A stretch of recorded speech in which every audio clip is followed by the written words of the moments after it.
points. And when we think of an anti-asylum policy, we can then dream that we're going to extend this debate and we're going to touch other elements. And that would include, that would bring that commitment, that the strengthening of custody hospitals and having this dialogue with other demands and that come about in this discussion. Anyway, so I'd like to begin by showing you and you know, sharing. Of course, I'm not gonna work at the epistemological aspect of this. You know, was thinking about how I should do this. You know, and how I should, you know, bring, you know, health professionals and, you know, who are already implicated in this discussion. Really, they're very inserted in this. I'd like to first let you know first, which is a aspect Bazin teaches us for this debate. He teaches us that when there is an institution that kills and harms people, it's not possible to have an agreement, because it will be an agreement with death. And he taught us also, Bazin taught us that with these institutions, either you are doing it with them or you are willing to destroy them. And this is we need to look at this, you know, the destruction of this institution that create evil and death. He also teaches us that while these asylums, whatever they are, while they're still a place, a warehouse, a storage place for such people who suffer in this manner, and With other issues such as the conflict with law, all the other all the effort that we bring in the sense of reform will come to this idea. And I will use a point that he uses in the text. It can be considered an effort that is a bit, you know, undeniably difficult, because these institutions tend to become stronger and stronger. And the big point here is definitely to, you know, end this the existence of such places. So not only we want to destroy the asylums, but also destroy the tentacles of such places. It's not about an effort of restoration or renovation of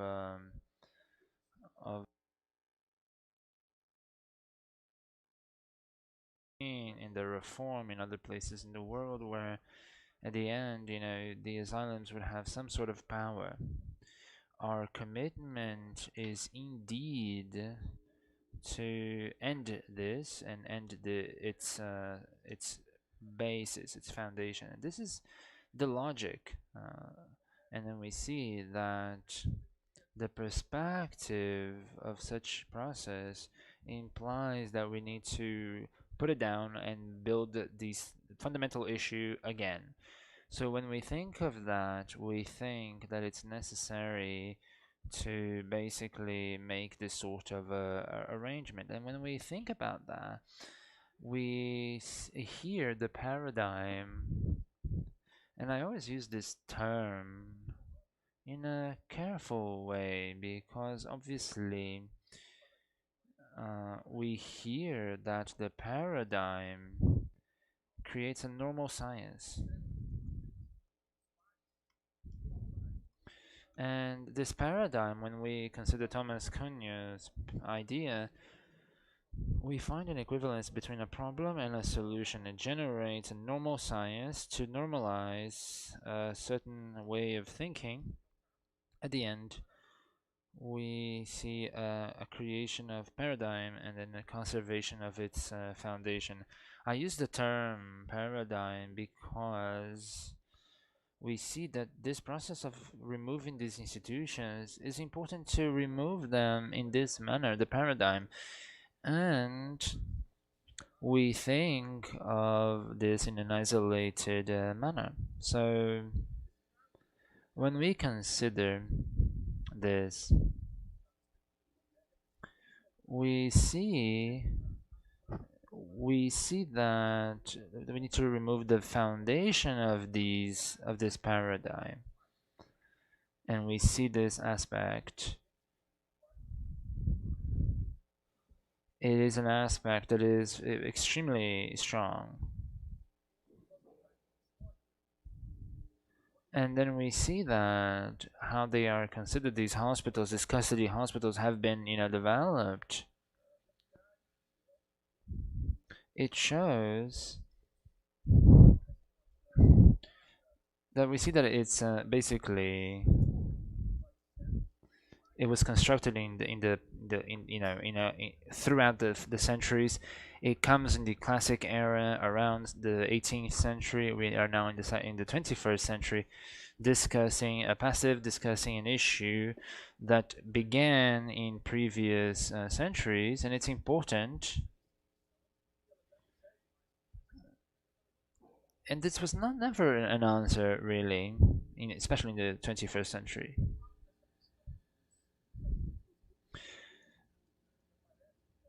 I speak of asylums because this appears in our law. So when in the fourth article, especially the third paragraph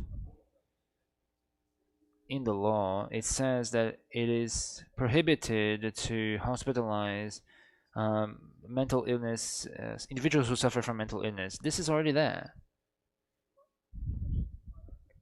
So this is one of the paragraphs that is very strategic to look at these institutions. So when we look at this, we see, I heard yesterday,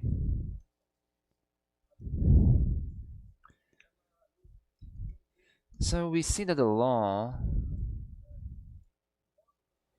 or the way it was considered, as we can see in 1989, since that time, we see that the Article 4 in this law shows us and conditions us to think that the hospital is not just a hospital, let's put it this way, but it is really, the hospitalization is the last resort, should be the last resort, never the first thing to do, even though it's not, possible to fix it completely in the law, but it does indeed shows that it should be the last, right?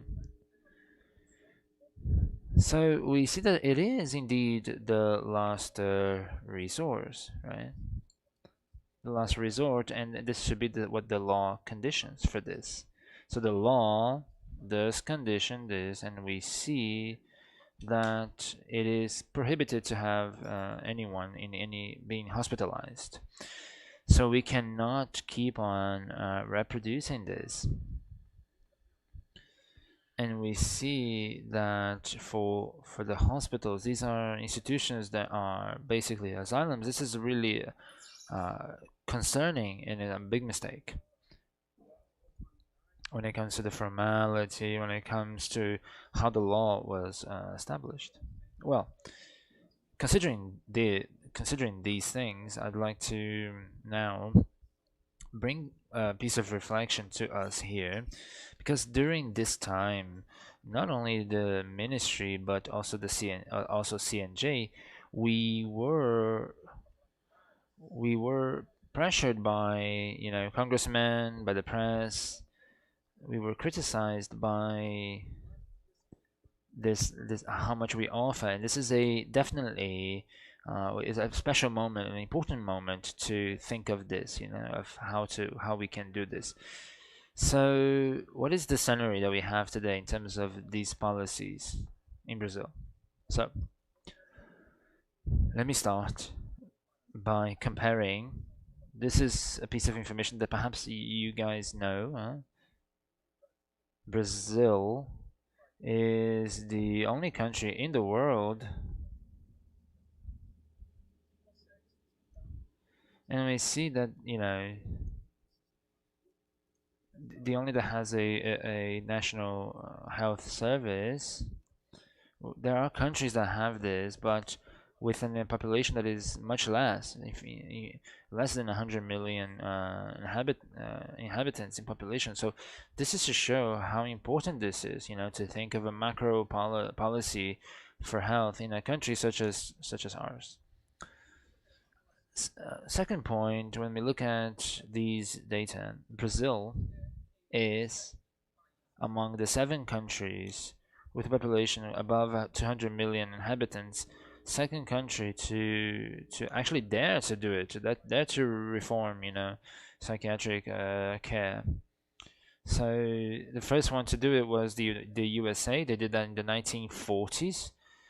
There are issues in the way they did it, but anyway, it's not today. It's not an example to us, but anyway, Brazil managed to do it in a way that was very, very extensive, that reached many people.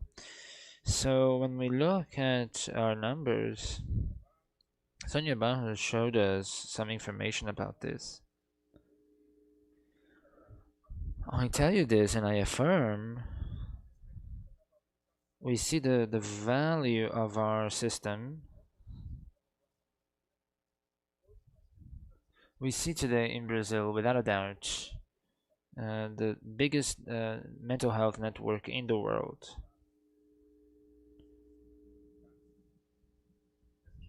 And these pieces of information are very important because at some point we're gonna have to, we're gonna have to make changes. We're gonna have to consider, we see that these are distributed in about 1900. Anyway, this is infinitely superior to what was offered to us throughout history.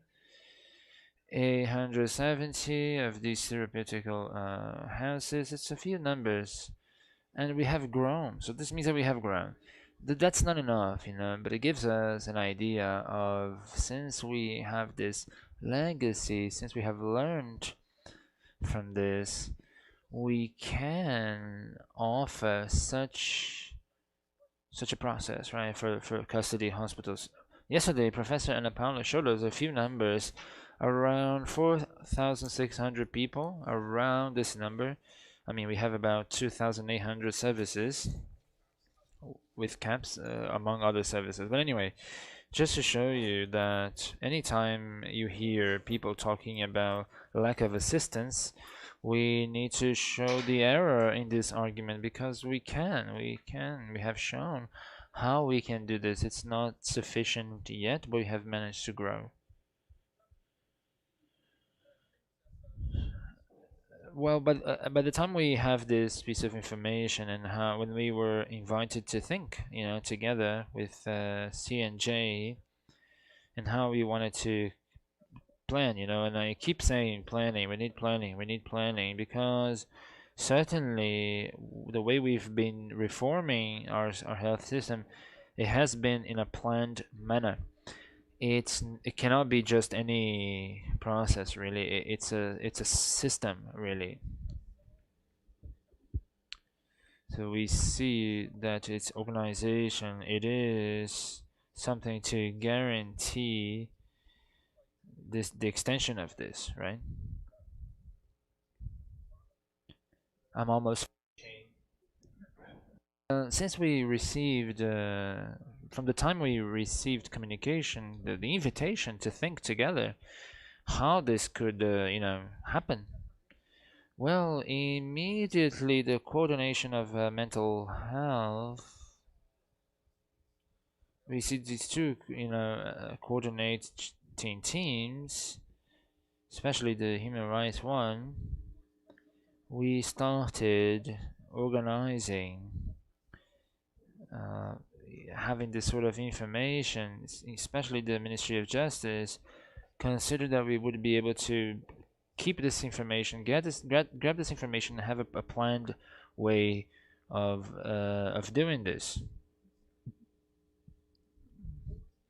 Today, I believe that at the end of this event, we will have the signature of a protocol that looks into establishing this intention,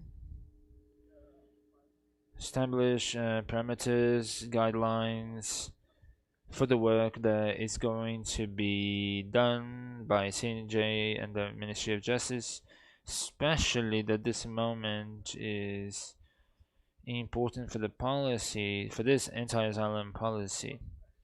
So the logic is to take in this commitment, find the paths, develop strategies, organize the continuation of such actions. Well, I'm getting to the end of this, and I'd like to tell you that this is a very important moment for us to discuss this.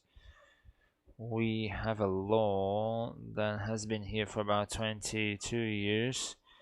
There was an aspect that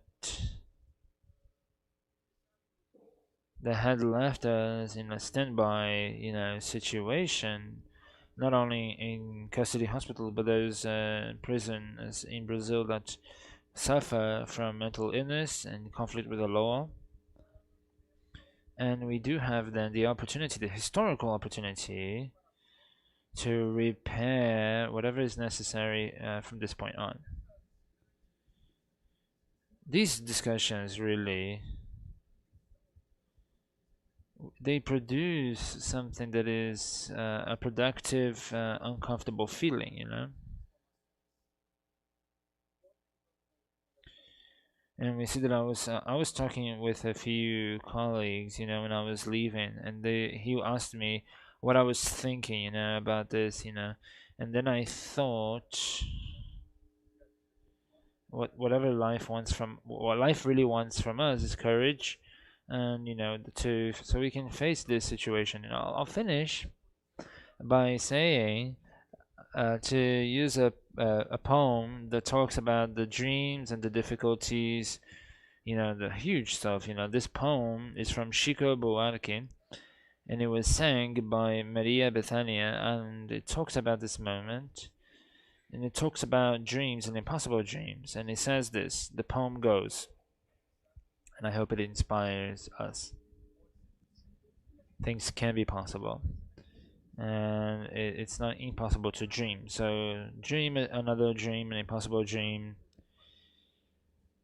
to fight when it's easy, to fight and then deny when the rule is to sell, to suffer the anguish that is unattainable, and then to get rid of that prison, to fly at an improbable height and to access the floor. It's my law and my point here to turn this world upside down and get to the floor, not knowing if it's hard or not.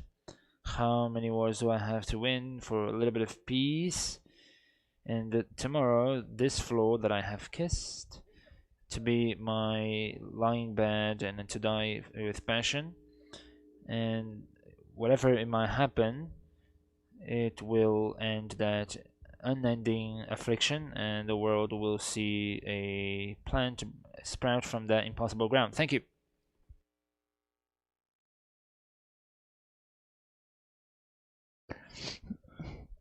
Thank you, Professor João Mendes, for your speech and your the technology and all the meaning of this paradigm, your challenge to break this.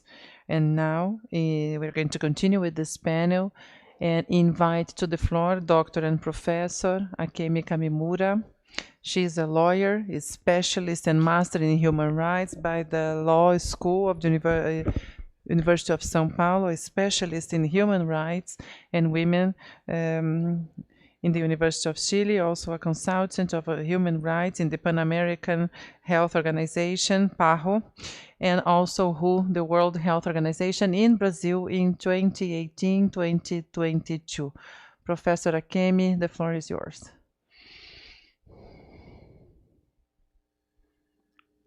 Good afternoon, everyone. First, I would like to thank for the opportunity of being here and participate in this discussion, both for the National Council of Justice, the Court of Law, and the program Fazendo Justiça, and in order to ensure more justice and dignity in this country, and also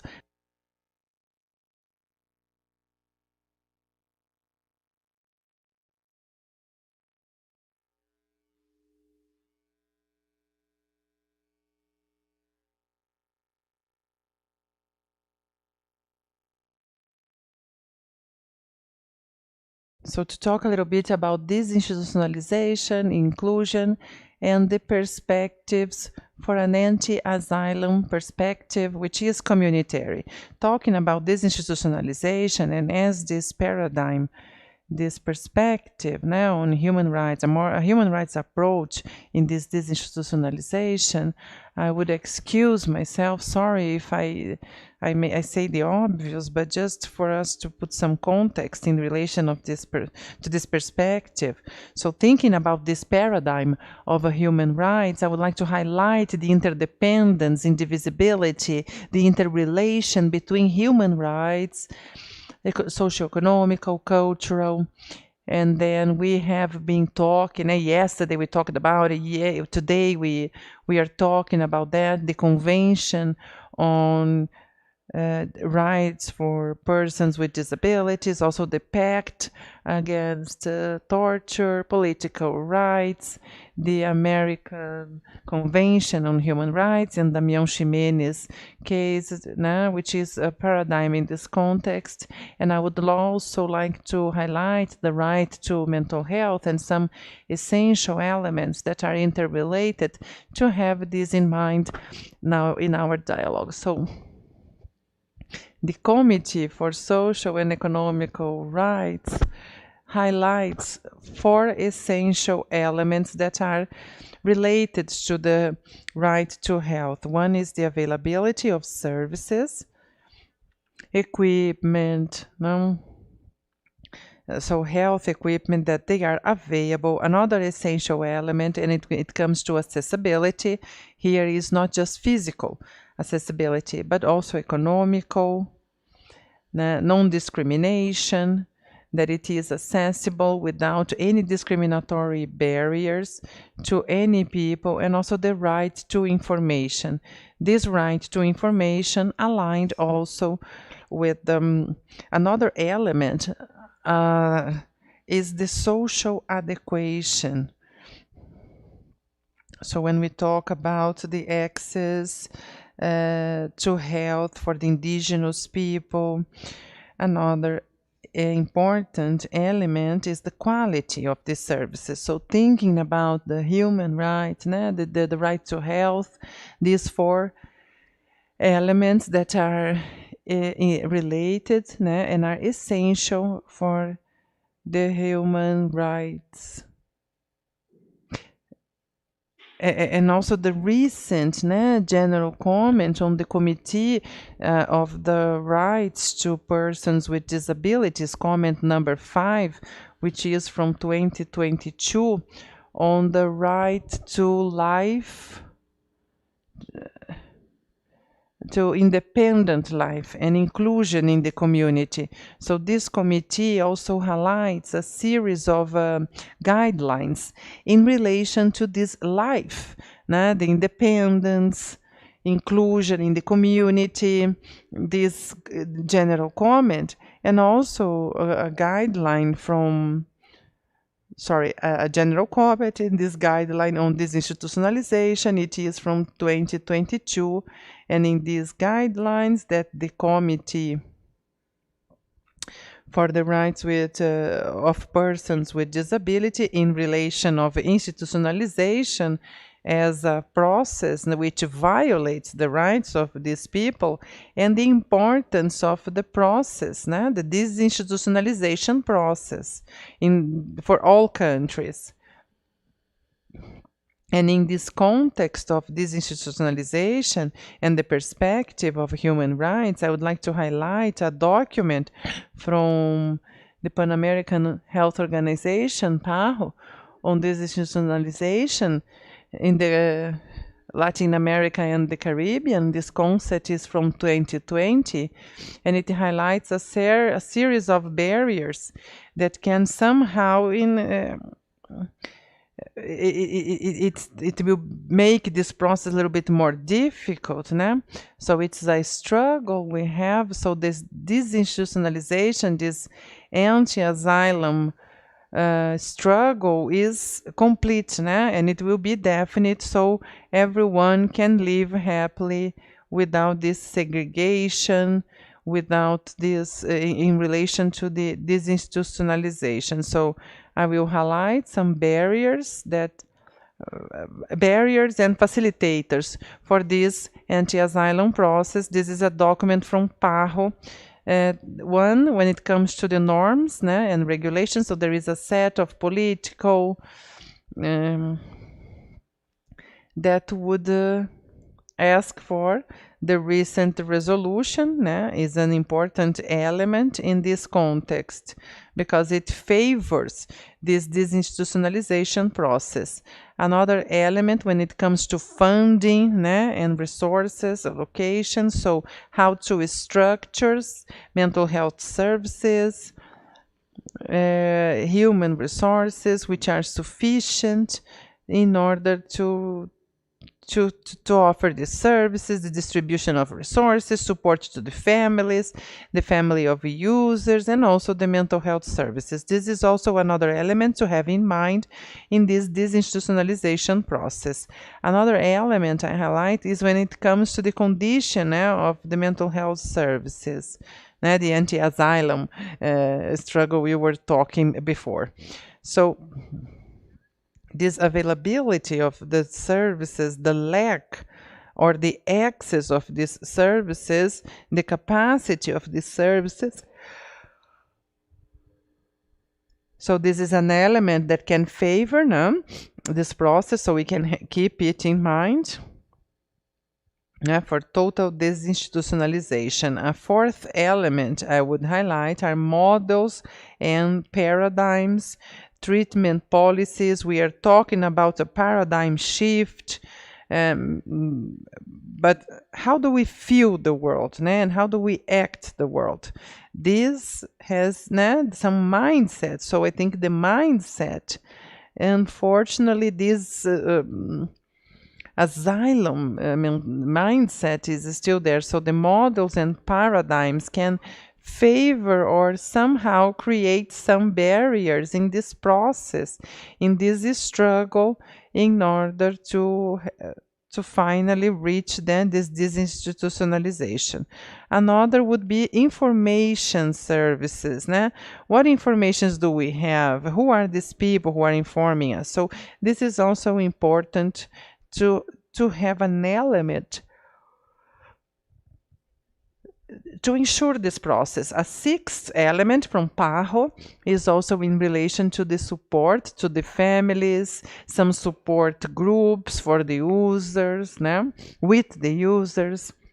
And a seventh element when it comes to the socio-cultural factors, discrimination, prejudice, a mindset of safety and control, how much it favors or not this anti-asylum process. And I would also like to highlight some factors which are having, they are understood as essential to act as a basis for this process. So the enforcement of the law, fundings, resources, for this political willing, commitment, leadership, what we have seen, what we saw yesterday and what we are seeing here, and at the end that we are going to sign this protocol, this in order to follow, to move on together. So the paradigm, so this anti-asylum mental health, also the capacitation, training, so changing the mindset. It's not something that happens in 5 minutes. We have some things that demand for constant work when it comes to it. And I would also like to say, also this in the relation to these human rights, something which is about autonomy and participation And remembering that in the process of when we are going to sign in the text of the Commission of Human Rights for persons with disabilities, the slogan is nothing about us without us. So this is also to consider the paradigm when it comes to the participation of these people. So we really have an effective listening. So we listen effectively to these people who suffer with that. Another thing I would like to highlight is when it comes to services, diversity of services, live services, closed services to the people with in mental struggling. So services, community services, general hospitals with a special mental health unit, the suppression of new admissions in the hospitals, so having a planning for this process, the creation of services, intermediate care, among others.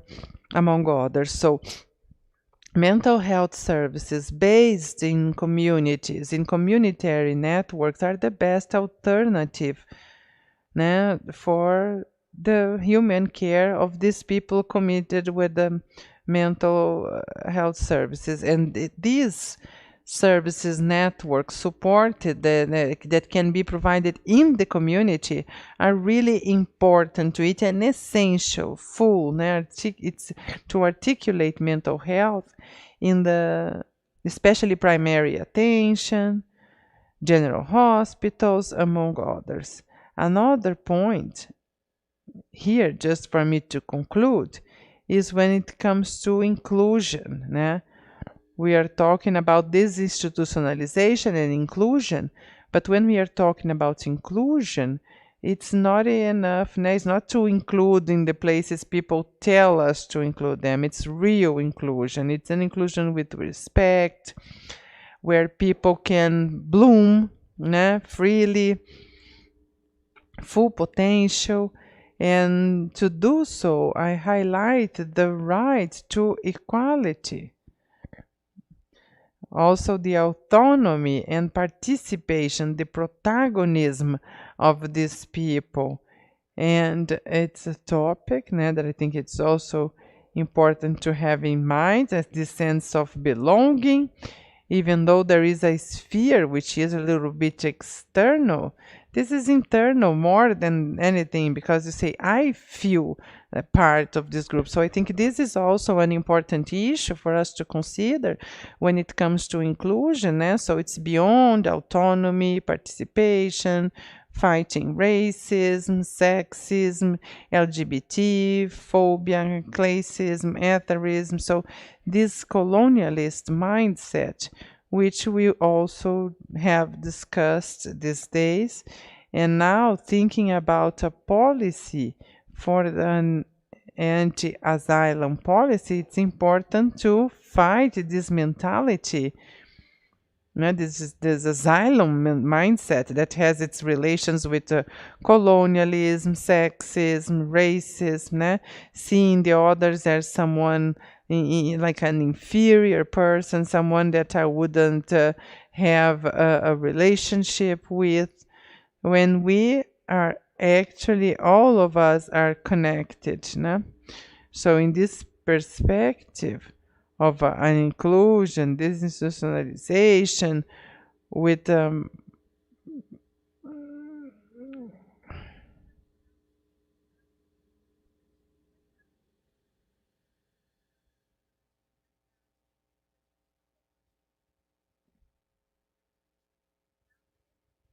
so we are really alert to these issues, and to fighting this mindset,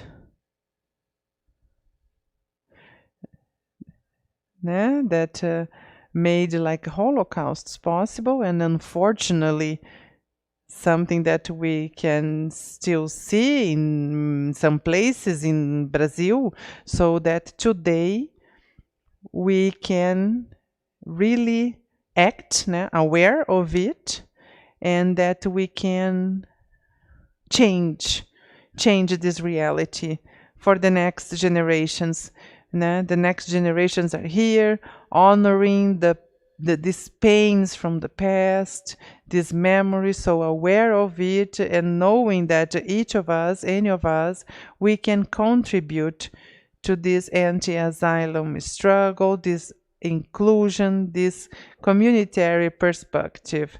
So these were the issues, né, that I would like to bring to this discussion, and I am here available, né, if you have any questions, and we are going to continue fighting for it. Thank you, Professor Akemi.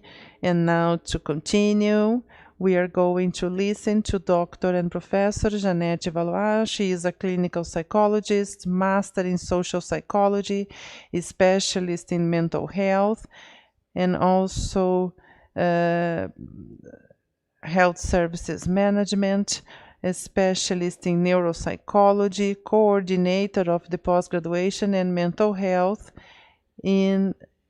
at the Lagoa University. She is also a member of the coordination in the Health Secretariat in Maranhão. Né? You have the floor, Doctor. Good afternoon, everyone.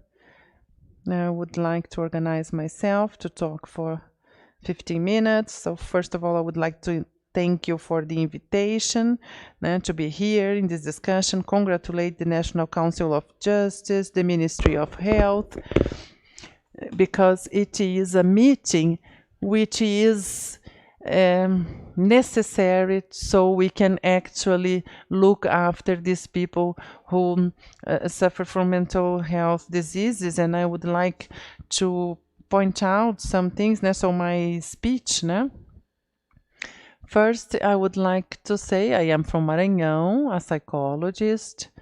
I come from a state that has many beauties, natural geographical diversity, the climate is good, economic diversity, lots of social indicators that can be improved, but also an incredible potential. We are to do things that apparently we wouldn't be able to do because of the northeastern reality. And Maranhão, we could move forward and build in our daily lives. We could build some things, and it is about that I'm going to share with you a bit about some interesting experiences, not only in Maranhão, but in other states in the north and northeastern, especially thinking about looking for these people who have this mental suffering, which is a big challenge. So we from Northeastern and Maranhão, we have some limitations, but we found some solutions which are not perfect. There is a lot of room for improvement, but it's important to build things with the idea that it will never be done. It will never be ready, totally ready. We can move forward, but when moving forward and evaluating what we did, we are going to see that there will be always something that can be improved. It's continuous improvement. For this population in specific. But I would like to add something also, and I would like to thank the different people who are here, because we, in May 18, 2020, in the middle of the pandemic, where we were all with social distancing, we were affected by many deaths at that point, and we here in this anti-asylum struggle were surprised in the May 20 with a law from the Ministry of Health that would end up with the only strategy we had in Brazil, funded by the Ministry of Justice, that was to think about the strategy of the disinstitutionalization of these people that were kept in asylums in Brazil. And we were caught in surprise. We didn't know why. Né? We were going through that because the Ministry of Health did not wouldn't give any kind of support to us, né? No instructions for us to understand how it was going to work. So we had a history of it in Maranhão, in Pará, in Pernambuco, and Piauí. Some people né, who supported us are here, and I would like to thank especially the CNDH, Abrasb, Condege, the National Council of Justice, also the PEN with their representatives who are here in this group work could discuss né? and this strategy. Né? So I would ask these people who fought with us, please, a big round of applause to these people. And I appreciate it because, to get together, we look at how 6 states where this was functioning to 11 AAPs, and we have grown now. So this moment of AAP where those have been extinct was a moment of force, moment of strength. So the ministry tried to end us. So we had people management enough to keep on existing. To be these things need to be supported, strengthened. This was the movement. And because of the crisis, we were able to move forward, right? And they were there ready to be there for us, so that's great. So it's important to also look at this. So we look at this society construction. What society are we? Where are we? In our society. So we look at all AAPs that were together with the support of some people who are here that have acted in many fronts, and we did the first forum of AAPs. And in this forum, there was something that was really, when we look at people who speak of their own cause, we're talking about our own causes, because it's been decades, it's been centuries where families used to have many children. When a child would die, this would not impact the family as much. So in our society today, we have families with a few people, 2 3 people. So when one person disappears or becomes ill or dies, it's a big deal, right? And the pandemic has shown us how it was hard to be isolated. So even though we were with those who we loved in our homes, we went a little crazy, right? And this is the point, when we think of this. So I learned this, when we look at, I learned with Sonia Barros when I started learning.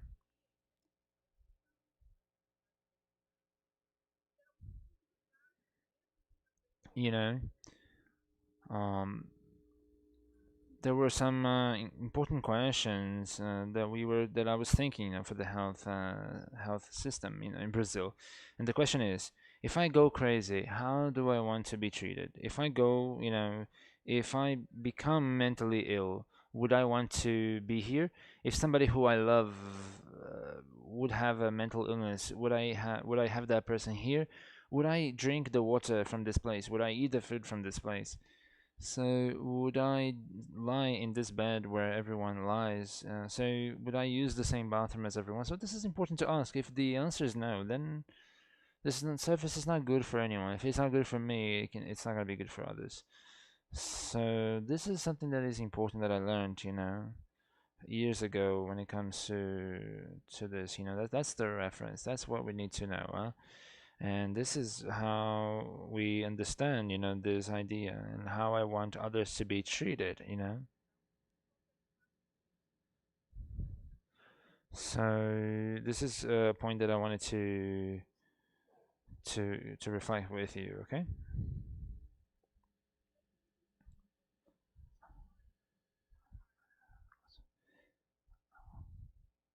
And we look at,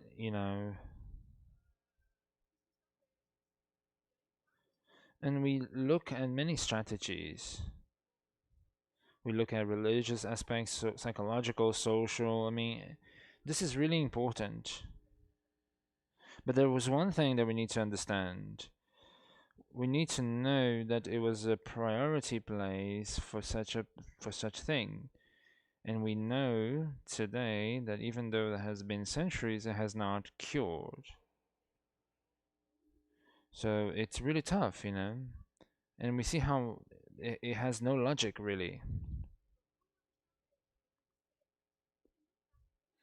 And basically that's, I mean, we cannot be in this state of not doing these things, we on the 21st century.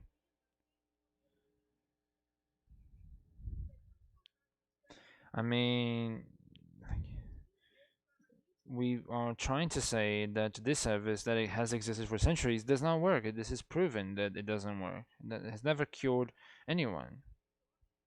It has only made people inhumane. And this led, it showed our worst face, our worst possibilities.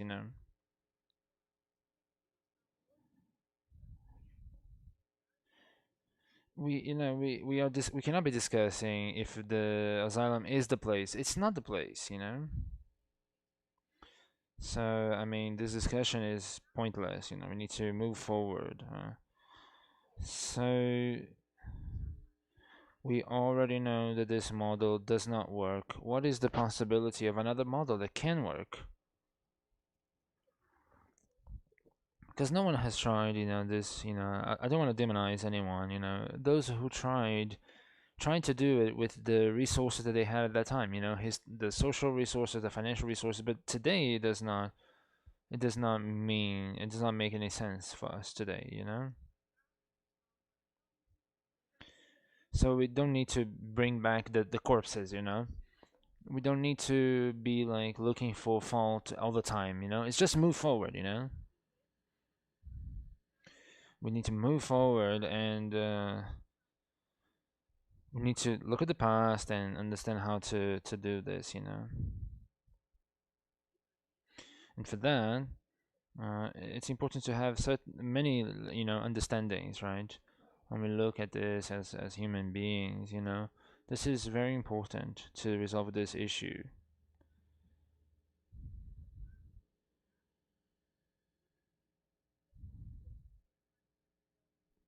And what we have been able to learn after all this time is that we are human. And we should be able to treat people with humanity, and this is very important, when we look at the way we look at things. And this is present in how we are here. I mean, we are here and we are here for this. We see as the system, the health system, social system, prison system, and so many systems, but we cannot alone deal with this. And the point is, how do we use the way that we see this with truth to move in a different manner?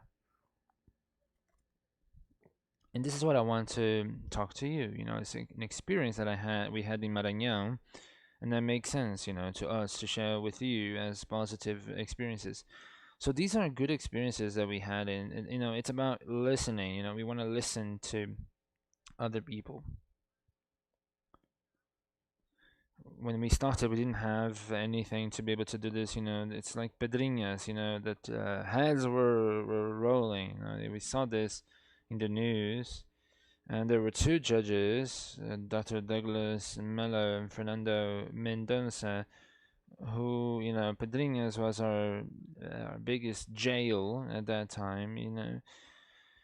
And it was extremely difficult, so it forced us to look at a way to look at this, and we are all with something in our hands to try and solve this. And that moment when we were obliged to do this, a problem that we didn't have, and they were completely invisible for us, the health providers, for the justice system, and for the prison system, so they were, and they became visible, and then, we could not just say that they were not, right? So at that point, it was the point that we decided to deal with this, And one thing that we need to do in this process is to convince, I'm from mental health, that I didn't have any connection with asylums or the health system or judiciary, but I had to do this, I had to do this in the AAPs, and I went to Vanet, not really knowing, but willing to listen, and this judge friend of mine, she convinced me, she told me, we have been here for 80 years, and we look at how they don't return to commit more crimes,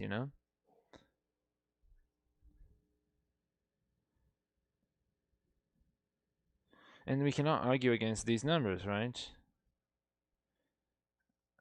And we worked through this process, right? So it was not easy. It was really not easy. And this legislation, we see that we had this, so for policy sectors that have rules, legislation, different ways of seeing, like the world,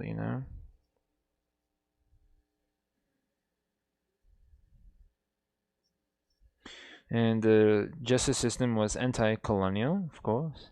I think my time is up, huh? Look. So Dr. Fernando Douglas, and the prison system was not in favor, and there were so many differences, and we see where we could be complaining, but anyway, whatever health would tell us, it would be really a process to deal with these things, and this is not the best place for people because they're in the hospital, and we see that there'll be no way to be handled in the hospital. So it was a great turmoil, But then we started to try and listen to one another, not trying to accuse one another. We were not, moving forward, in this process. So we decided to look and try to find that fragility in one and in the other. And we have documents today in Maranhão that were written at least by three people: the prison system, the health system, and the justice system. And the final text was approved by all of us, So, so this is extremely important. The final text was approved by all of us. We have the instruments, to do this. It was discussed, it was approved by all of us. Questions that we asked, and based on the things that would, mean something to the judge, So if that which we were thinking was possible to answer, if we would say that, it would be fine. So you need to say that the person is not dangerous, but we're not gonna say that. No one is gonna actually say that, not a psychologist, not anyone.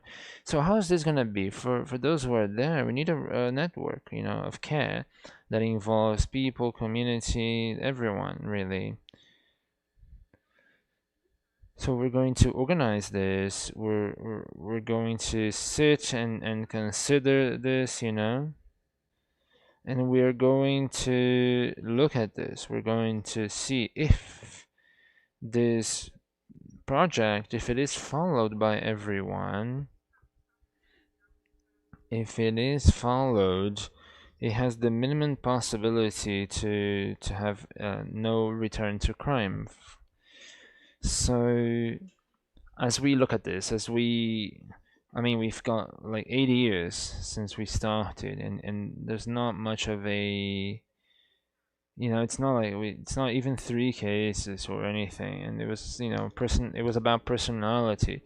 It was about, how we handle these things, and how we see these patterns. And we see that it was about basically theft that was the issue. And we see this being done by a hearing with the judge, a network of care, and we would basically, get in that. So, and then we see that if they commit another crime, they would not get this, that, they got. It was a great advantage, really great, maneuver to have this done, So, not considering these options, I mean, there was no criminal aspect to this, So, for this process to actually happen, for this process, we have we have the information that is necessary for this. The process that we see that we have served like many people, a great amount of people, but we had like things that were important. I need to close this door. I need to qualify this, So we removed 10 people from the hospital, but 20 got in there. So we needed to understand, before we check that, we needed to understand, like how can we analyze this? How can the health team assess this? If there is anything that if the person needs to be hospitalized, if the person does not need it, there's no need to be there and wait for anything. So we started to regulate this, and we would only have people looking to those AAPs. So we need to take care of people. We want to transform a certain hospital into a shelter. So we don't want to do things that are completely not possible, to do for those people. So for these people, it's not that we want to just remove them and that's it. We want to have responsibility with them. They should be able to leave without being harassed just because of the crime that they committed, so this is important. This is important because the family oftentimes cannot handle this, cannot take care of these members. So there are these numbers, there are these people, lives that were changed. So we have a young woman who killed her son. So she went from prison to the hospital. We were able to remove her from the hospital. She was able to start her life again. She was able to get remarried. She was able to take care of her parents until they died. We had another case. The family did not want him anymore. He went to live alone, and he became a reference to those people because of how he lived, how you know, how he did things, So many cases, really. I mean, the first case that we had that was a very interesting case. I'm gonna call him JR here. And the family could not stay with him. No one could be with him. And we found a place for him. And this father would come periodically to see the child and be with the child. It is possible to transform people's lives. It is possible. But it's necessary to have a network. It's not just health, network. It is necessary to have the help of the judge, in this. When people do not do what they have to do, we need the judge to call for a hearing. Everyone, really. Is it easy to do this? No, it's not easy. It's not easy. It was not easy before. It's not easy now. I mean, we look at this, and to be anti-asylum is easy. It's easy. what is the advantage really, and to have work to to see this. I mean, it's the idea that I'm gonna complete my talk here. It's to build something that is better for all of us. We are indeed interdependent. My son might need some help, it can happen to anyone, and when I do not show the access, then I can be the victim of that too, all of Brazil, and we see that a person is committing a crime, and then we think about how this can, has gotten us, right? We are responsible for this. If I want to live in a safe society, I need to do my part. We are all interdependent. It's not the film of Spider-Man. It's not like what is this? What does this have to do with me? No, I mean I can be the victim, So I need to take care of everyone, and yeah, we need to look at this as our own causes because it is us. We are facing this. So I want to finish my speech by thanking you for being here for this learning opportunity. I want to say congratulations to everyone who thought about this event and planned this event. The challenge is a big challenge, really. It is a challenge that, I mean, the world is interdependent, We cannot think in a different way, There is we are part of everything that happens. This can come to us, I mean, back to us. So let's definitely work on our own causes. That's definitely it. We are humans, and it's from humans to humans. The invitation is this, that we do not give up on ourselves. Because when I give up on somebody, I can pay the price. It's expensive. It's a high price for this. Not only us, but society and the people he loved. So this struggle is a struggle for ourselves. For our own descendants. So I'd like to thank everyone who has fought before us, and we are getting to us here. And let's stay here. Stay here. So for all of us, thank you. Thank you.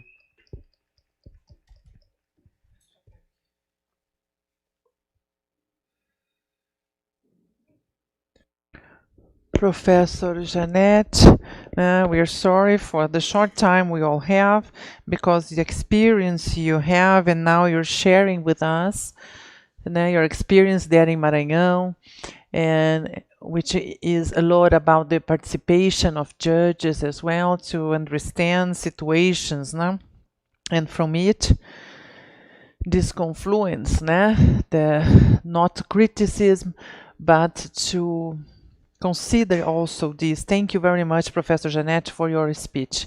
And now Professor Akemi needs 2 minutes to complement something which is really relevant in her speech. Thank you. I was so nervous about the time that I forgot something really important. I would like to talk about some resources we have.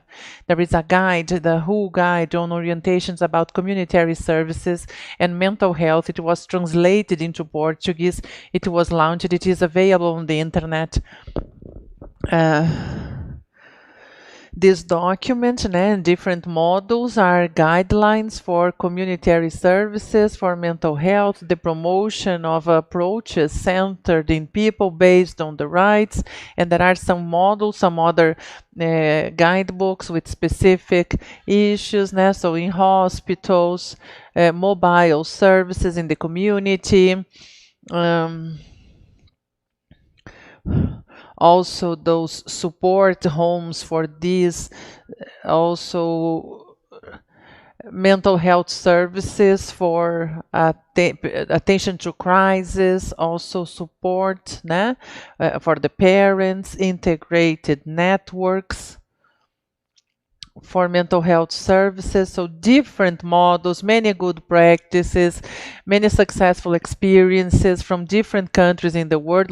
Obviously, these are general guidelines that have to be customized according to the territory, different cities, but there are many good elements for us to think and about this anti-asylum services based on the community, with approaches centered in people, based on the recovery approach, and also with a human rights perspective, facing coercive practices, fostering the participation, community inclusion, and this recovery approach based on human rights. And I would also like to highlight the initiative to the right, the quality rights, that can also help thinking about these services and structure these services of mental health with quality.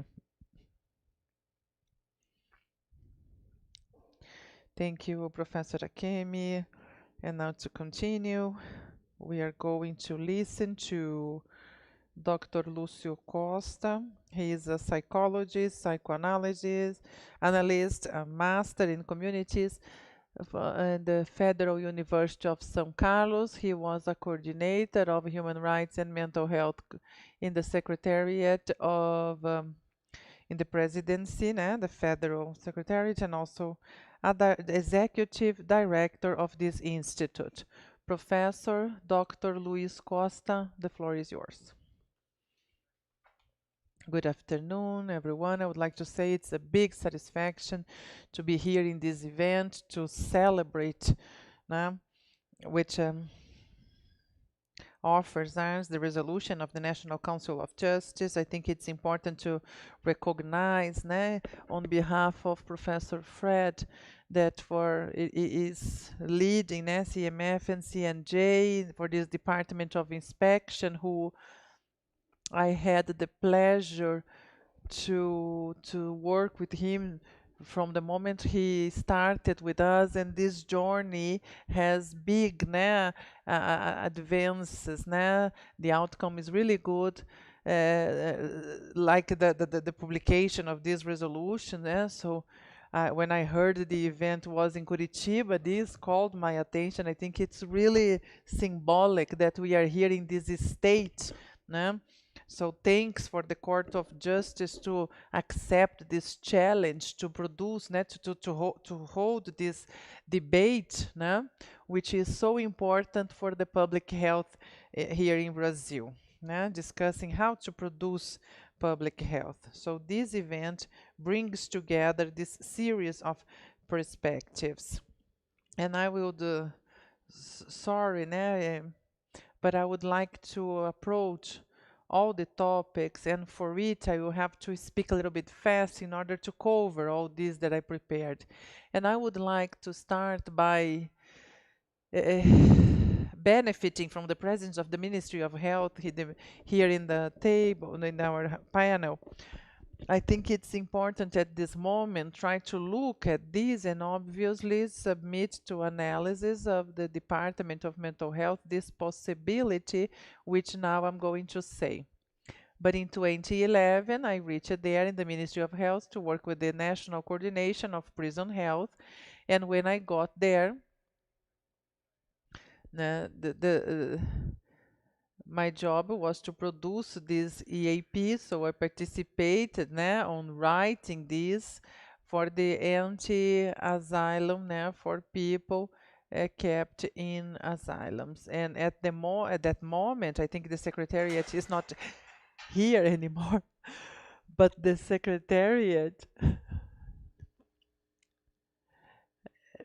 the fundamental role of the press in that year, 2011, 2012, there was a series of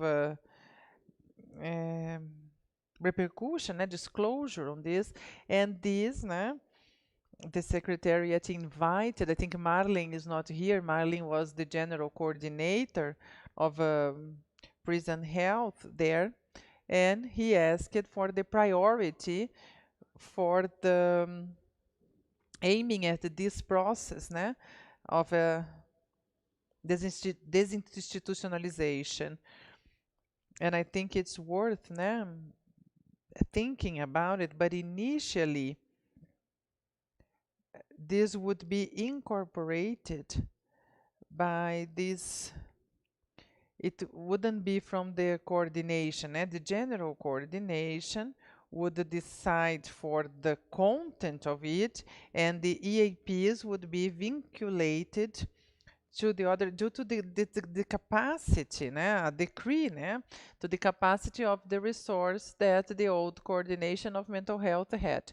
And finally, it was decided that the APs would be, if we can call, né, in charge of the coordination of prison health. So the suggestion that I would like to leave, because then we had to write this decree, is that the Department now of Mental Health could re-evaluate the possibility of bringing these EAPs to the Department of Mental Health.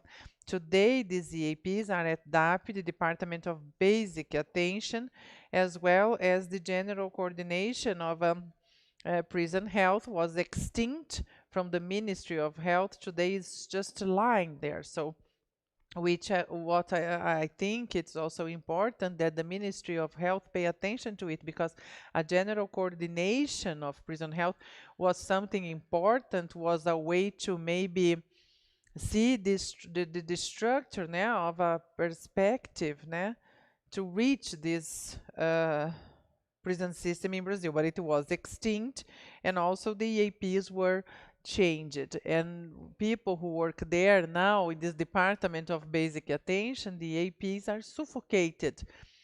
So I think it's an opportunity, and of course a suggestion here for the department to evaluate the possibility, né, to integrate this to the mental health department. I think this is an important point that I would like to contribute here, né, considering also the historical process of it. And also another point that I would like to bring for discussion on, try to go a little bit deeper in some perspectives, especially on the narratives, né? Especially doctors, né? Physicians have made in order to try to, I don't know what adjective I use, né? But try to block, né? Or provoke, né, this resolution published by the National Council of Justice. These are arguments. I think it's there is counter arguments for it, because most of the arguments are really shallow, are really fragile.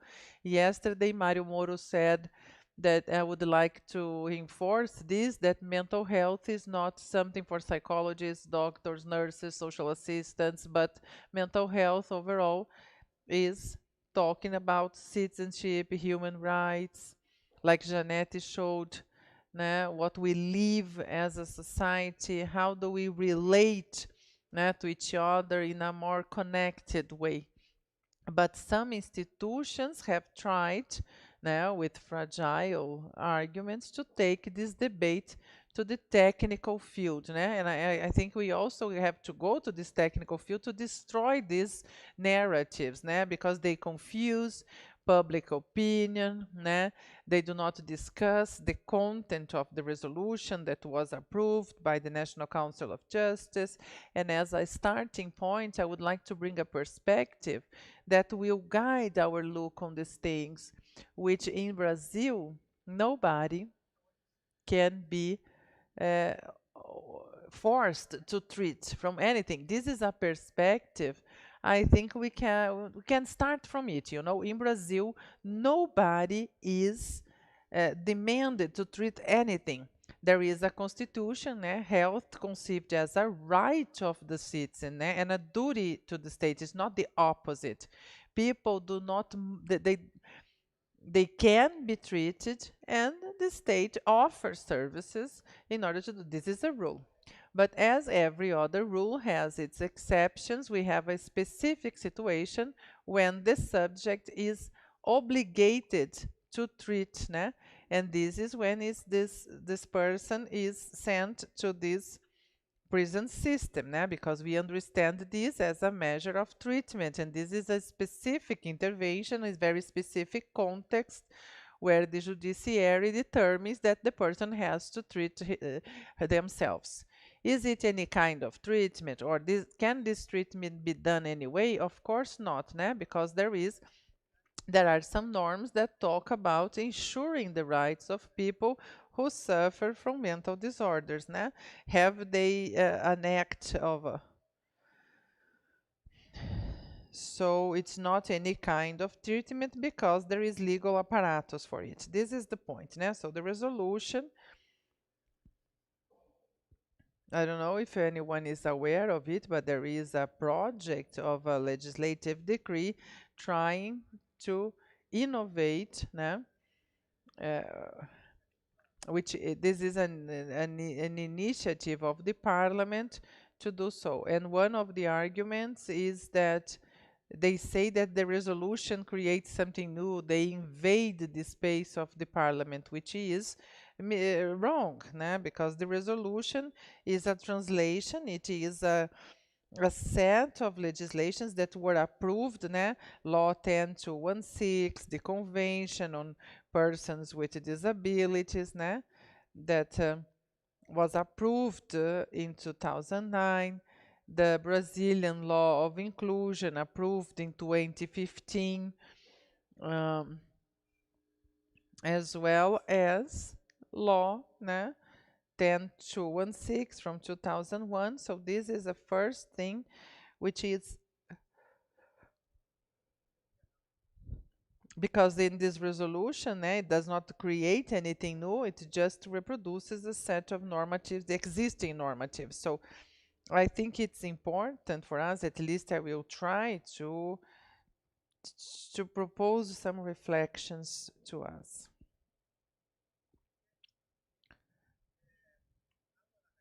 There is a narrative, né? People fear, né? How to say? People are afraid. This is very common for people who do not commit any crime. This association of insanity with like a risk, né? So it consolidates this perspective of a risk. But it's interesting to think because there was a situation I started at APP in the psychiatric treatment there in the District Federal for an inspection and talking with the director. We were going through the wards there, and the director showed someone in the patio and said, that one, if he goes to the street, né, he will kill. This person can never be inserted back to society, no? And I remember that I asked her, that said, that's interesting, why is he here? And how long is he here? He said approximately 10 years. And then I asked her, how many people did he kill here? And he said nobody, and she said nobody. So you see, the risk, the idea that the person is going to commit a crime is an idea like a prediction, né? There is no scientific reason for that, né? So scientifically, we cannot affirm that any of us will never commit a crime. Scientifically, we cannot say that someone is going to commit a crime. So the narratives, yeah, trying to associate the risk of this person is that this Jeanette brings an important element. I suggest you to visit this place. I think Dr. Caetano is here. I don't like to, but he will certainly welcome you all, now, every one of you who are interested in knowing this place. I was there in 2012 studying my master degree, and Jeanette has very important information about relapse, né? So the rate of relapse is of more than 40%. So if we look for the program there in Minas Gerais, we see that it is not significant. So getting to know these programs, this is really important because it brings many important information, no?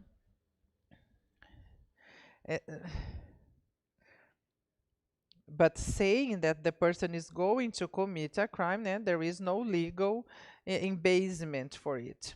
And I think that it's also important for us to think, not to try to understand about psychology or psychiatry, but there is something that we have to pay attention to, né? Psychiatry, as any other knowledge, but psychiatry in special is the, you know, it's not, we do not look the body for diagnosis. Psychiatry has a clinical interpretation, but not, uh, it's not a body exam, I would say. It's understanding. I think it's important to highlight that. And during the inspection, I had the opportunity to be there in the national coordination of the, for inspection of the asylums, in the national coordination when I was there as a specialist.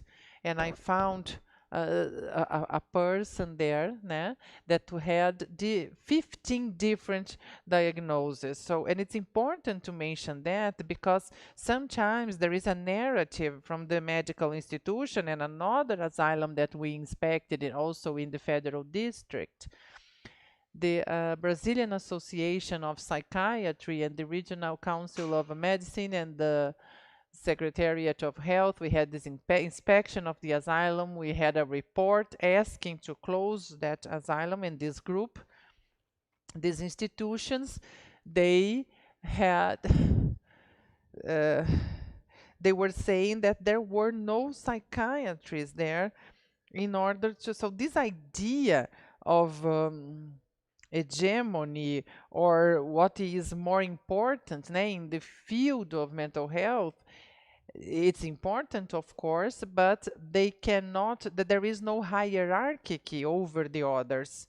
There are many things that happen, for example, without the participation of occupational therapy or social service, sometimes psychologists, because that is the dynamic. There is no one can say how should mental health be treated. So it's important now to understand this place because they sat on this chair like the so how does it correspond to the hegemony? Psychology itself was born in Brazil as a tool to try to adapt people. This was in the factories and school trying to adequate people to a more hegemonic kind of a mindset. And but part of it is all based on an idea of hegemony, that has intolerance, the absence of diversity, and all a construction of a project of society which is definitely not ours because it's not plural. Which is totally different from ours, but they are seen this way because they still serve these logics. So it's important to highlight that as well. And then another aspect which is really relevant, who these people are. There is a narrative that tries to confuse people, saying that those who murder people in like serial killers will be released, that pedophiles will be released, that rapists will be released. And these are simple narratives, and the simplicity of narrative confuses people. And we want to build a simple argument without being like this, as superficial as this, and for sure they are wrong. We can be generous to say that they are wrong. We don't want to say that they are intentionally evil or anything. But anyone who considers this, we need to be capable of. If the person was capable of planning the crime, that's a big deal, right? When somebody who suffers, psychotic issues, this is a profile of people. So it's different from somebody who plans a crime. So we see people who we have seen, those who go to a school, like a primary school, and commit terrorism in a school. I mean, this is really what we hear, that this is gonna be for them. I mean, whoever plans their act is not psychotic, somebody outside of reality. Somebody who commits who's a serial killer has the capacity and the opportunity to plan their action. Somebody who does a terrorist attack is also somebody who plans their action. Even if they have a mental illness, even considering that, despite that, this person will actually serve that sentence as a security measure. It is important to mention this.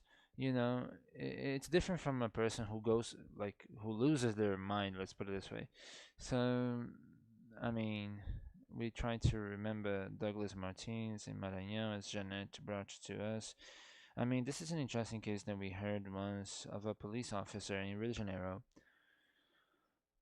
who made a complaint about militia, and he was being persecuted. So, and because of this fear of being persecuted, he became paranoid. So he was already packing heat, and he got to a point where he would have a gun below his pillow every night. So in this episode, a son enters the car in a very swift manner, and he picks up the gun and he kills his own son. So the safety measure will have to consider these issues, and they are similar to this, the moment, an action that because of a crisis it happens, So this narrative of serial killers or anything, this is not correct. This is not the reality. There's no credibility to this.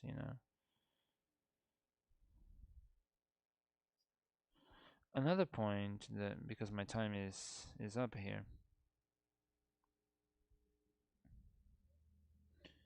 when we look at the medical entities, they have such simplicity, of narrative, and the network is not enough to serve these people. It's interesting when John brings this, scenario of how things are done. It's clear that we need to move. It's clear that we need to do these things. But we hear a narrative. We hear that, for example, there was an interview for Metropolis newspaper, and they were saying that the medical entity cannot absorb this demand. And I was thinking, how can you say that? With what argument are you saying this? They should be able to show a study. And this, has a secondary point to this resolution, which is, the dialogue of everything that gets done, and this results in the strengthening of this network, in this territory. And it's not just somebody, like that who becomes part of this. It is something that we really need to consider and understand, So what is the parameter for that? Why are we saying this?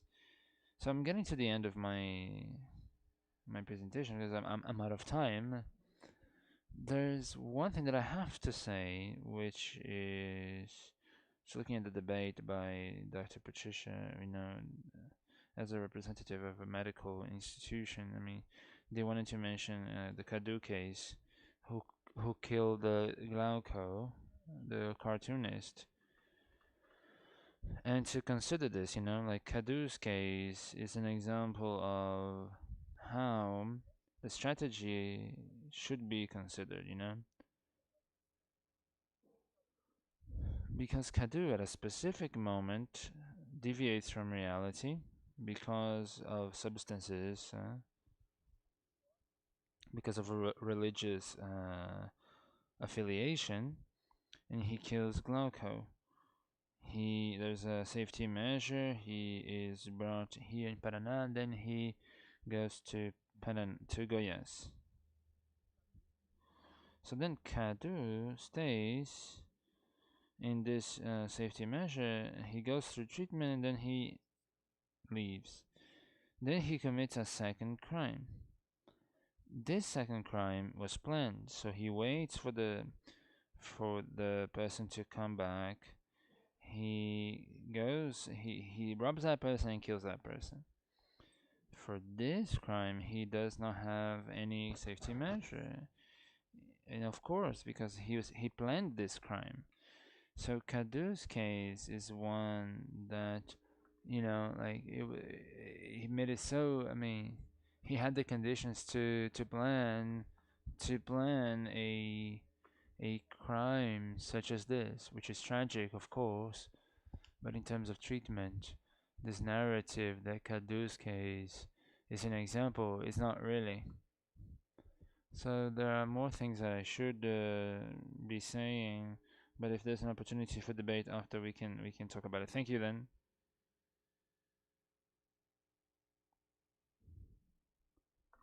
Thank you, Dr. Lucia. This element of psychiatrics and psychology comes to it's an inevitable situation as we have a field of discussion, right? So the last will be the first, theoretically, because what happens is that we have used more time than we should have. They have told me that we need to finish this as soon as possible so we do not, delay other activities and the closing of this event, which will be later today. I am sorry to say that Dr. Rodrigo and Dr. Fernanda, what we managed, let's try to do the 15 minutes because otherwise we were going to be removed from here. So Dr. Rodrigo Alves Zanetti, he's a prosecutor and he is now a regional defensor of human rights in the state of Paraná. He's a member of group work for indigenous communities for the state. Thank you. Well, good afternoon, everyone. I greet all speakers. Judge Sunita, I thank you for this invitation. CNJ for Paraná's court, and this is a very relevant topic for discussion. I'd like to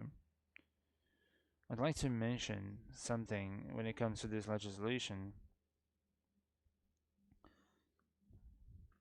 I know that much has been said, but I'll be brief. Not only this happened, the reform happened in 2001. This was mentioned repeatedly. We know the rights of those of people with disabilities. This was done by the Brazilian state in 2009, and this is another legislation that was approved.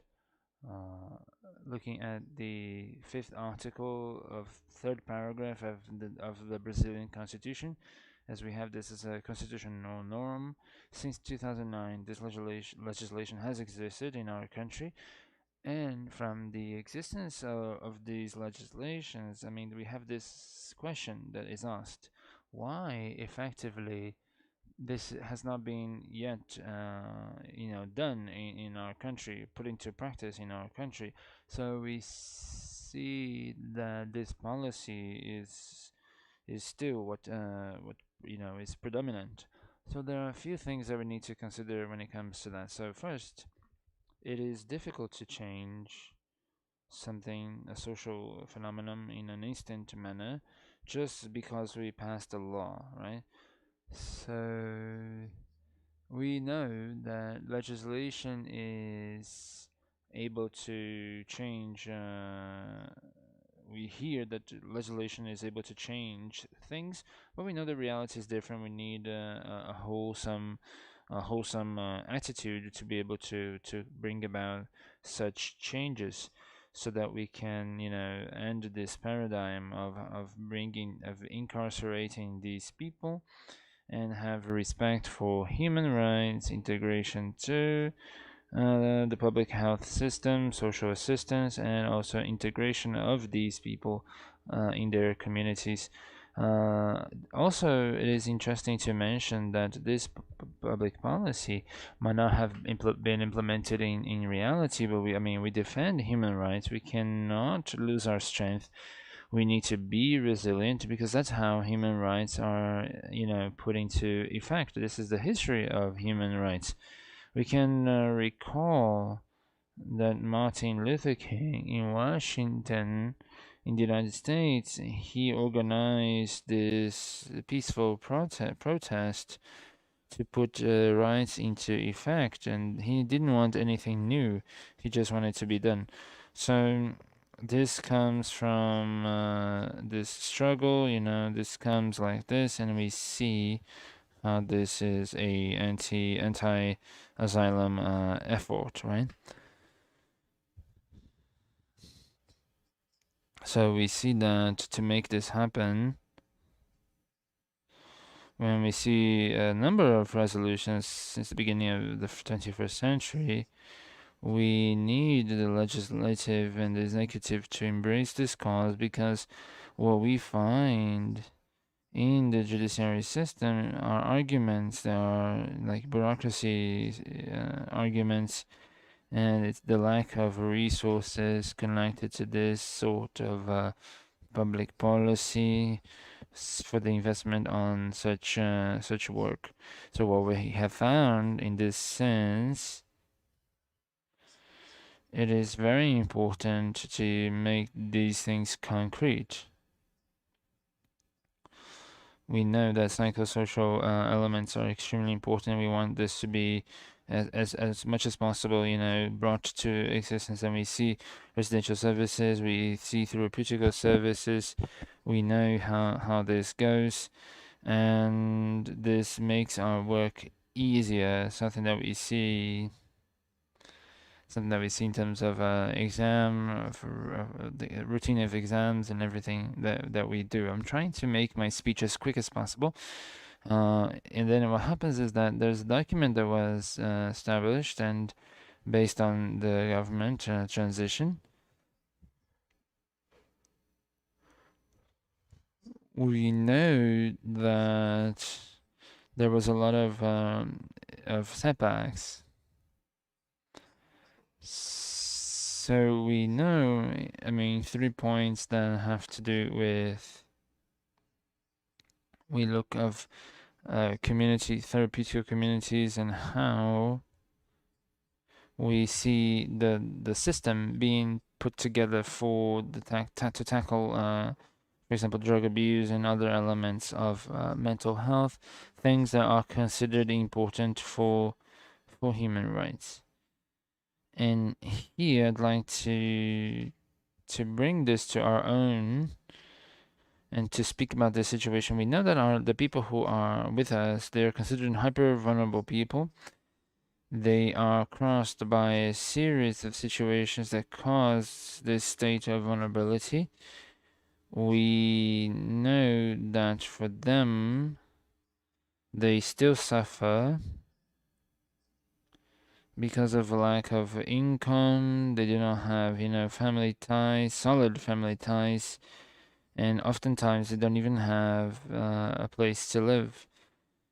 So in the state of Paraná, we have people who have, gone through the safety measure. They have been able to have their freedom. They do have an order from the justice system to leave the prison system, but they're still there. They're still there for a perpetual term. I think it was the first debate, the first panel. We see that these people are not protected by the Constitution. We see that there is degrading treatment, and we see how this is a big deal. How they stay there, right? So when it comes to this element in the state of Paraná, and I congratulate everyone for this, is the idea of decentralization of such efforts. So this has to do with the legal aspect of this, the social aspect of this, the political association aspect of this. I'd like to highlight 2 points here. First is the aspect of documents. The other one is the idea of obtaining income. So we have spoken with other public entities, and we have spoken with the cities for the sake of getting, to these areas and to update these individuals and to make sure that these people have the documentation that is necessary for their citizenship to be fulfilled, and enjoyed. And we are trying to do this in a way to make sure that there is a group of people working on this so that these people can, not only benefit, but to have a minimum income so that can take the first step, towards autonomy, towards, dignity. When it comes to these people that I have mentioned, even though there is a judge order, and we see that there must be a service that is capable of absorbing them. We have a civil act since 2012 with a favorable sentence asking these people to be moved to in-house therapeutic care. This was favorable, the fourth region confirming this. We're trying to just make this happen, right? Fulfill the law. Until today, we have not had any answer on this. There are some people who were sent to their residencies with more therapeutical services, but these services are not cannot absorb the flow, né, of the people who are leaving the prison system. So while we do not close the entrance door, there will be a bottleneck, and these people they will keep suffering this series of a human rights violation that we have seen. And the sentence would determine that the services were implemented in 1 year. And it has been more than 8 years and nothing happened so far.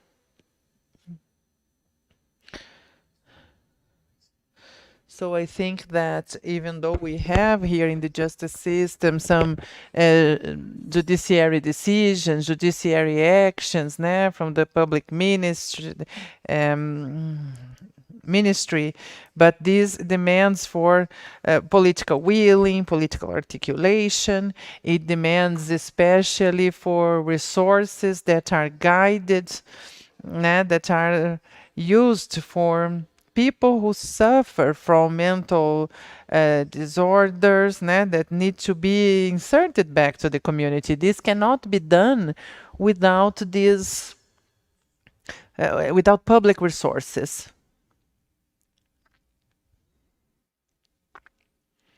I'm going to hand it over to you, and we hope that this seminar we had good news, that there will be the protocol of intentions that will be signed here, to make this psychiatry reform and this anti-asylum. There will be a protocol that will be signed because there has been more than 20 years that these people have been suffering from this situation. So we really need to turn this page and start a process of communitary attention with integration, and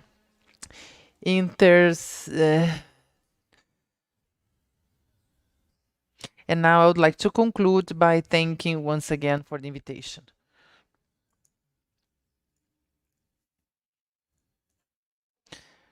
Thank you, Dr. Rodrigo. Now closing this. Dr. Fernanda will close this panel. She's a psychologist in the Federal University of Rio, a specialist in access to health, and also an institute of Fiocruz, a master's student at the Federal University of Rio de Janeiro, an analyst of social policies from the Ministry of Health, and now the coordinator for the Commission for the 5th Conference on Mental Health. Dr. Fernanda, we here, would like to pick your brains in no more than 15 minutes, okay? 15 minutes. Please, the floor is yours. So, good afternoon. Thank you, Joselito.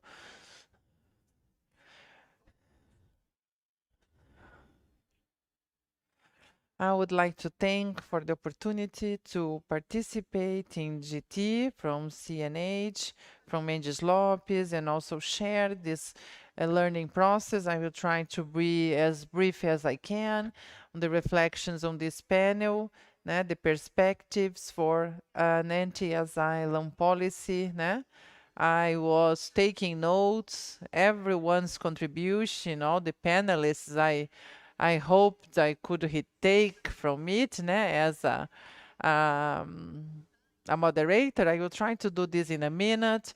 I think it's really important, this perspective of the planification of mental health, having in mind that we work to build the state policy for a long time. So when we talk about this interface, these dates from dates back, it has been a long time that we have been working with that.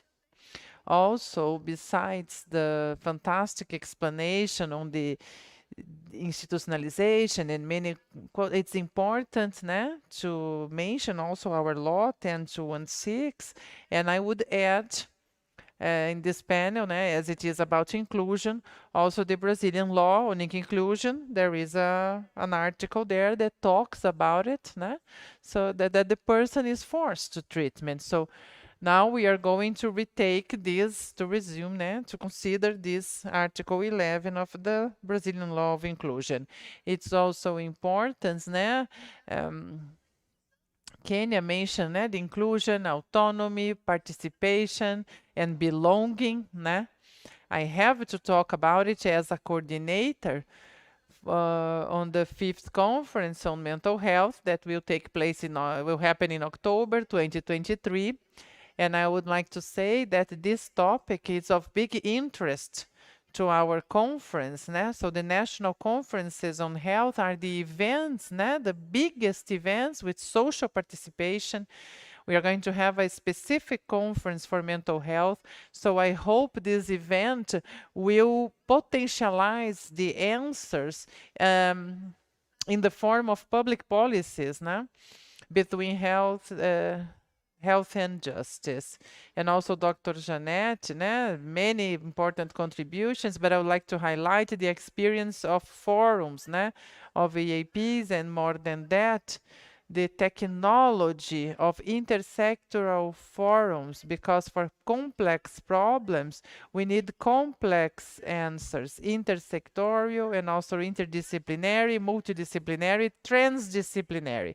I'm not going to explain the difference of these words, but to sum up, it's to make sure that each operator, either from the law or health, we will not be able to build solutions. We need a composition of answers to complex questions.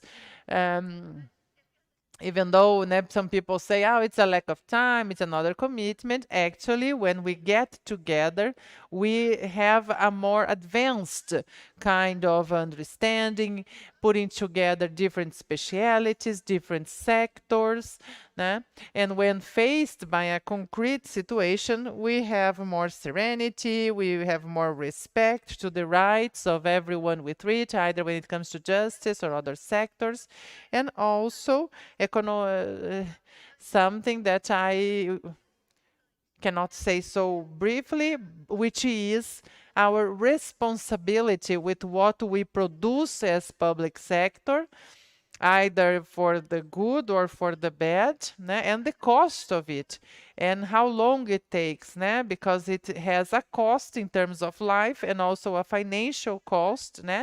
It is that would put our progress behind. Lucio said so many things, but not forcing anyone to treat. The next panel will talk about this problem in more detail. And Rodrigo mentions the vulnerabilities, including not having the access to household. In concrete cases, we see people who have their network, no supporting net, no social support in situations of extreme vulnerability, and this absence of a place to live is a problem when we think about network prospection. So what do we have in terms of policies, ongoing policies, implemented policies, and what can we ensure from now on? Now I'm going to speed up because time is short. And just to resume the participation, it's important to say that participation is not only thinking about the fifth conference now of mental health. We work for the proposition of guidelines, but the participation is much more than that. We also think about several devices, forums, which are not spaces for us to imagine that are only for the technicians, but also for civil society, organized society, so we can build answers not only for people, but with people. And it's also important to keep in mind not only the macro aspect, by micro politics, so directing tension, everyone, case by case, so participation, when we think about the construction of therapeutical systems, so every time it's important to listen people, it's important to listen these people who we are talking about, and we have to listen to what people say, what their needs are, what their agonies are, so we can actually build participative policies. So I would also like to bring a reflection, this agenda of the interface, the justice interface. We think about solutions, so entrance doors, but with time we were forced to think the program of the asylums and how to end and overcome the problem of asylums. But I would like to invite to think from the network, as I am a worker, I have been working for 10 years with that. I bring this point of view to think from the intersectoral network and also positive agendas to organize the network, such as the forums. This is why I highlighted it in your speech. And also the positive agendas in terms of dimension and participation.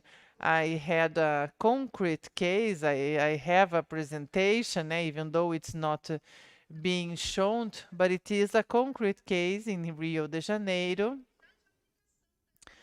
for the application of the resolution.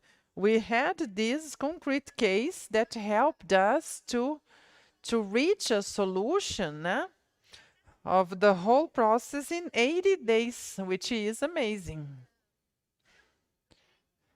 And I have here as a premise to our reflection the complexity of a concrete case is about how the public power is organized to produce the answers as public policies and also actions. In the same way, I would like to propose this complexity comes from clinical cases, even though we consider a clinical case or a situation of conflict with law that has to be seen case by case. This premise will help us to think our responsibility in order to produce complex responses for the intersectoral network. I don't know how much time I have. In the municipality of São Peão da Aldeia, there was a young man who was, before a situation of a conflict with the law, he was an absence of participation of the father, constant problems with his mother and his partner, and the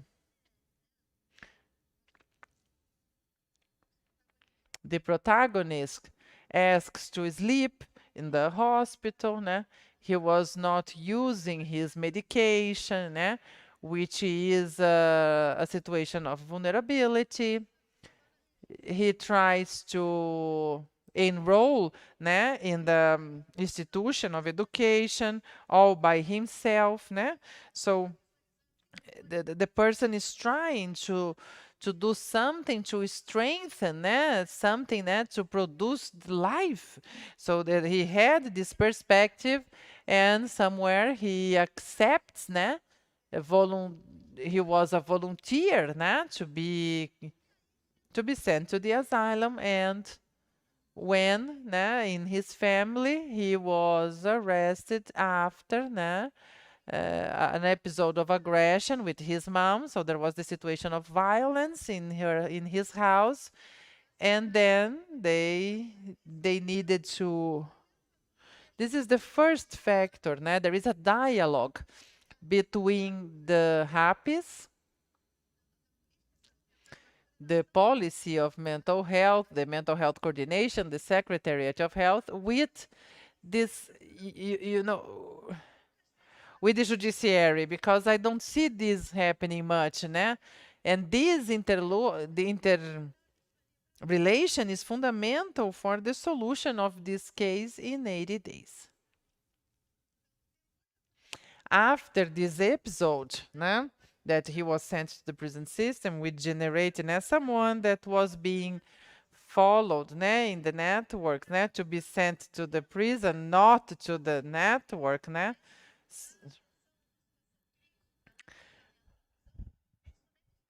At this moment, we have another loss, né?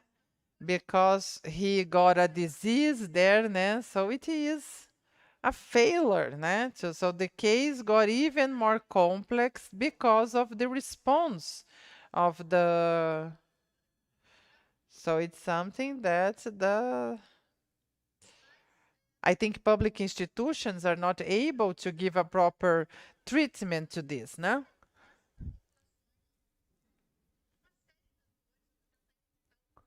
I will try to make this case shorter because of the time, but it involves the judges, prosecutors, public defenders, involves also SEAP, which is the Secretariat of Prison Administration. There is a psychologist who works in this interface, also a technician.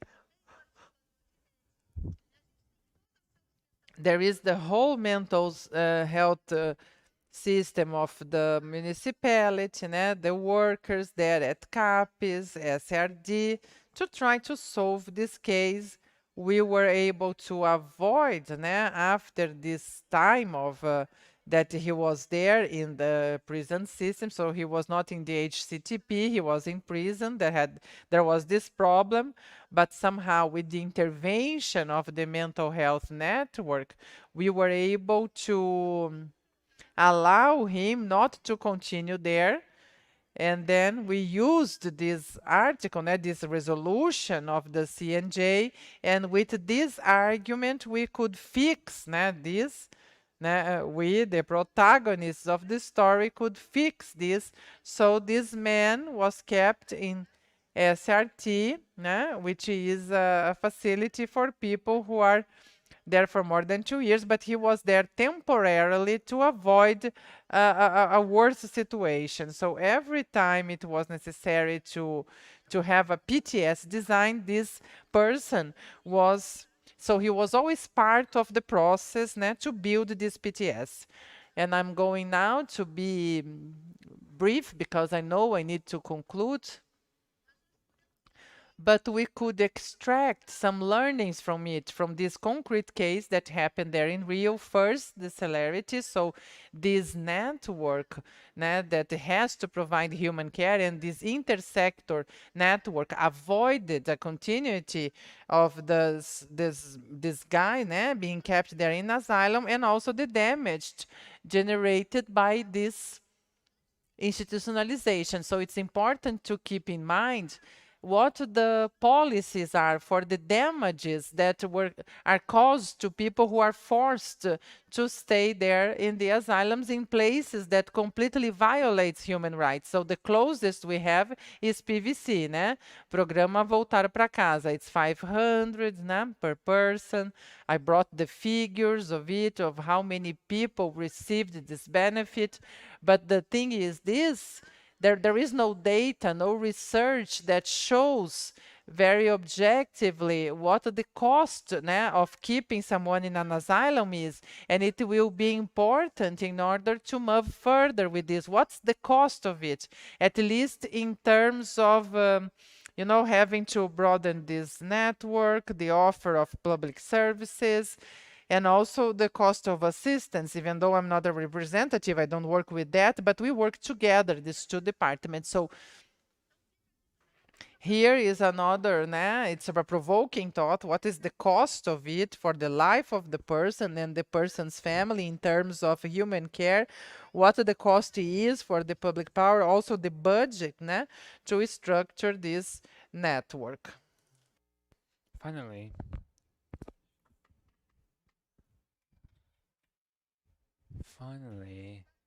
in this case, we saw the use of CRT, which is not a device for this sort of situation.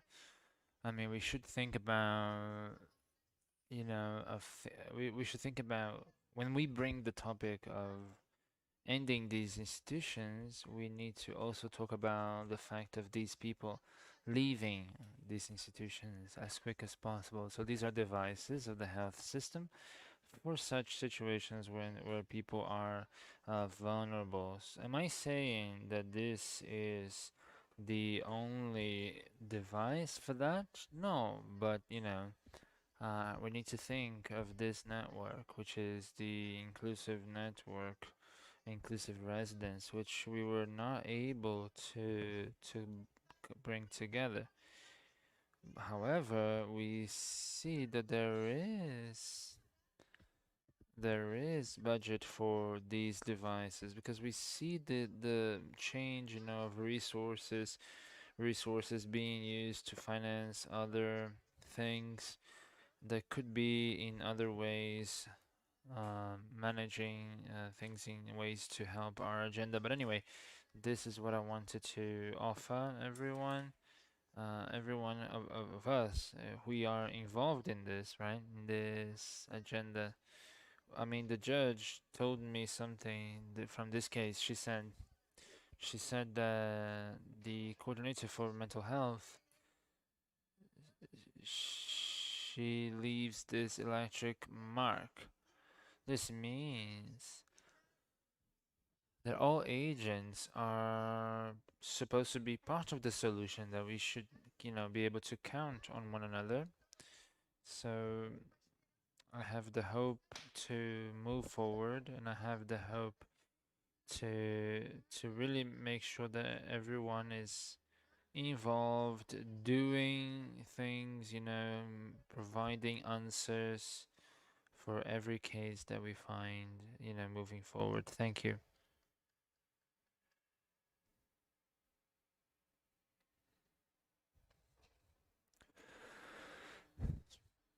Dr. Fernanda, thank you. I feel that we had little time to do this, but you spoke in a brilliant manner, and you were able to do this in a very good way.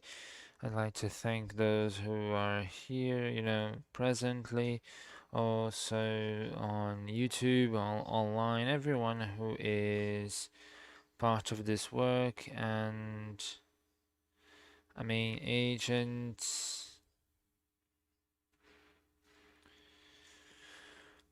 And this is extremely important. I'm very thankful I ask everyone to applaud now. And now this panel is finished. Thank you. We appreciate our mediator, and now we're gonna do a coffee break, a 10-minute coffee break, so we can continue and move to the next panel that should begin at 4:30. Yeah, thank you.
We're going to begin in a few moments.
Okay, so now we're going to begin the eighth panel.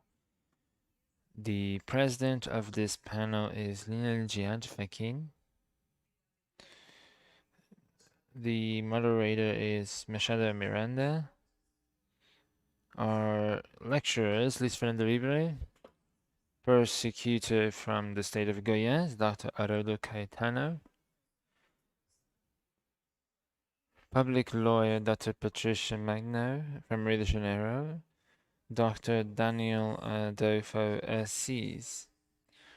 Our lecturers will speak about the role of justice system in the psychiatric reform, and this was a CNJ decision that constituted an anti-asylum policy from the judiciary system. Now we'd like to call Dr. Bellina, please.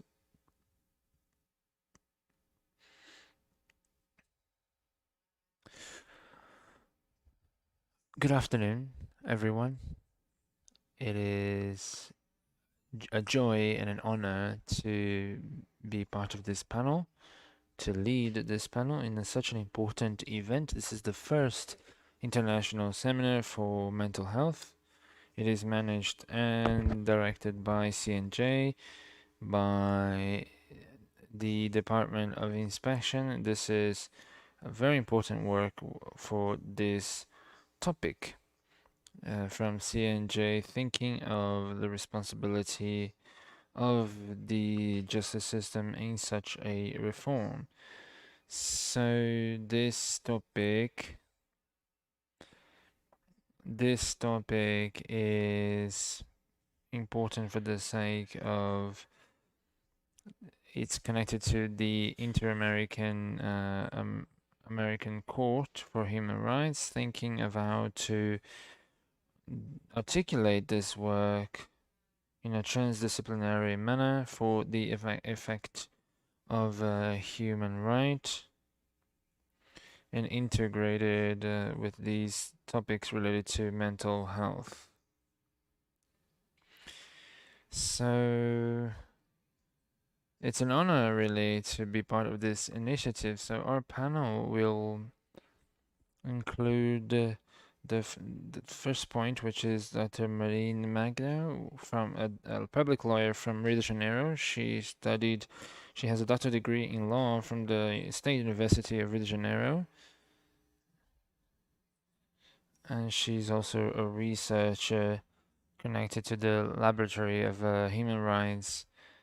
It's a pleasure to listen to you, Doctor, and I apologize to everyone who will speak for having to alert you of time, because we have a limited time, 15 minutes per person. Okay.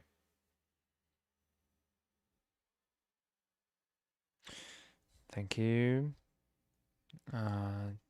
Professor Melina, it's an honor to be here. I greet everyone here.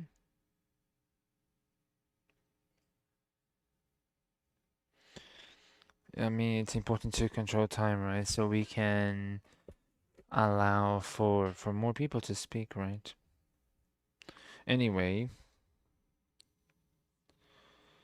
I would like to show you a presentation that I'm sharing here with you. The topic here that is important for all of us here is the role of the justice system in the reform in the 487 resolution. And this is important for the justice system to regulate asylum, the ending of asylum. So we see, oh, thank you. We see that it is important to understand how this became part of, even though you haven't participated, Professor Dr. Melina, you can see how this is a case that is important in these 20 minutes.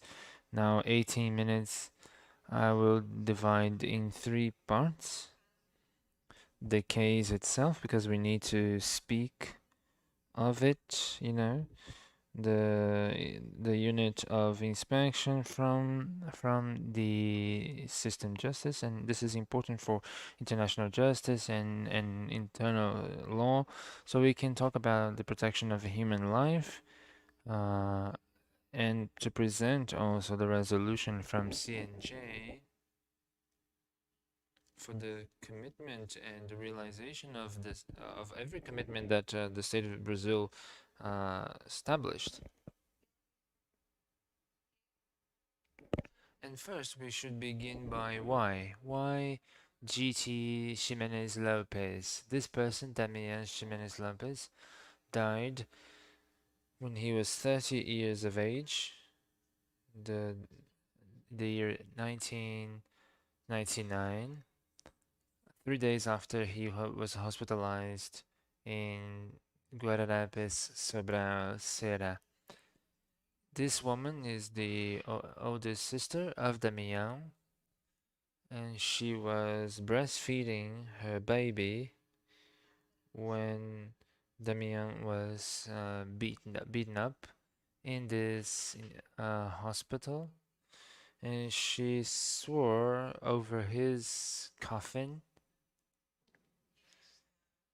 the death certificate showed the cause of death, not what actually happened, and those were visible marks, even to someone who does not have knowledge. And we all know now that he suffered torture. Everything is written on the sentence of this case. We can all read it. She swears that she's not going to rest until she finds this level of justice for this. And what happens was, after that, she could not breastfeed her child anymore, and she was able to transform this case into a public case. I recommend this case as a study case. It's really interesting. And she was the only one who had dial-up internet in her city. Do you guys remember this? And she discovered on the internet that she could send something, a letter, to the Inter-American Court of Human Rights, and it went through the stages of merit, and then the commission sends the case to the court, and that the Brazilian state, in its exercise, actually accepted. So in 2006, we see the first sentence of the Brazilian state. I would like to highlight that while this was happening, the project of the law that was considered, that was approved, and we see the new law, and we see that this appears in the sentence. In the sentence, it has the registration of those who represent the Brazilian state, and those who were part of this, they were testimonies of how this was, right? Considering the law 2001.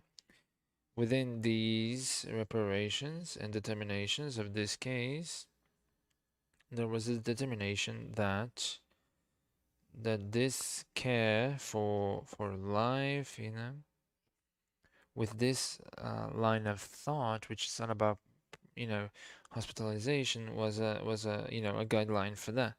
And here you see at the end of the image, you see caps those, you see how this is so important. And what happens after the sentence? While every part of this was considered accomplished, this is actually left in its place. And then there was a moment in a hearing. The CNJ took the commitment to promote complementary elements to this one determined in this paragraph of the sentence. So this shows us this commitment, and it creates JT Ximenez Lopez, that with the final consideration of this case, everyone who was part of this contributed to this project, and we produced through this commitment for the sake of managing, the justice system, looking at how we would produce this level of care, not the fantasy of care that is torture and that produces death. This is the one that Ximenez Lopez exemplifies. So this is very important, and it brings together international law and domestic law, and produces responsibility for every agent, really. So for everyone in the justice system, for everyone in all levels of the law in the country, considering international guidelines, it happens that yes, the Brazilian state can be really you know, this is not a case that I want to mention just for the sake of mental health, but especially how the International Inter-American Human Rights Court has considered, for example, the protection, legal protection, right? And we see that the main responsibility is with judges, who are there, and it was recognized to have been considered in all elements that, that was done in the human rights department. We are all responsible for this, basically. And we are those who can make these decisions. It's important for this to be clear. It's important for this, whoever we are, to get into the state building and see my name exposed for the sake of reparation, because in that case it was recognized that there was violation of human rights for the correct defense because they did not act correctly.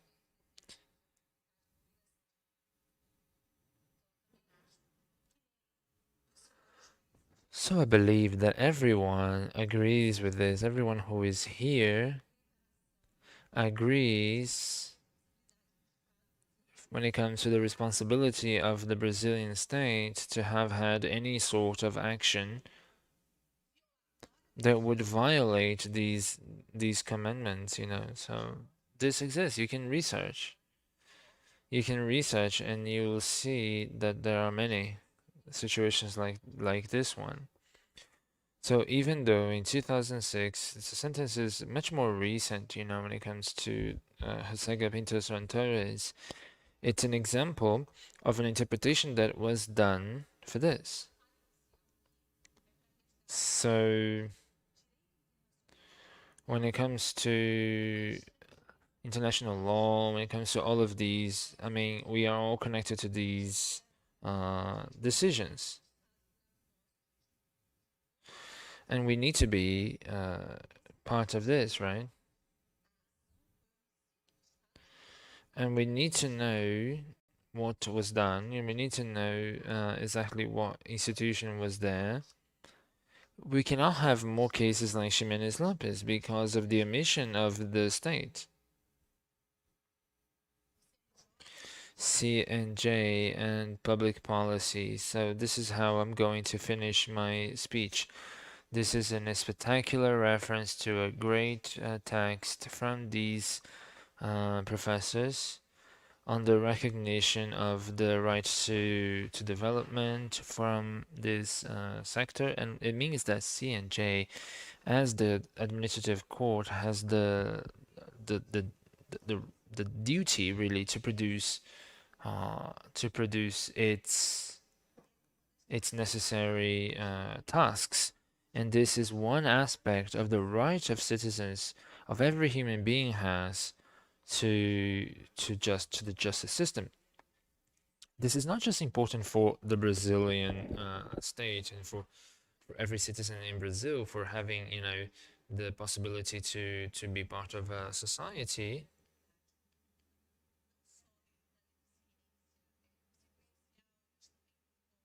And then we see that basically we see that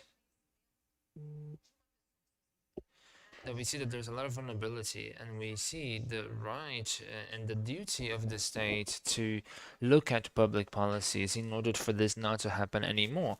So when we see this, when we look at all agents, we know that C&J is fulfilling these things and these colorful. You see that Agenda 2030, these colorful tags, right? To produce, what is necessary. So this is what I want to highlight for you here. That this resolution 487 is bringing a public policy in the justice system connected to the World Health Organization,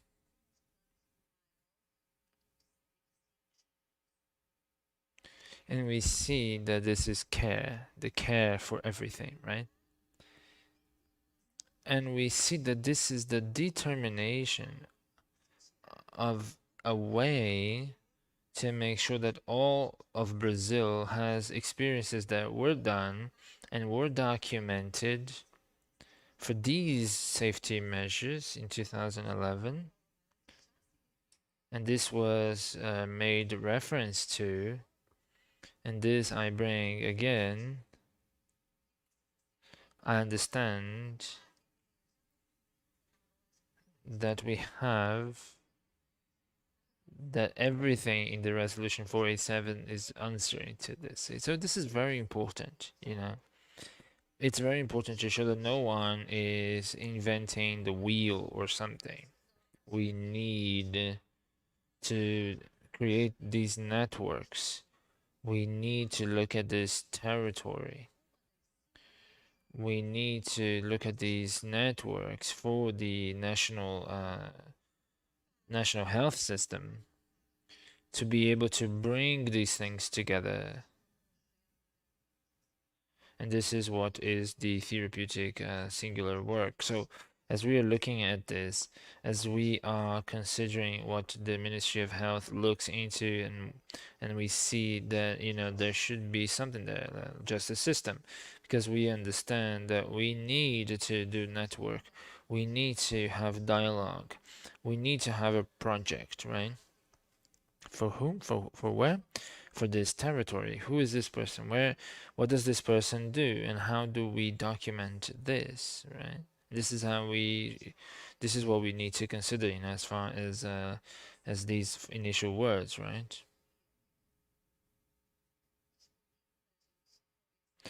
And I'm available to speak with you. In my last 3 minutes, I want to share with you the experience that I have as a public defender in Rio de Janeiro. Oh, I shut it down. Sorry. Oh, okay. Sorry for that. 30 seconds, huh? So anyway, I wanted to share that we have, you know, come to look at this, and we have spoken with professionals. We have, I mean, I have worked with this, you know, for like 10 years, right? We have spoken with so many professionals, judges, prosecutors, and we have thought of and designed a way to replace this concept of danger that leaves people in a state that is awful, right?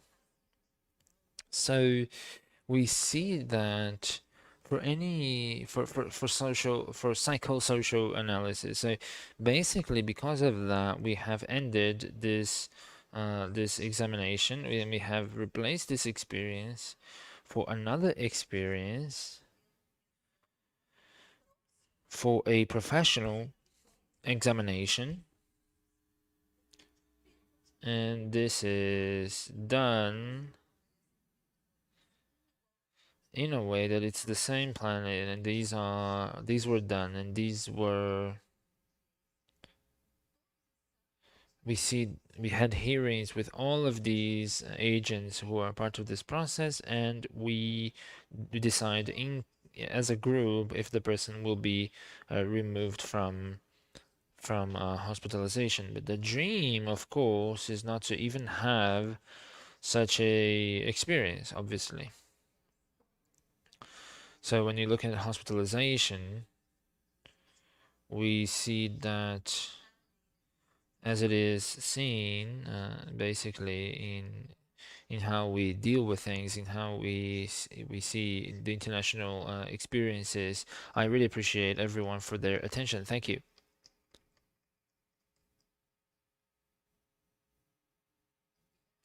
Thank you, Dr. Patricia, for your important sharing when it comes to this topic, as we see GT Ximenez Lopez.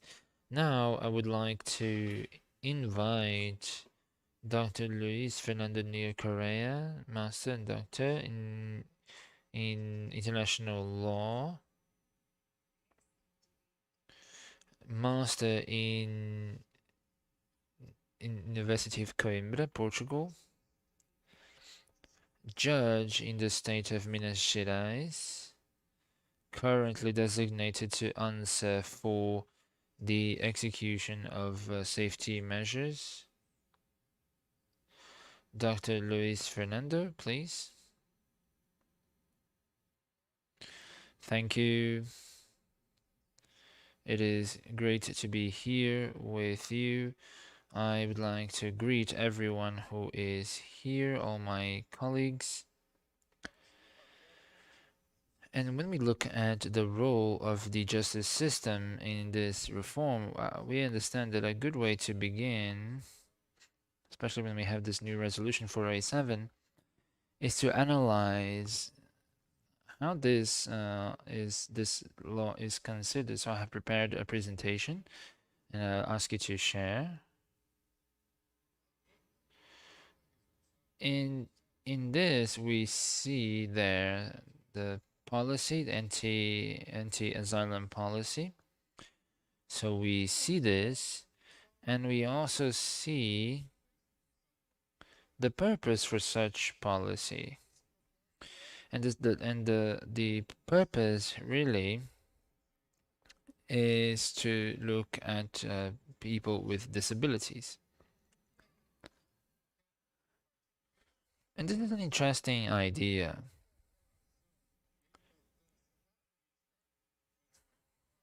What is necessary for the context of this conviction when it comes to the people with disabilities? What we find here, considered, it was the social model, the model which is focused on human rights. And this model disconnects with other models. That is the idea of the model of predictability. And what is this model?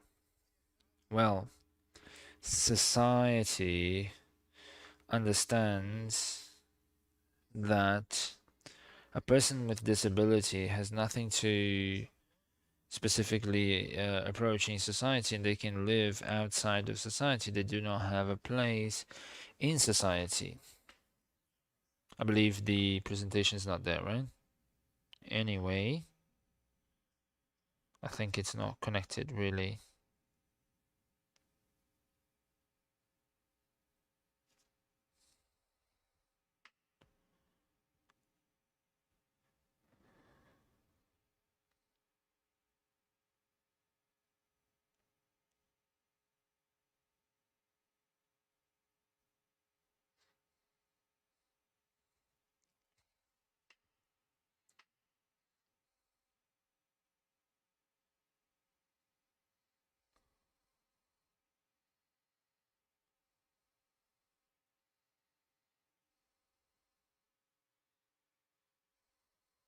Okay, now we can do this because yeah, I'm out of time, huh?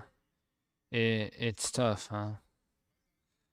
So when we look at this model, we understand that society looks at this for the people with disabilities, and this model is connected to the stigma to this that is sometimes considering people in such situations as dangerous. But these two topics have been considered in different occasions this event.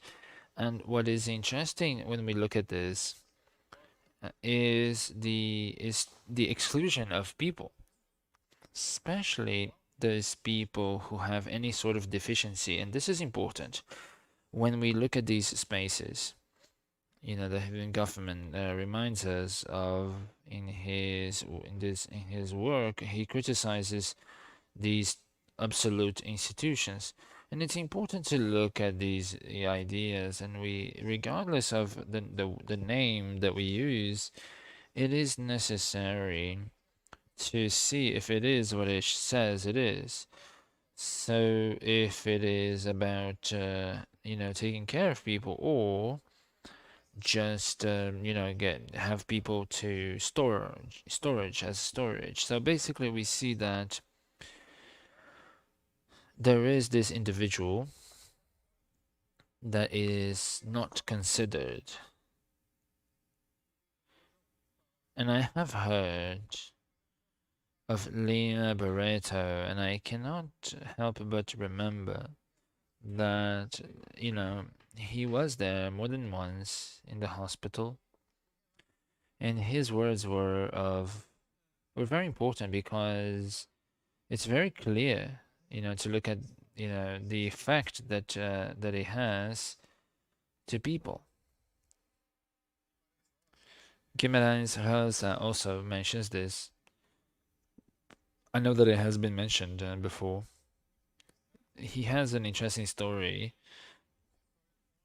That is the story of a man takes his mum, his daughter, to that, to be taken to a place of what at that time would be called crazy people, and he had the opportunity to serve, and he knew how to deal with these things. And what catches our attention in this element, in this point, is first that he knew that he was taking his mom and his daughter there, and then that they would not be back from that. Another important point is that those people who saw that, they considered it to be normal. They considered it to be a normal action. So they understood that as normal and acceptable. So yesterday, when I heard some of you questioning, what we as the justice system was doing while this tragedy was happening in the colony hospital, the question is bigger than that. It's about the society of the time, the society of the time would accept this, So when I bring this topic in Minas Gerais, I bring this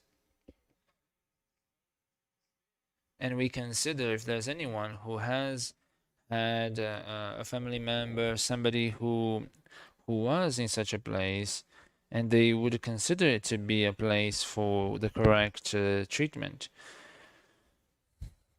So we will find out that people had this belief, people were taken for extermination. So in this model of presentability is the idea of this terminology that was brought into existence by Francis Galton, the Englishman, and actually it had a vast territory of use in the United States, especially after a case that was Buck versus Bell, 1927. She was a young individual with intellectual disability, and the narrative is that her mom also. The idea was to go to the Supreme Court and ask if it would be possible to sterilize Carrie. And this case was judged, and it received the vote of Judge Romes, and it brings this idea of what was happening at that time, the idea of incapacity or danger. It is better for everyone that instead of having a child that will come for crime or considering their incapacity to live in society, and society cannot let society. The judge said that society cannot let it be this way. So this was 8 versus 1, right? So 8 votes against 1.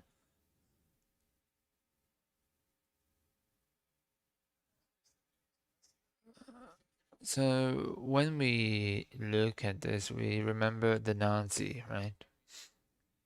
So it went to the final elements. But in the first months, Hitler came into power in 1933, and he started first by doing 375,000 sterilizations, and after that he started exterminating people with disabilities. So 300,000 people with disabilities killed, and they were used as tests of this system of gas chambers. The idea that they had was not to commit murder, but to get rid of the bodies. So then here we see that there is this break of the change of everything. We see that when we look at these options, we see that an insane asylum is a place for wasting people, for leaving people outside of society. So with this model, we come to end this dispensability model, and we go to a change of paradigm, to a new model. In this new model, the idea is that the problem is not in it's in the person, and the person needs to be normalized if the person wants to be integrated into society, not included, but integrated. And this convention, when it comes to the definition of a person with disabilities, it talks about those who have any impediments when it comes to mental, intellectual, interaction with any barrier that could obstruct the person's participation in society. So the focus is moved from one place to another, the interaction between the person and the object that could be making it difficult to include that person in society. So I'd like to highlight the convention because we have heard about the convention, we have heard about this, and we observe the resolution, and we see that this is important. We see the principles of this convention. The main point is this one. Article 3, General Principles, letter C, that says that there should be complete and effective participation and inclusion in society of a person with disabilities. This is a principle, but it is the purpose. Everything else comes from that. And everything else is to guarantee that. So when we look at that, so we see and we should consider that it has everything to do, and it's in complete harmony with this idea of redirection, the redirection of assistance, of health care, and everything else. So it's important to understand then, I mean, as it has been mentioned, we see that the convention is here active, in our country with functional status, and we see that it comes to specifying the rights, the principles, the rules that are applicable to those people with disabilities. And we see that there should be a complete and valid participation in society. Then we go to Article 14, and it talks about how the deprivation of freedom should be considered. It says that these people should not be forbidden freedom. And if it happens, it has to be in accordance with the law. And let's talk about the safety measure. And what is the safety measure? So it means, as a rule, it is a sentence. It is a sentence that the judge offers. It says that the individual will not serve the sentence. However, he or she will go through treatment. And how can we look at this in our country, in Brazil? Let me try to be more specific. We're talking about the provision of freedom. So what is the what discipline that looks at these three possibilities of treatment here? Voluntary, involuntary, or the judicial order? This is what comes through the safety measure, and this is the law. So we see that there's no secret in the construction of this, and that's why the legislation has to do with the law and the legislation. So this is a non-chronologic analysis that obeys norms, and the article leaves no doubt. It can only be done with the resources that are understood to be possible. So in the first paragraph, we see the explanation of that.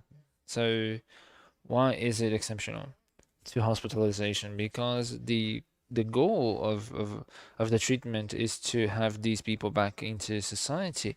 It is possible, but it is exceptional. It is exceptional. So it is by the power of the law, and it has complete sense when it comes to this idea of the anti-asylum policy. So the third paragraph has already been mentioned here for these devices, and we see that it also establishes the necessity to observe these rights in its own, the only paragraph in the second section. And I'd like to highlight two of these rights. The first is to have access to the best treatment. This clarifies really the debate. These people need, who are absolved, they have to have the necessary treatment in the national health system, and there's no doubt where is it going to be, right? It cannot be in disagreement with the law, and we don't want to be sitting here to discuss anything that happens when it comes to the committee for those people with disabilities with anything that is in disaccordance with the resolution. So this was mentioned here, the orientation that comes through the committee for these topics and the necessity for the ending of these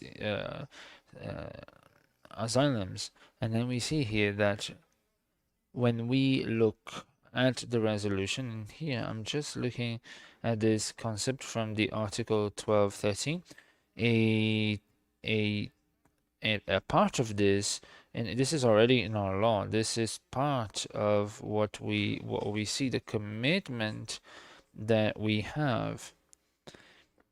The 12th article then prioritizes this, and this is one of the most important things. So the law says this, and we need to have this level of analysis, and it can be exceptional, and the explanation for that, it happens in health, in the health system. So it is important to have these clarifications so that we can place this resolution in its correct location, and that the CNJ could not replace any policy such as an anti-asylum policy that would be in disagreement with the current regulations and everything that has been understood by our country. So I want to say something important, when it comes to the convention and the rights that are established here. I want to say that people with disabilities do not need protection. The people who need protection are basically the rights of those people. They do not need protection, but their rights do need protection. Thank you.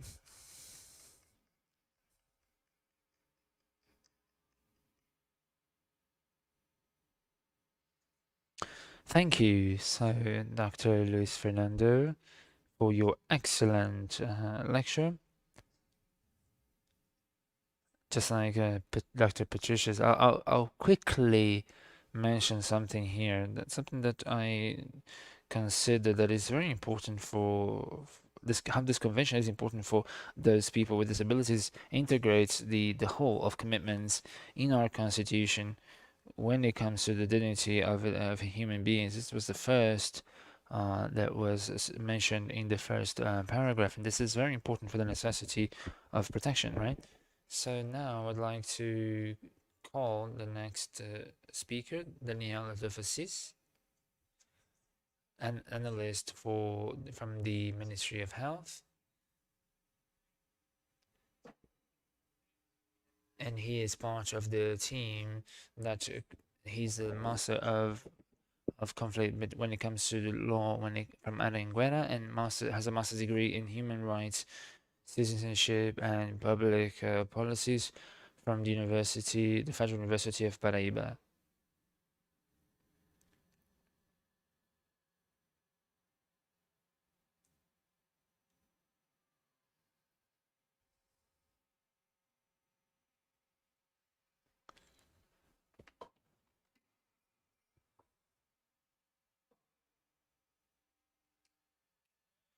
Good afternoon. I'd like to thank you for the invitation. I had the pleasure to be with you I mean, last year, and we did work that was very important for our event today. And we look all of our friends who I know, and I'm very happy to be with some of these individuals. So my name is Daniel. I live in Paraíba, and there we have our custody hospital. Especially when we look at the state plan that happens in some other states, it happens in other states. Currently, few people are part of this, and we look at this and we look at this, we analyze this as an example to inspire other practices in other states. So first, I'd like to offer a visual analysis for those who are watching on YouTube. I have curly hair. I'm black with a light skin tone, and I'm wearing a beige t-shirt. So for us to be able to look at this,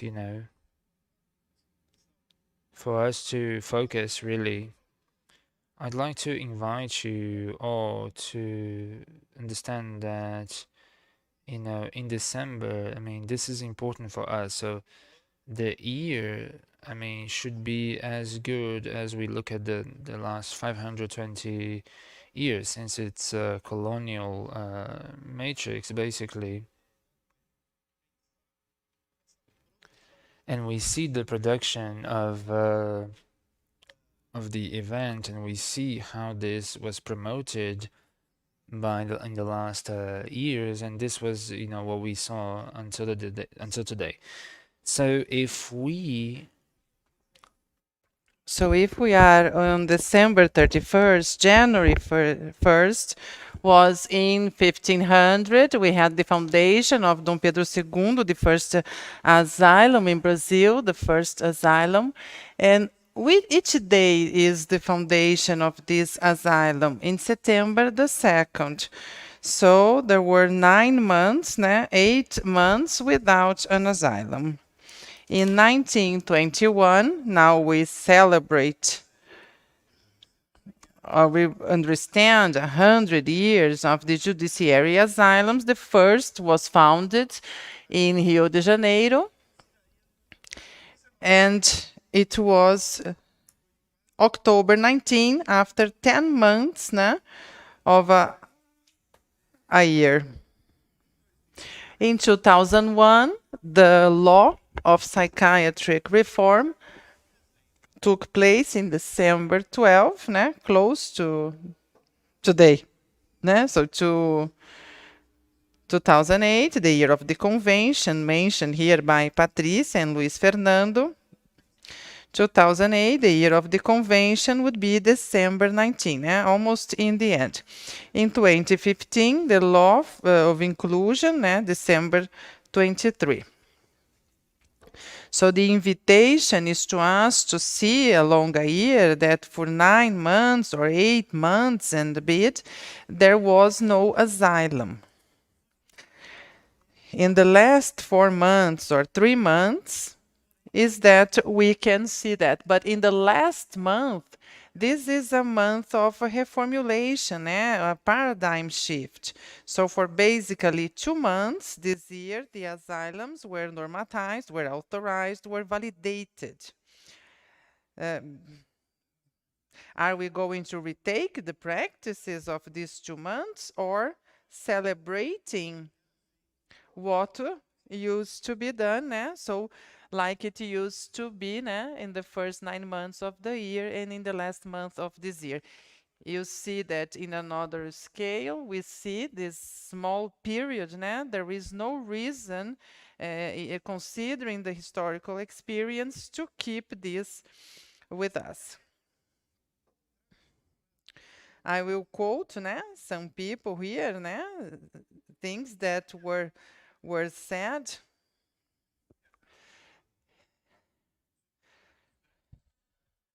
On the control of them.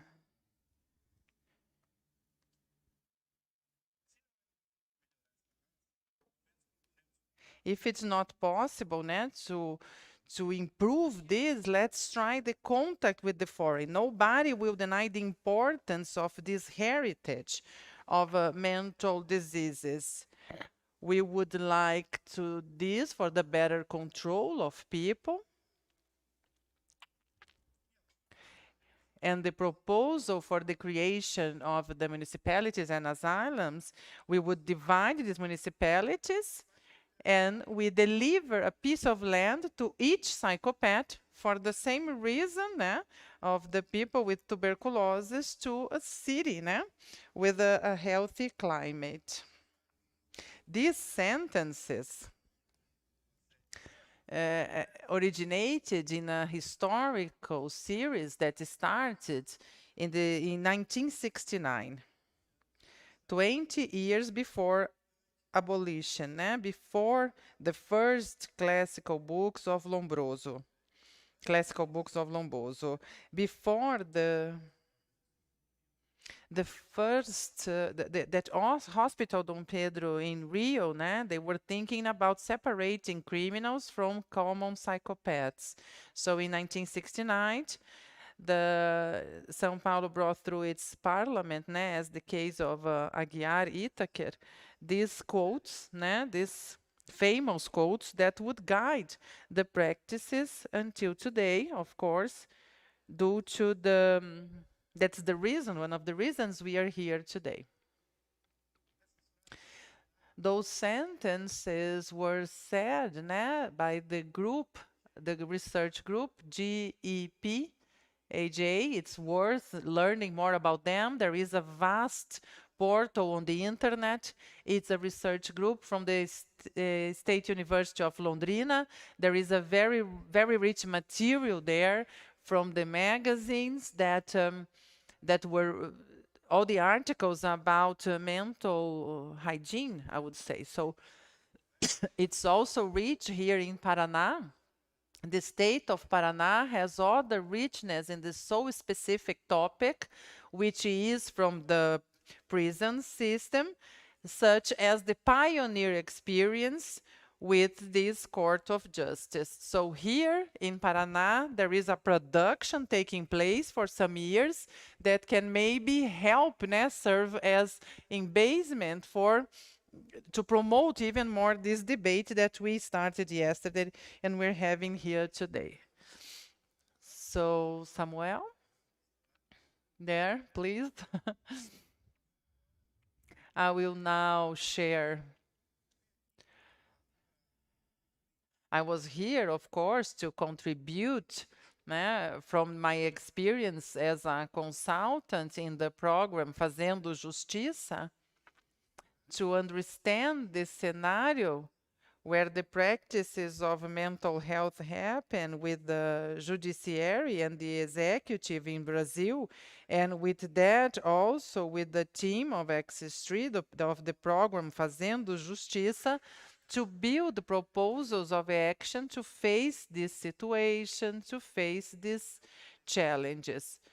So I bring general data from this. It is still in the systematization phase, and we can show more generically, already shows the direction that we have to move north. And this advisory is based in the ongoing normatives on the literature, because there are many books that bring not only as books, but theses and academic dissertations, Haroldo, Patricia, Luis Fernando, and other colleagues who are here who study this topic, and also other experience taking places in more than 30 years. Pailing in Goiás also, and others that came, such as in Maranhão, in Pará, in Paraíba, in Rio de Janeiro, in Paraná, Mato Grosso do Sul, each of them at their time from their singularities. The fact is that we are moving in a very promising direction. And the idea is to have a national program with a series of mentions that will go from actions, an improvement of the flow in the prison system, in the interface with the judiciary, and permanent actions to ensure that these flows will take place, and other elements such as more administrative documents to guide their peers in the state.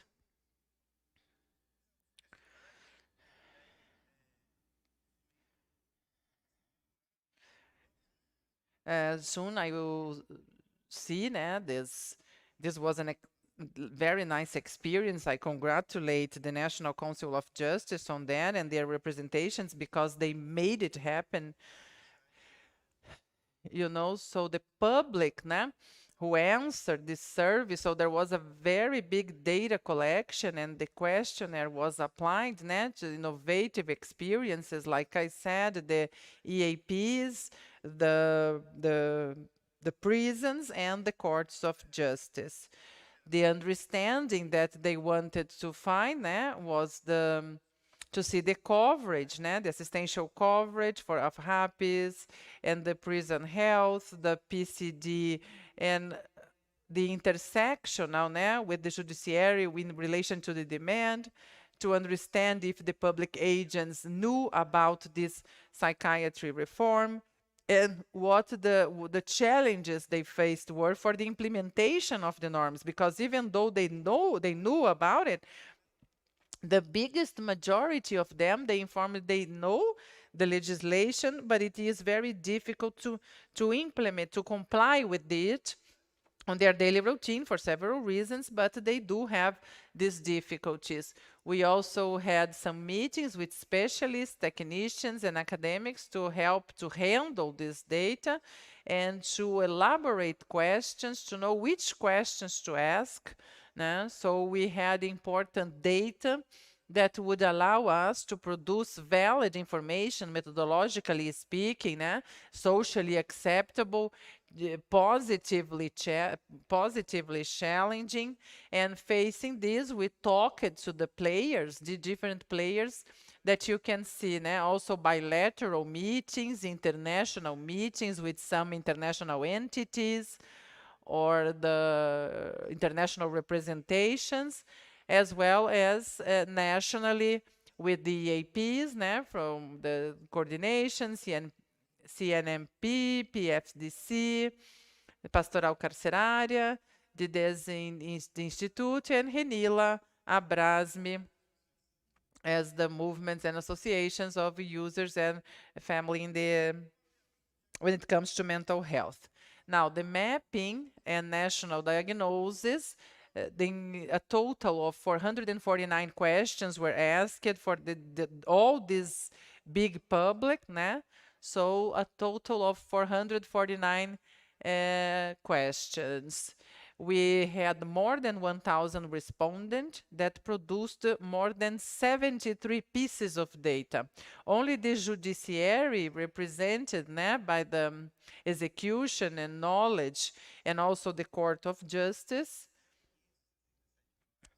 a total of 567, so a third of the total in Brazil, and 20 courts of justice, an expressive representativeness. So out of these 64 questions for the knowledge, and then 54 questions for the execution, and 101 questions to the Court of Justice. So we reached the total of more than 36,000 pieces of data. This institutional strength, believing that it was important to conduct this work, I think it was university groups, because it's very difficult to make people sit to answer 100 questions, and we were able to do it. So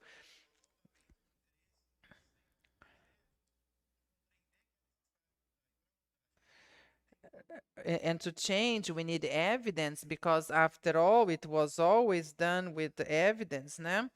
So, or we need to, in order to have evidence, we need data, and this is a lot of work. This was solved by an institutional force, né? Led by the National Council of Justice.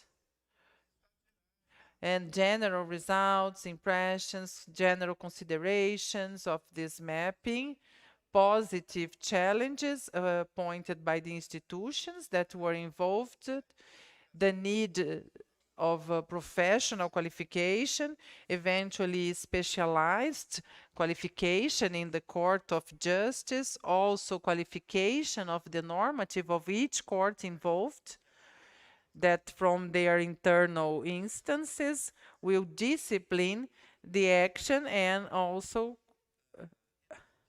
in the educative sense, promoting permanent education actions. So the actions can really take place, and a cultural change also in the institutions, because this is something that we noticed in the 20 institutions. Half of the courts, they said that there were flows of attention to mental health. Now we know that we don't know what flow it is, but there is a parameter that we can use in order to talk how this flow is, how can we increase, and what is interesting to keep. And in the judiciary, many people answered that at the time of the hearing, either in the knowledge or the execution, which is less common, but it only goes through the hearing because of the rights of the people involved. There are some practice to the attention of the crisis that happen in some cases, some kind of we can handle the crisis. In some cases, it is sent to other a hospital, and a psychiatric urgency, CAPES, ALBESC, so they can have, they can talk to these courts, judicial courts. So there are experiences, positive experiences to be shared, so everyone, including the ones who could not have this positive experience yet, to understand that it is possible to do it. And then, just to conclude, the strategies, thinking that here also we have to see the prepositions. I bring specifically the right to the quality rights, which is mentioned by Kemi and other people. But it's important to have, this is an international document from WHO, and it was also internalized via PAHO in Brazil in 2015, was translated by the Ministry of Health. It is available on the internet in English and in Portuguese. So the name in Portuguese, Direito à Qualidade, it's the quality rights, which says that the quality of services is only ensured by ensuring the rights. There is no way to improve services if not by ensuring rights. So as our colleague in the morning said, it doesn't help cleaning the floor if people will continue sleeping on the floor. It will be because it will make the floor cleaner, but we won't improve the quality of life of these people. So this tool was created internationally to check qualification processes of the services of mental health and social assistance. And mental health is to think about these ways, and also to think those services always considering health and social assistance from a matrix that is guided, that is driven by the key concepts on the Convention of Persons with Disabilities. So the evaluation of a service is done by the observation of these rights, communication, privacy, healthy food, living freely in the community, all these rights, né, quantified, they are measured to check the quality of the services. And this is why we can say, né, quality rights. Né? This is why the rights, it means quality. Né? So I have an adaptation of the study that Professor Louise in the morning, né, she had an adaptation of these quality rights to the health in the prison system, né, the prison health, and I made an adaptation of the matrix that she created for mental health in the prison system, because this is what we are talking about here. And the matrix is interesting because, of course, it's necessary to improve it, to validate it, but we immediately see what the targets are, né? The targets of the politics in order to change, né? What are the screws that we have to tighten. So here are the standards, the topics, the rights. I would like now to conclude with an example from Paraíba. In Paraíba, we had with the participation of Olivia, that is from Access 3, 2019, 2020, 2021, we were able to establish a state plan in HCTP. And this state plan, I will mention 3 axes, né, in order to be easier and we can exchange more concretely what the possibilities are, the strategies, né? The possible strategies to be, so that we can take. So 3 dimensions, I would say. 3 axes, sorry. Desinstitutionalization, that counts on the closement of these closing the asylums, né? Prevention to avoid people joining it, and also the attendance flow, né? The institutional steps first. What are we going to do there, né? To establish an emergency plan, né? An emergency plan because it's urgent. For it, it's necessary to have a group, né, institutions of permanent education to map this public, né, to know more the situation, né, who these people are, georeference, né, georeferencing service in the state, so have these CAPs, né, SUS, so judges who are there in the court, when they receive something, when there is a case, they can check in their computer an updated map. So here in my municipality, there is a CAPES, but it's CAPES 1 or CAPES 2, a regional, CAPES 3 that is part of my health unit. There is a, so this map, a dynamic map, updated, electronically updated, has to be available to the professionals at the court.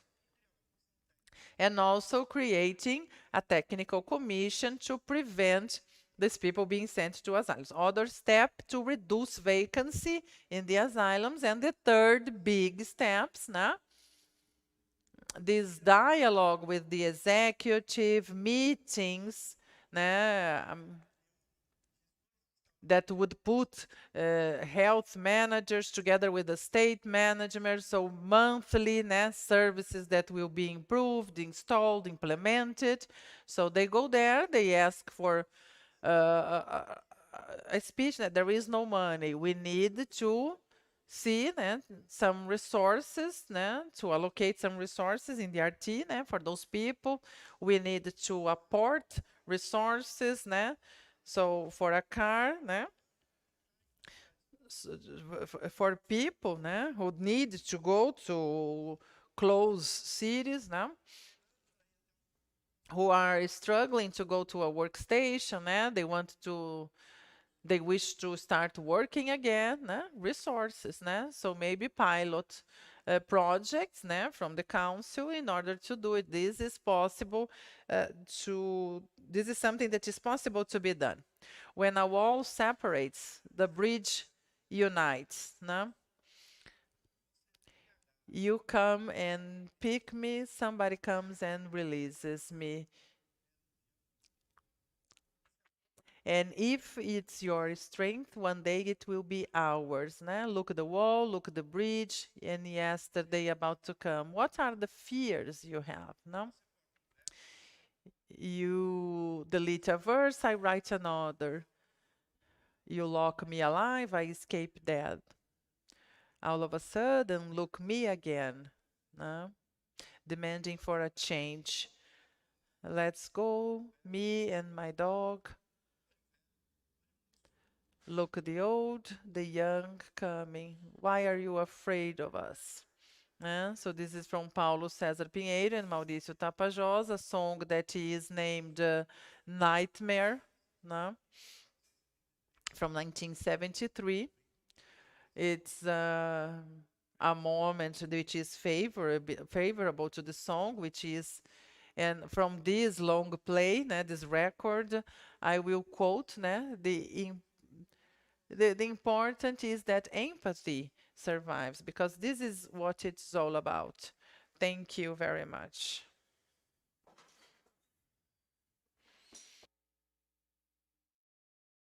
Thank you, Dr. Daniel, for his presentation, and I will hand it over to Dr. Haroldo Caetano, graduated by the School of Law, a Master in Penal Sciences in the University of Goiás, Doctor in Psychology, and also Justice Prosecutor in the Ministry of Goiás, and the winner of Inovari Award, Programa de Atenção Integral.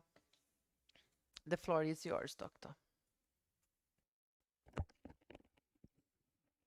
So guys, just to thank you, the panel, the whole panel, and the opportunity. I'm sorry I have to leave. Right? So I live in Paraíba, and I can't stay until the end. All right, I'm sorry, and feel comfortable now.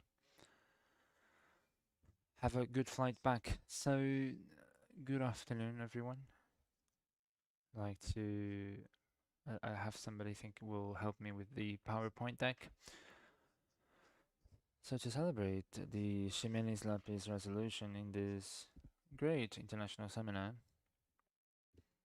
I have prepared a speech. And after, participating in the event yesterday, today, and the first part of my speech, I'd like to invite everyone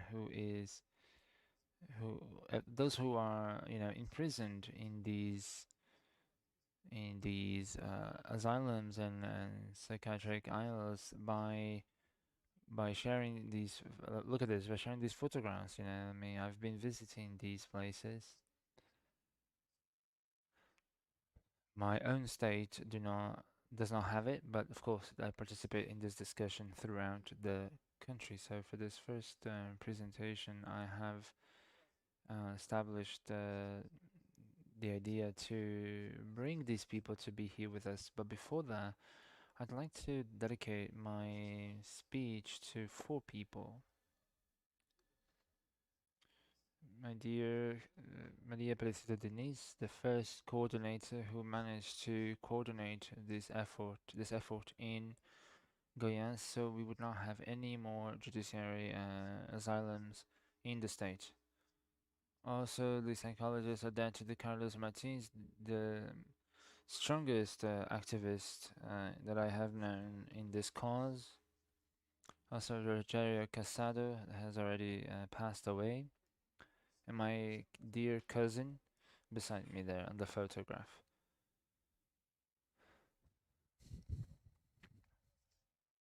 So we have seen the Brazilian Holocaust, and that's why I've also brought these images to you as well, to show you that the Holocaust continues to happen. On the left, you see the 1979 documentary. On the right, you see 2019 that I took when I visited judiciary asylums in the country. So you will see that the conditions and circumstances are similar. They have not changed, and of course we see that it is evident in these places.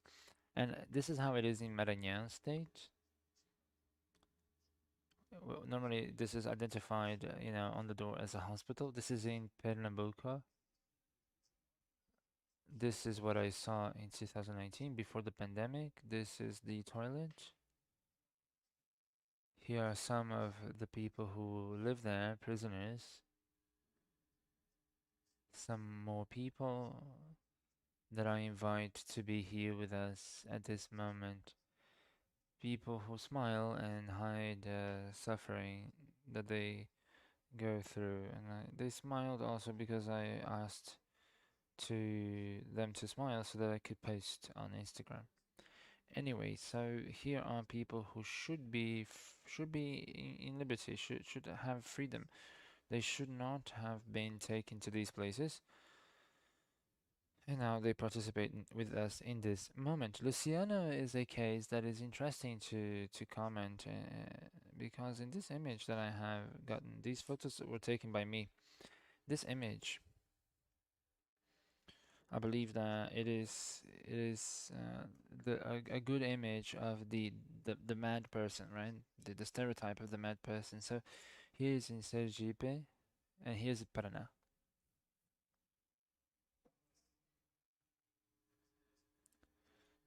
Different address. I don't know how long I still have, but anyway.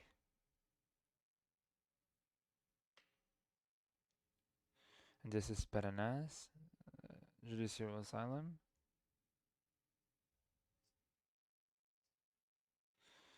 And here are some things that of course we are not able to see anymore because at this moment we see some of the prisoners here, the moment of the visit that I did before the pandemic.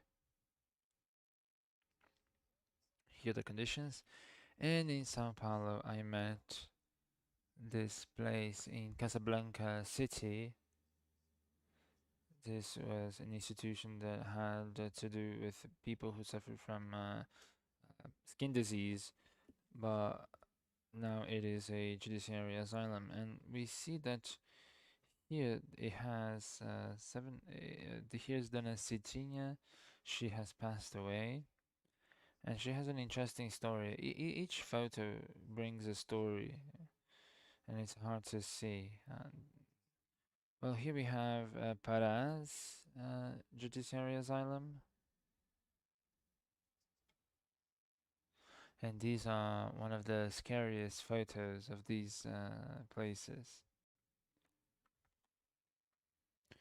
And we see an interesting piece of work that was done in Belém that has managed to change a bit of this reality. So here we see on the door it is written General Hospital, and here we see feces on the wall.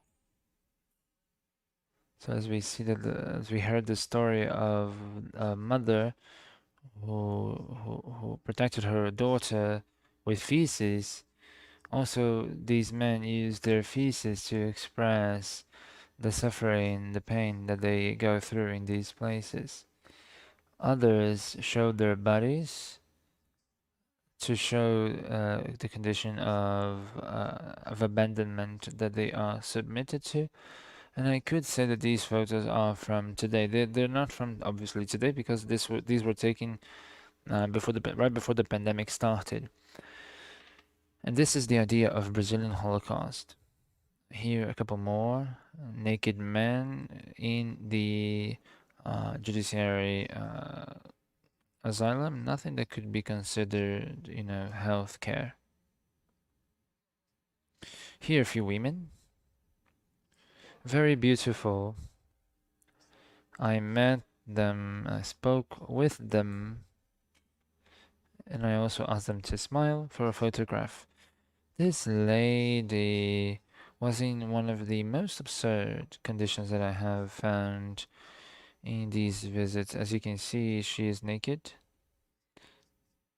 She could not communicate. She had spent a few weeks without seeing sunlight. The cell was dirty. very dirty, and the smell was awful. We could not even get close to her to speak with her. Here is another, young lady who go through these places illegal, in a complete illegal state. So this lady has been through a specific situation, and she had cancer, and she went through this treatment because she couldn't leave the place. So here's Salvador, and recently we had this experience because we see the collective, the group of women that exist. We see how we see this space for women, right?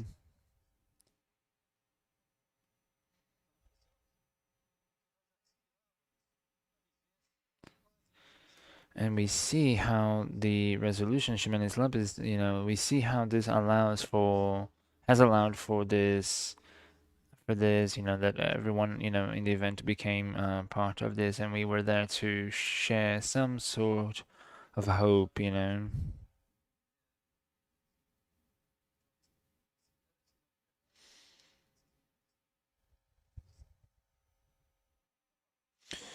And, we have spoken about, this environment, and we here show Luciano.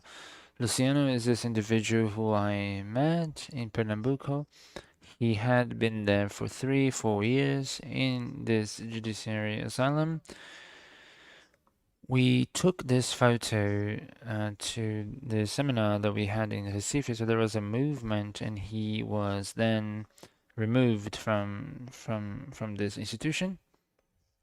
Today, he is being served by the psychosocial department. So he's not this monstrous individual that you see through the image. Obviously, he had been arrested for small crimes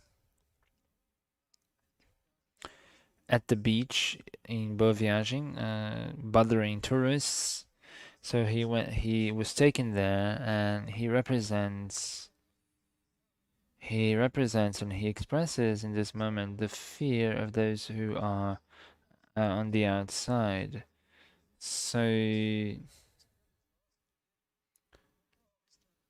he was afraid of us because probably in his mind he would understand that only monsters could do what we have done to him. Now he has left the institution. Now he's being served and treated in the correct manner in this by this department. So here we see this drawing that is very well shared in events such as this. Here we have news about these seminars, and here's the second part of my speech.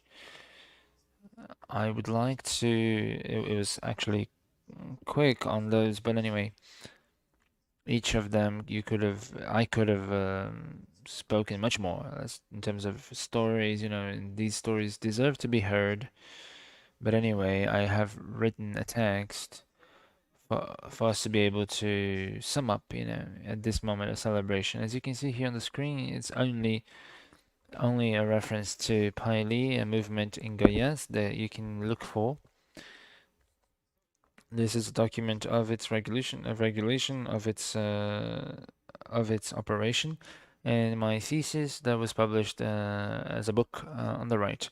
So now I'm going to read what I have prepared as a final message at this beautiful seminar. So,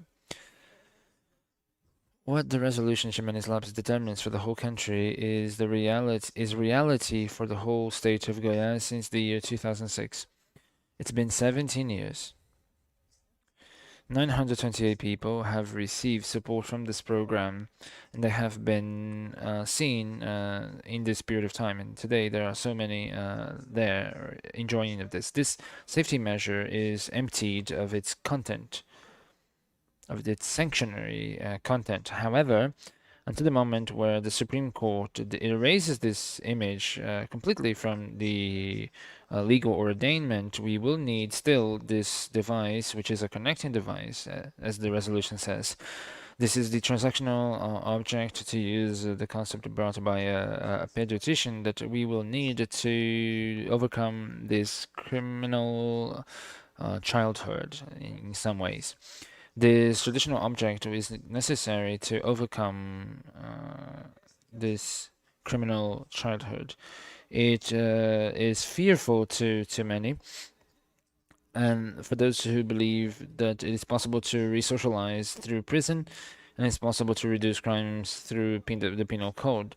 And when we look at this project, this done by Ximenes Lopez, the idea is to overcome criminal childhood to reach maturity, comprehending madness and the phenomenon of madness, and understanding how they are connected to law, looking at Basaliano concept. When we look at the level of danger that we would see for these measurements,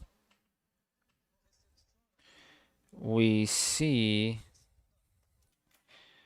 that what is in the law basically that has already been mentioned. What we see as a legal fundament that is basic before, as it was before even the 1940s.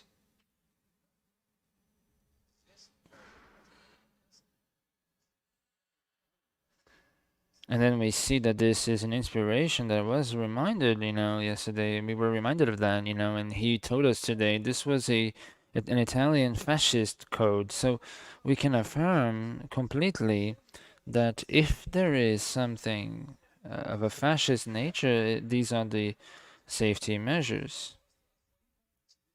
And this shows how incompatible this is to the Constitution, 1988.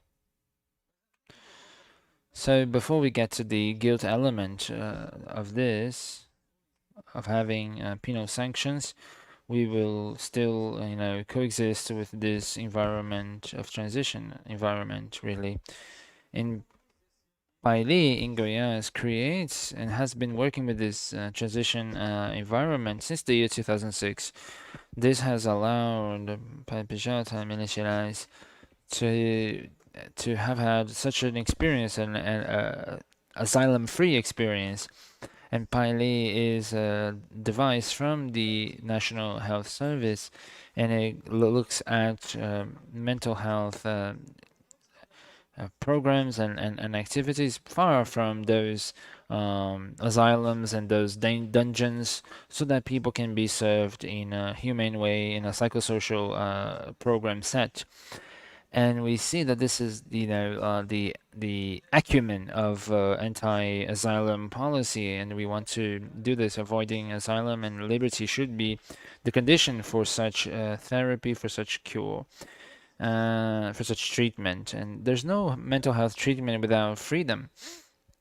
What we see here is that everything in this field should be considered through the principles and norms established in the law from 2001.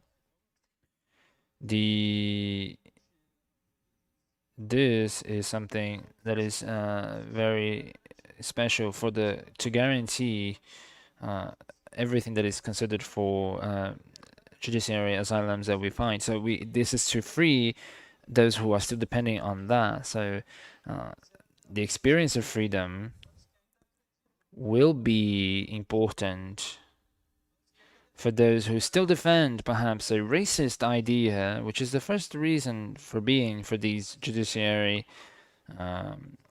institutions and asylums. So now we see that they are stronger, ever stronger than even its own regulation. So this is explained by our authoritarian history of human rights violations. And at this point, as back to democracy, we see new possibilities for the recognition of ourselves as law or legal individuals, as we see the thousands of men and women who go through the experience of psychic suffering and who are imprisoned in these judiciary asylums in Brazil. This is not just about psychic suffering we should consider, because madness is not just pain. It is something that moves life, culture, and the joy of life. The legal system has a policy, an anti-asylum policy. It has to be followed by all judges, all courts in Brazil. This is not little. This brings the human rights as a institutional objective. Human rights is present in so many discourses. Those flags guarantee marketing, guarantee success, guarantee likes on social media. But these human rights become erased when we get close to these prisons, these institutions, when it ignores violence, institutional violence that is practiced in these male and female prisons, and the denial of human rights, which is the biggest mark on these places. Now is the time to have this network. It is time for the National Health Service in Brazil to be part of this democracy of liberty and freedom and life. Liberty is therapeutical, and I come from this experience of 17 years of having a genuinely anti-asylum experience in Goiás. And now this sort of therapeutic freedom is not only for those individuals, but for everyone, really, for prosecutors, for psychiatrists, for judges, for everyone who still suffers from this disease, which is the judiciary asylum itself. The judiciary asylum is the disease, and freedom is liberty, is the cure. And getting to the end here, people should not be dying at these places. People should live. And people should live in plenitude of this experience, which ends. It's very incredible and fantastic, as we are travelers in this planet Earth. So the madness train will go back. Finally, I'd like to end by sharing the hope that we hear from Beto Guedes. We have cried, we have shed tears when September comes, and the good news comes. I want to see forgiveness. I want to see. We have cried a lot. We have shed tears. Many have been lost along the way. Anyway, it is not. It doesn't cost much to invent and to look at this spring, and I should open the windows of my chest, and the lesson we know by heart, we should now learn it. Thank you.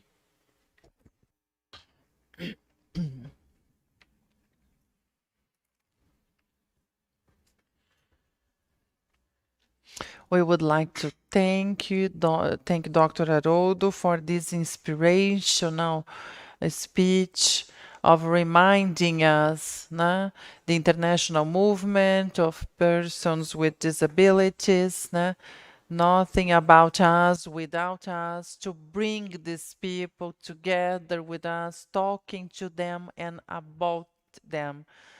And I would like to open the floor now to Dr. Melina Machado Miranda, an assessor for the Department of Monitoring and Inspection of the Prison System and also the Juvenile Justice System from the National Council of Justice, social assistant in the Public Defensory of the State of São Paulo, graduated in social service by the Júlio de Mesquita State University of São Paulo, specialist in public health by the Master in Social Service from PUC São Paulo. The floor is yours, Dr. Melina.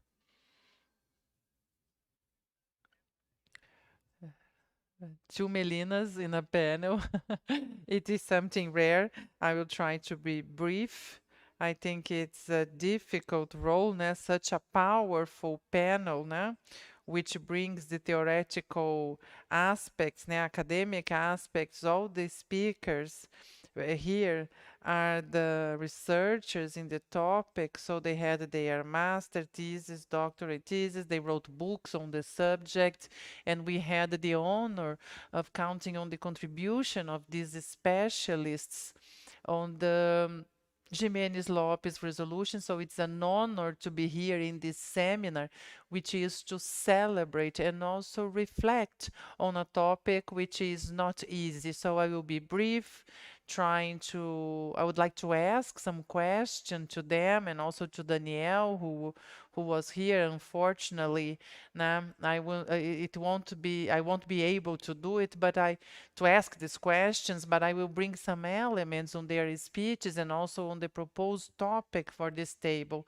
I would like to thank Melina for conducting this panel and mediating this panel, so talking about the role of the judiciary in the psychiatric reform, talking about this question, about this topic, which I transformed into a question.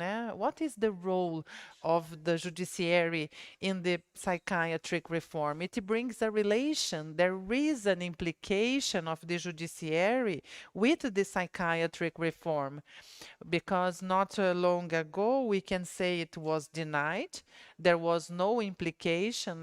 This was not something that had to do with us. And I think the resolution of the CNJ that institutes this anti-asylum brings this in a very contundent way. So the importance of this resolution, because this will say that the judiciary has to act for the right to health, the right to human rights, to ensure to comply with the law.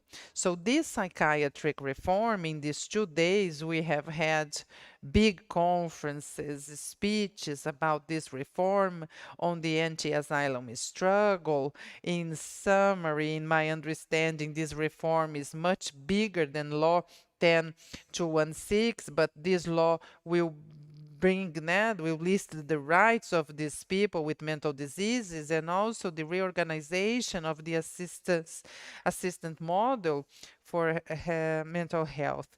So this law is going to reorganize these assistants and will bring then, it will be a lighthouse for the 407 resolution of the National Council of Justice. In this panel, we also have the opportunity, like I said, to have theoreticals on the topic, but overall people that were there in practice. So to establish theory and practice together, this is so important, and it will tell us what is possible, because the possible was also shown here in our speeches. It is possible to disinstitutionalize with responsibility. So if we see the experiences, we can drink from the experiences of Minas Gerais.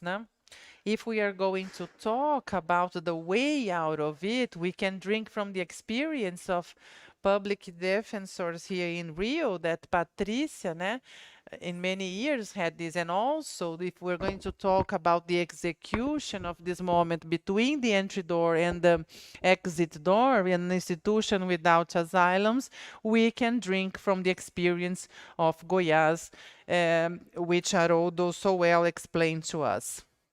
So he could, we can think about a national program that would welcome these people suffering with mental disorders, that will be taken then compulsory to this prison system. So I would like just to mention this practical experience in the justice system that has this, which this last panel is all about. So talking about this reform is talking about a treatment in an appropriate place, multidisciplinary teams. It's also talking about citizenship, quality, life organization, decentralization of assistance.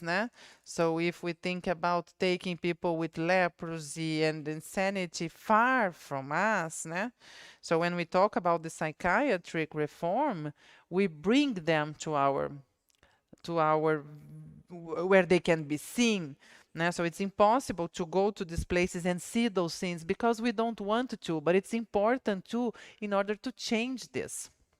Today we had the opportunity to be here in the medical panel complex. It was difficult to face that, to see those people there who are in the safety measure. They are there for years, in these asylums. So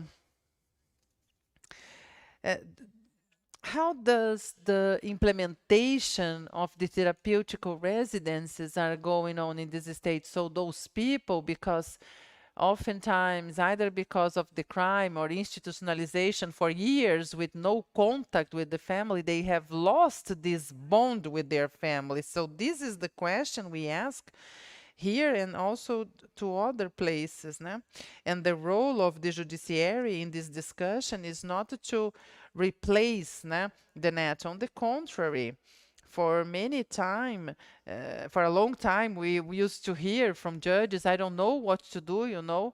Managers would say, I know how to manage a prison. This is a mix of hospital, prison, much more prison than hospital. So for that, it's enough, going there, you go there and you will see this Luis Fernando Negro when we name hospitals, but when in a hospital there is no hot water, in a hospital there are 3 meals a day with an interval of more than 12 hours for people who are sick. This is not a place where they are receiving treatment. So this is a question that is like an echo in our mind. So talking about this reform is talking about movement.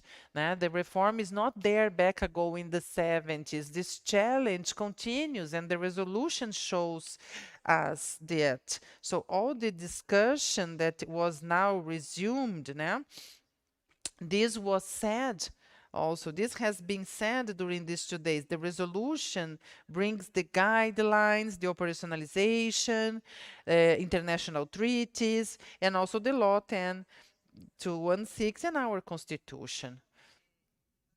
So Mario Mouro, who is the user of the psychosocial network, with very important this participation of this, he says that to talk about mental health without having an ethical, political of what we call mental health, we can get lost. So it's like naming an asylum a hospital. It's like naming a hospital a place which is not a hospital, which is not a place for treatment. It's very important to consider the deaths, suicide, and talking about psychiatric reform.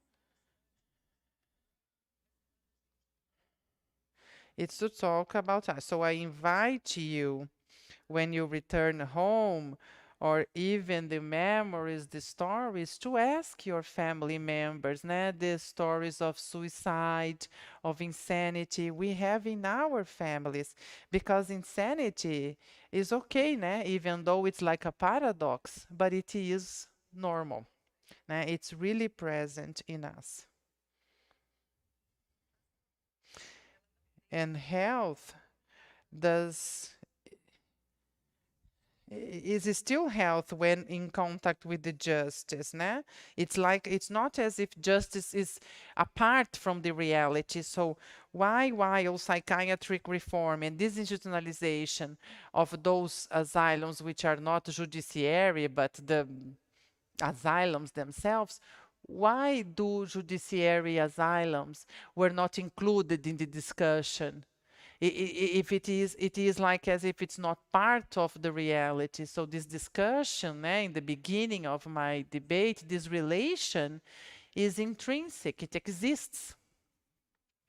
So the judiciary, the justice system today represented in this panel, has the responsibility with the right to health, with the compliance with the ongoing law that is there for more than 20 years in Brazil.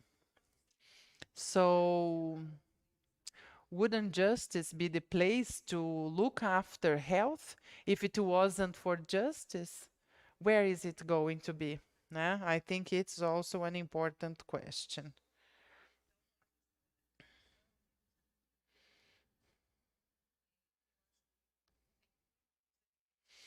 There are many important elements in this resolution. We are going to treat these, né, in the panel system, social educative, execution. We are going also to treat people with mental suffering in the prison system. Many organisms responsible, who the World Health Organization has warned us on the moment of mental suffering, the need to look to these cases. And I think the asylum is a factor, né, that is a problem for mental health. So once again, the National Council of Justice invite you to read this, né, Justiça Pesquisa, which is a department of the National Council of Justice, which is really interesting. It will discuss, né, death inside the prison system, which is considered natural death. So if you consider that a young person, aged 30, dies from tuberculosis, this wouldn't be considered natural death. And also the research shows something which I understand is really interesting, which is the measurement of life expectancy of people after prison. Né? If I'm not wrong, it's around 500 days. So they can measure, let's say, this, né? And it shows important data to us. So this resolution is going to talk about power and care. The power of acting of the judiciary, the power of articulation with the and the power of making decisions, né? What is the best treatment, né? At the light of the norms, the ongoing norms in our country. And this human care that is so a target of concern, this has been happening, né? In this territories. The health teams, they know how to do it. They have been doing this. Now you can go to CAPES to take a look. So this is not new. This can be new to us. Maybe it's new in this relation, crime, insanity. But once again, I would like to say that health does not disappear in contact with the justice. On the contrary, it has to be evidenced.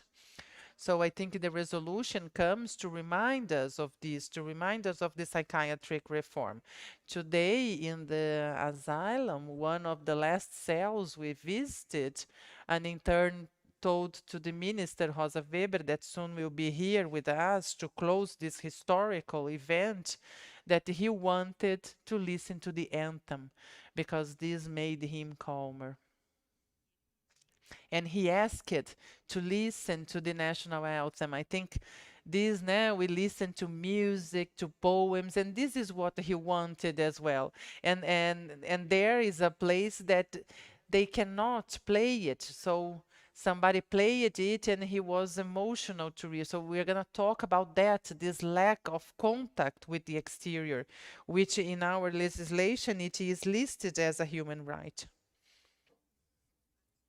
Resolution brings a very important point, which is the singularization of the attention to people.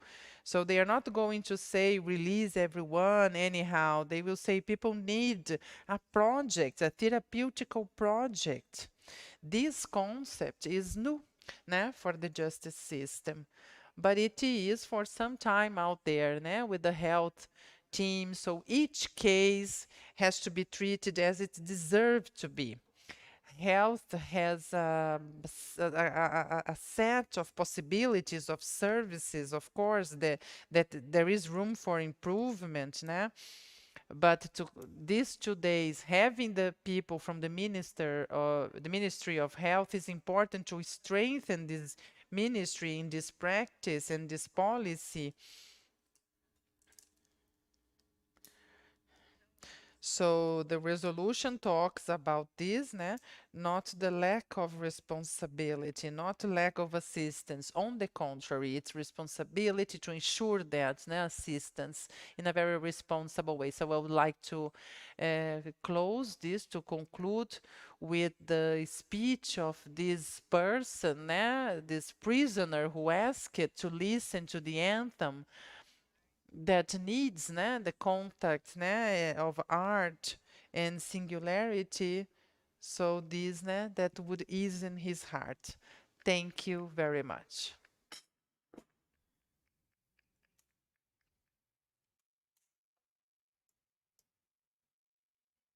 I would like now to show on the behalf of everyone here who are our gratitude for all the learnings that we share, all the knowledge that we share, the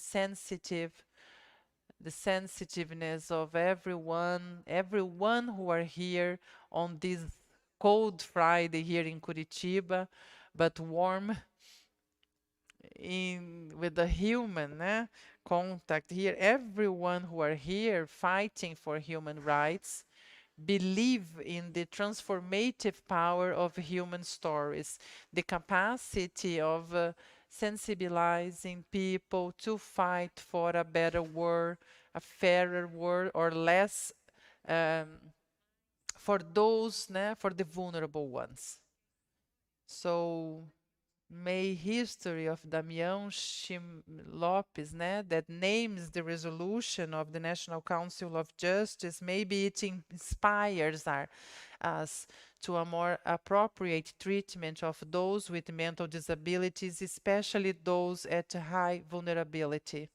And with that, I close this panel and invite you to the next panel with the presence of the Minister Rosa Weber, the President of the National Council of Justice and the Supreme Court.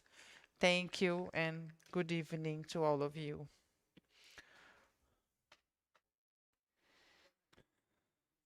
We thank you. We thank the president of this panel. We thank the lecturers for being here for this last panel. Right now, we're going to make the preparations for the closing of this event. Thank you.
We are going to start now that we have reached the end of this international seminar.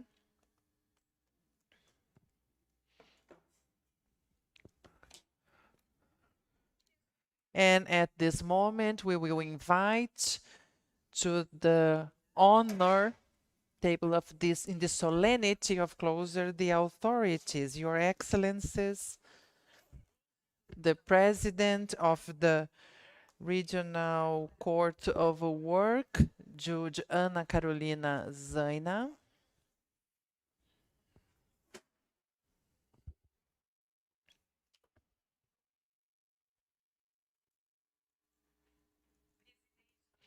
the president of the Regional Court of the 4th Region, Judge Ricardo Teixeira do Vale Pereira,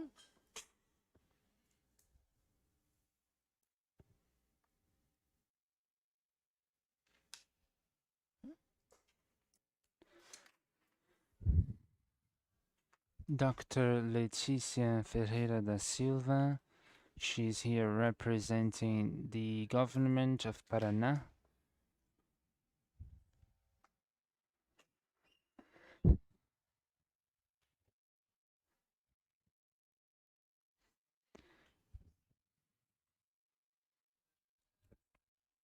Now, Salice Monteiro Sanchonetti.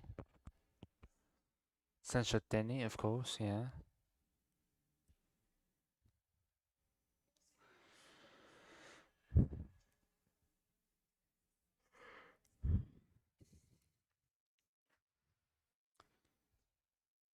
Now we would like to invite here Mauro Pereira Martins. Also here, but remotely, the Ministry of State and Health, Nícia Trindade.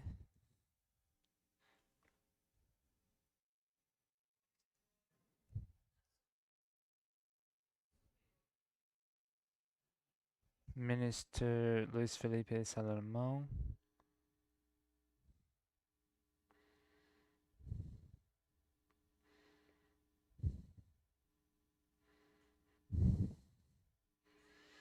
Also the President of the Supreme Court in Brazil, Minister Rosa Weber.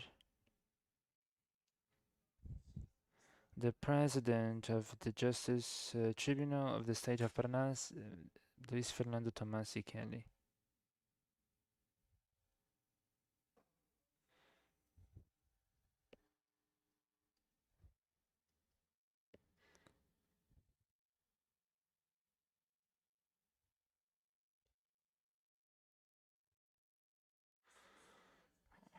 Also, the following authorities: Executive Secretary Rita de Oliveira, representing the Ministry of Human Rights and Citizenship.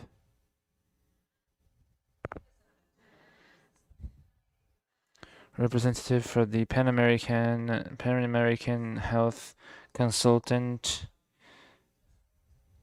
Dr. Claudia Braga.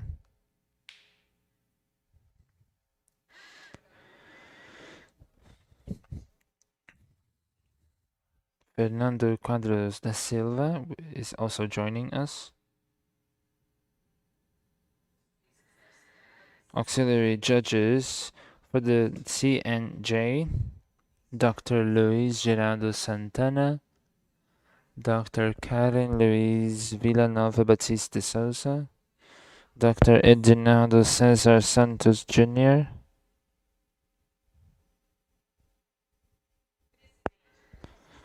President of the Association of Lawyers in Brazil, Dr. Federico Mendes Jr., also Dr. Jadison Suzin, Prosecutor José Jacoya, President of the OAB Brazil Paraná, Dr. Marilina Inqueira Winter, Public Counselor Dr. André Giratina,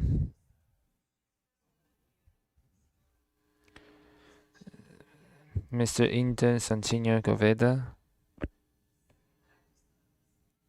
Secretary of State, Secretary of Health, Coutinho Beto Preto, Director of the Law School in Paraná, Ramon de Medeiros Nogueira, and we see the report of social educational efforts in the Tribunal of Justice in Paraná, Rui Mugiati.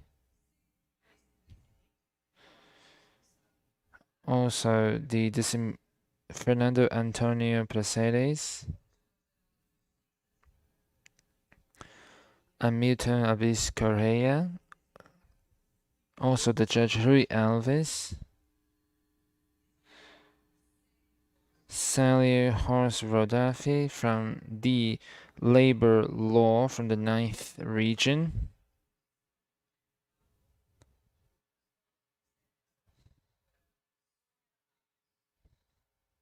and Sonia Barros.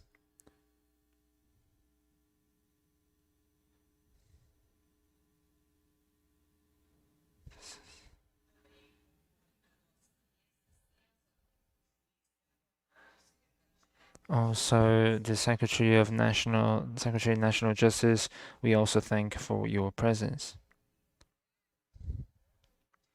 And also Director of the Legal Lawyer School, Ramon de Medeiros Nogueira.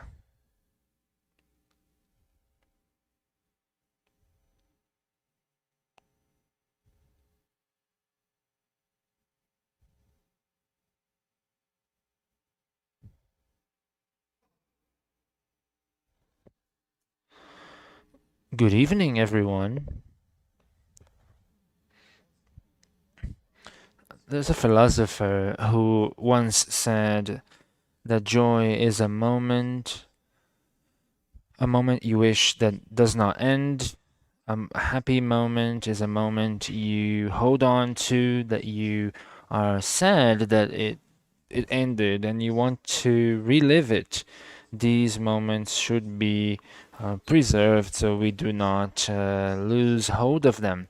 So we hope that this is part of this joy is in our hearts constantly. We also like to, I'd like to say and greet our Minister Rosa Weber, Luis Fernando Tomas as well, President of the Court of Law in Paraná. Ladies and gentlemen,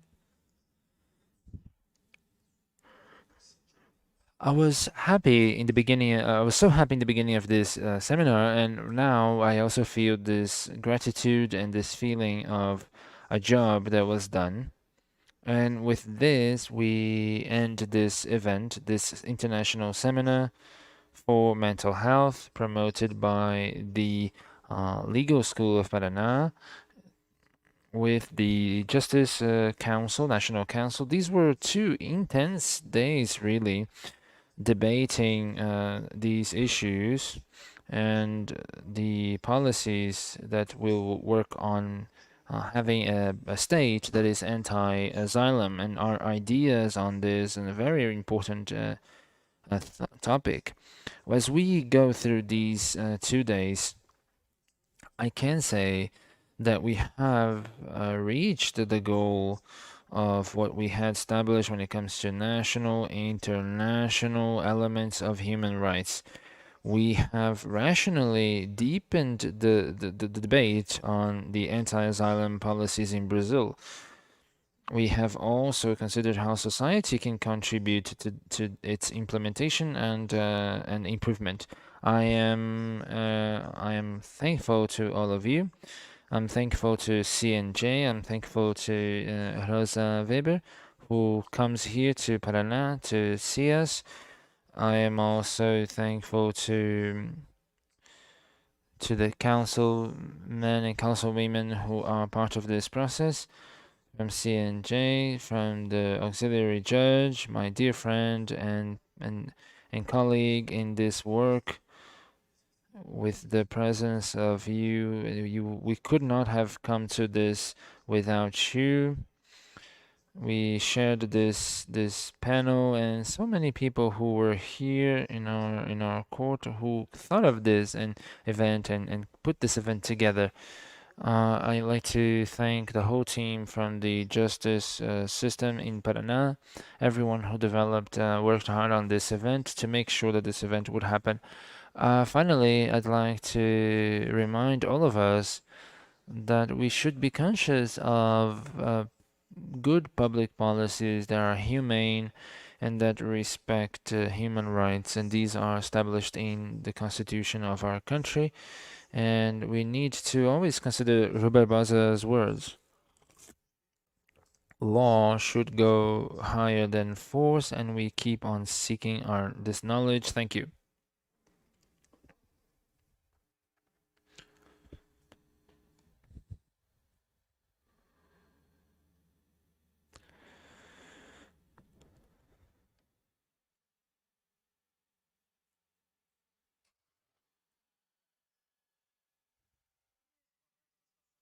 At this moment, we would like to invite Dr. Lisa Tindade, who's here remotely.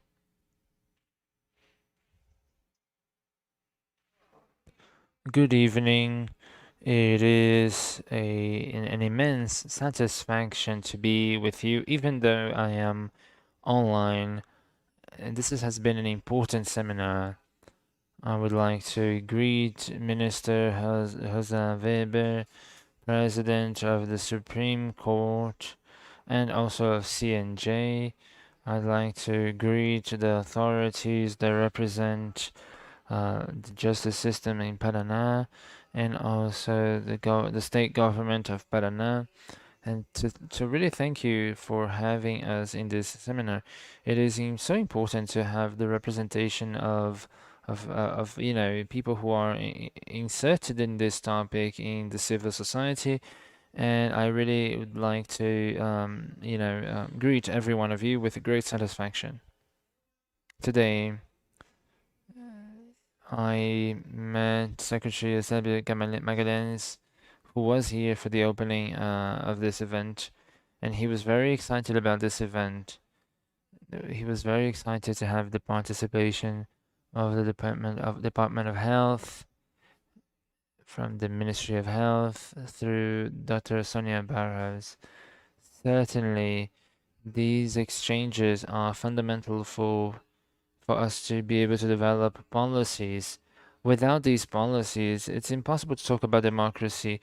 We know how much mental health has been affected in times of pandemic, but we see that there are also historical issues such as judiciary, asylum. So I want to greet everyone, the CNJ, and together with Ministry of Health will sign this agreement of cooperation.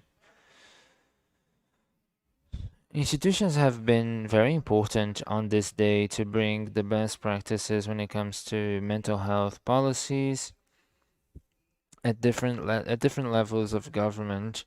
I thank you for the invitation, and I would like to thank the whole organization for CNJ and the justice system in Paraná for this. I'd like to thank Minister Rosa Weber and the president of the court in Paraná, Luis Fernando Kemp. Well, from this point on, having the law 10,216 from April 2001, the reform that we have seen happen in Brazil has created a new establishment and creating better services for mental health and the movement of change. Since then, we have seen a process of reorientation of an assistential model to a different model for psychiatric hospitals.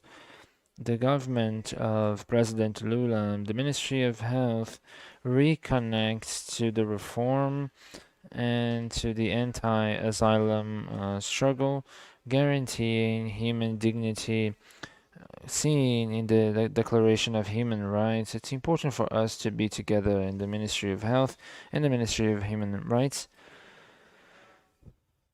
We see here a strong policy that considers principles of deinstitutionalization and also the psychosocial promotion of care and freedom and the preservation of citizenship. We see the reconstruction of policies for mental health in Brazil comes with several challenges. We are picking back up the creation of centers for psychosocial care, new at-home services with units that serve the citizens, among others that already exist. Our services, our psychosocial services, are a real legacy to the national health system, and we see that it's a very fragile system that we are trying to now strengthen. We know that the rebuilding of these institutions is hard, but we are dedicated to do it. So that's why I'm very enthusiastic about this protocol of intentions that the CNJ has come up with to help end these judiciary asylums for custody or treatment. This is a great challenge, but we are sure that this country is able to have the necessary means to move forward in this topic. When it comes to models that we see in the world, we are able to be part of that. This commitment between CNJ and the Ministry of Health and all institutions that are present here in this important event, it is fundamental, really. I thank everyone for your contributions in this seminar, and I'm happy to share with everyone who is here for human rights. Without them, we cannot speak of democratic life. So I would also like to comment on the importance of how important our commitment will be and our partnership will be when it comes to custody, hospital, and psychiatric hospitals. And this will be limited, and that we're going to have a plan and to really step forward and move forward when we look at the continuation of knowledge and sharing of knowledge is going to be fundamental in this process. I appreciate everyone for this opportunity to have been able to share, among so many institutions for the sake of justice, for the sake of human rights, for the sake of democracy in its complete sense. Thank you.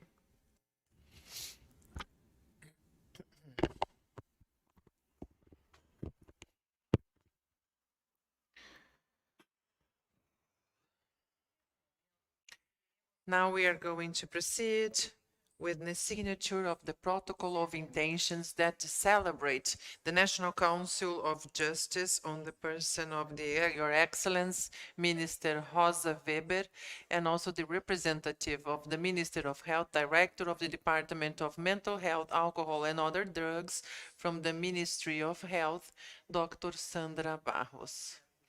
The object of the present protocol will see the efforts necessary to establish an interinstitutional cooperation between the institutions, the signatories in all fields of common interests for the implementation of the anti-asylum policy in the judiciary instituted by the resolution of the National Council of Justice number 487 from 2023.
Now to sign the protocol of intentions, the Court of Justice of Paraná, Your Excellence, Judge Luiz Fernando Imais Kepin, the Governor of State, the General Dr. Letícia Ferreira da Silva, also the Public Ministry of Paraná, Dr. Gilberto Giacoia, and also Public Defensory, Dr. André Jean Berardino, and the Ordem dos Advogados do Brasil, and her president, Doutora Marilena Helena Winter. This protocol has as its object to develop actions to foster the implementation of Resolution 407 from 2023 from the National Council of Justice.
We will now hear the words from the President of the National Council of Justice, Judge Luiz Fernando Tomasi Kepi.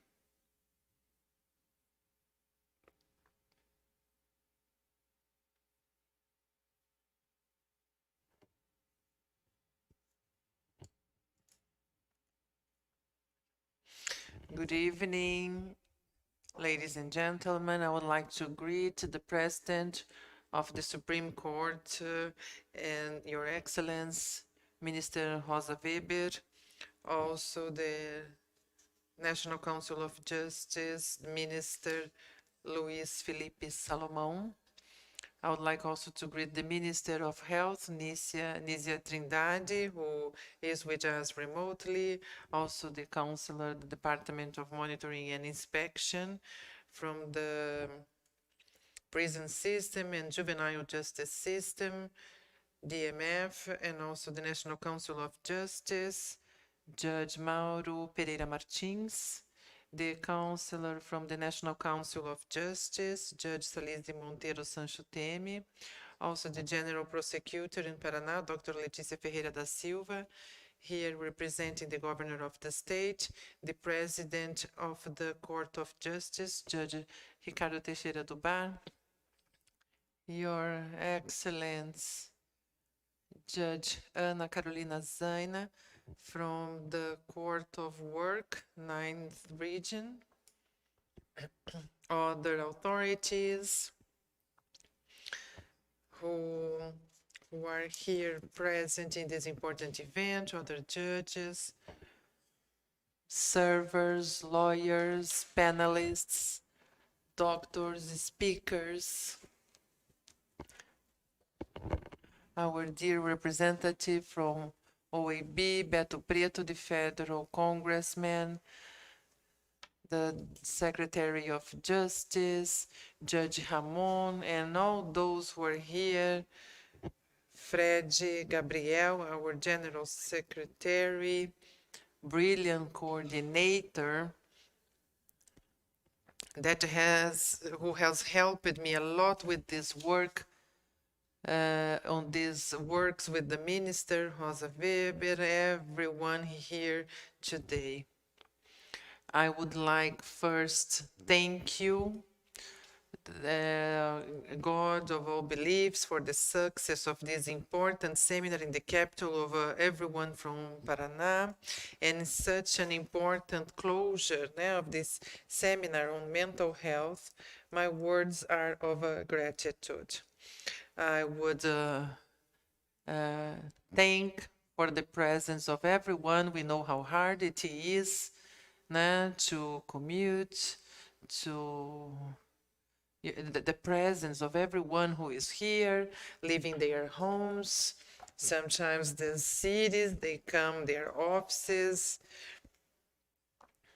their workplaces in order to be here for this important seminar. And I would like also very specially greet the historical presence of the Minister Rosa Weber, the President of the Supreme Court and the National Council of Justice in this opportunity. It's an honor to welcome you, to receive you here in our court, for how much Your Excellency represents as a woman, as a judge, and Your Excellency had a brilliant career in the countryside, in the whole state of Rio Grande do Sul. Dignified person, promoted to the court of work. It was under your presidency in 2001, 2003, by your recognized merits, was conducted to the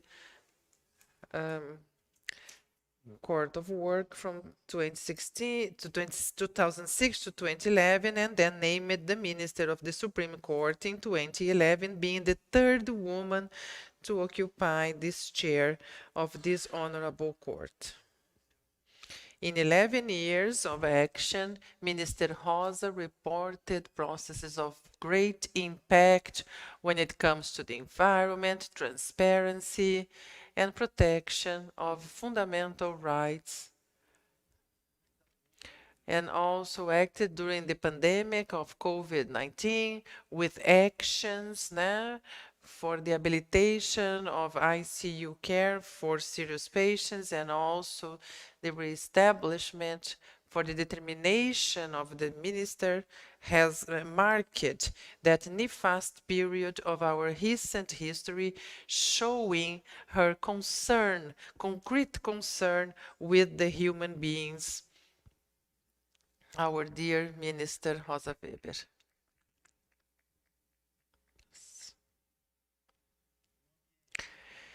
In an environment where there is a male presence, it's always important to have a woman with such a highlight in the judiciary, the Brazilian judiciary. And I see very happily that this panel is composed by many women. I believe half, half are women, half are men, here to show what must happen. We have here the president of OAB Paraná,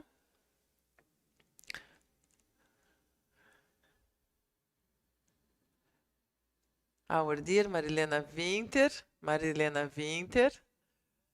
natural from União da Vitória, also my homeland. It's a great honor, this occupation, having this amount of women here with us.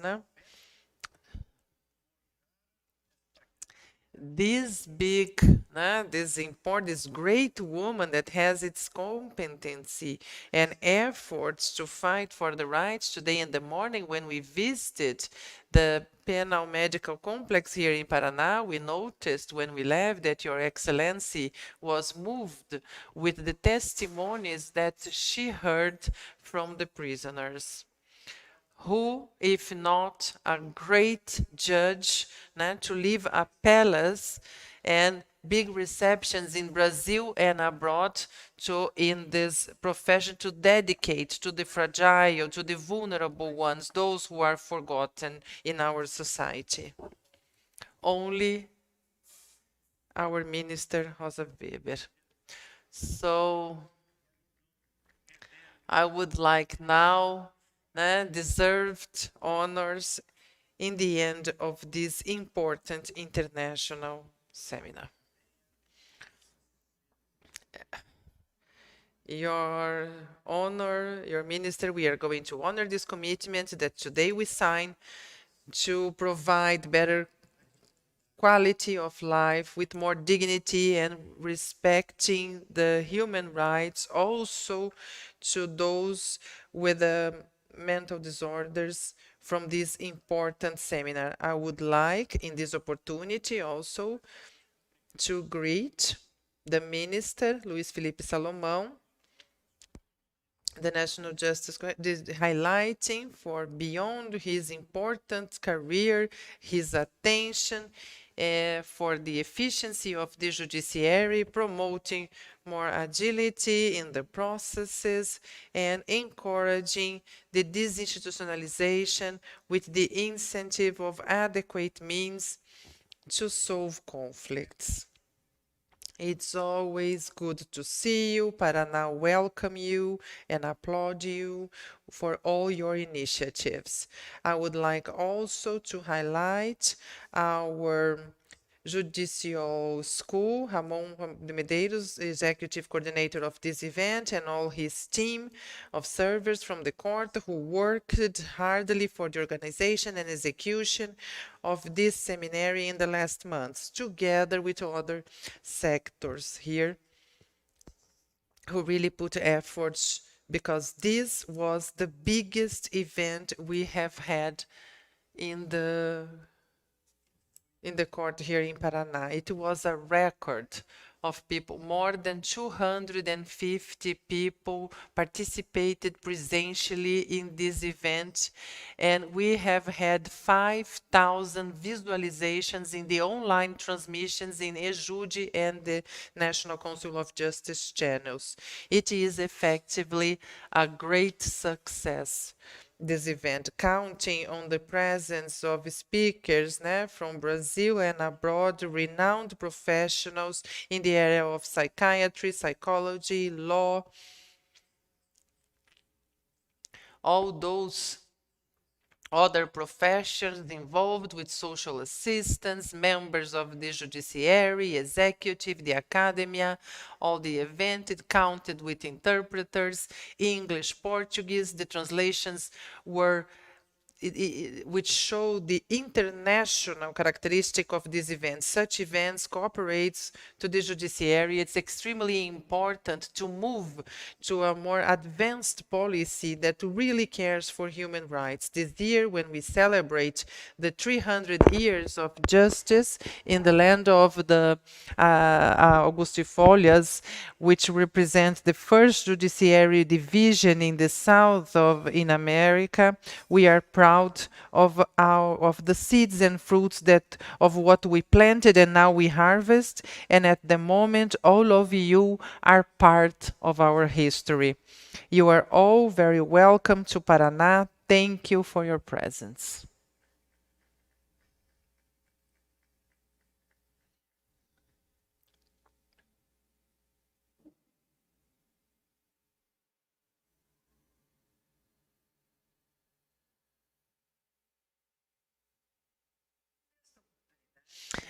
This opportunity now, Your Excellency, President of the Court of Justice, will sign the 8036 from 2033, which creates the work group on mental health that will have as it will be aimed at supplying the efforts for the development of intersectoral actions and interinstitutional actions aiming at the establishment of procedures and guidelines for the implementation of the anti-asylum policy in the judiciary in the judiciary system in Paraná.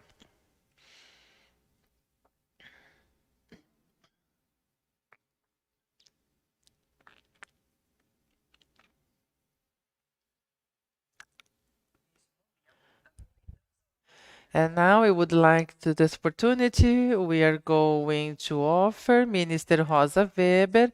I would like the First Lady, Dirce Kepping, to come to the stage with the presidents of this court to give these ministers this gift and flowers.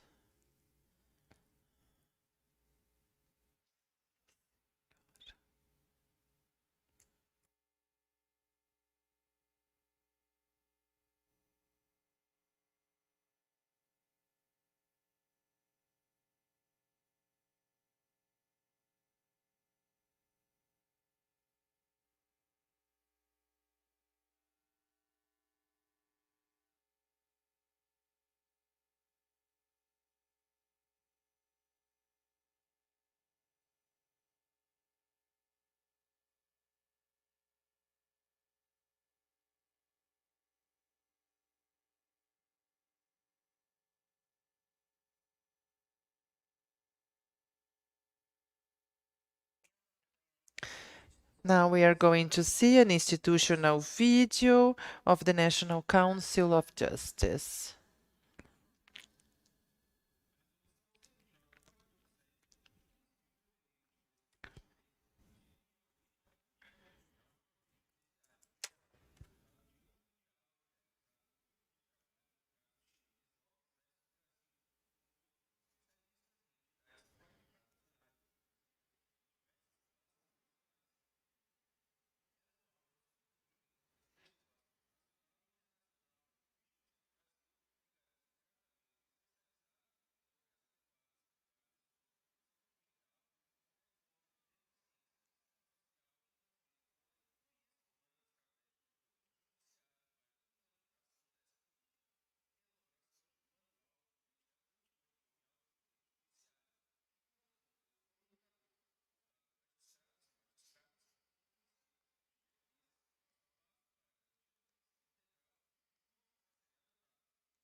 Ladies and gentlemen, we will now listen to the words of the Presidency of the Supreme Court and the National Council of Justice, Your Excellency Minister Rosa Weber.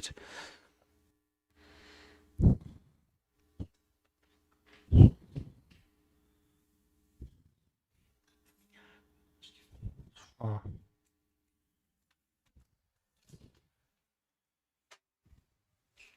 Good evening, everyone.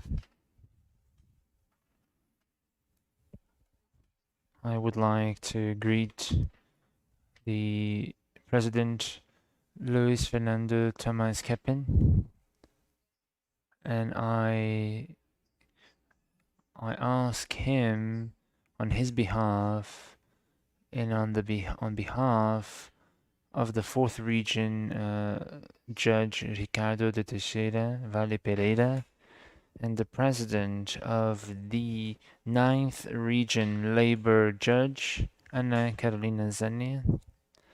I would like to greet every authority here present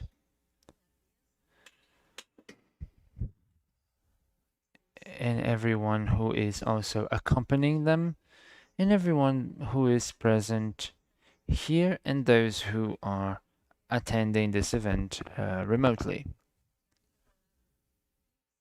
I hope that my initial words are filled with thankfulness. I am thankful to Curitiba, capital of Paraná.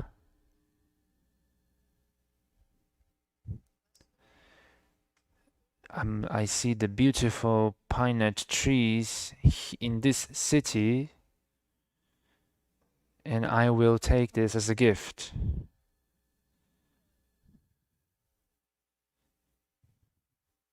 And I'm really appreciate you welcoming here.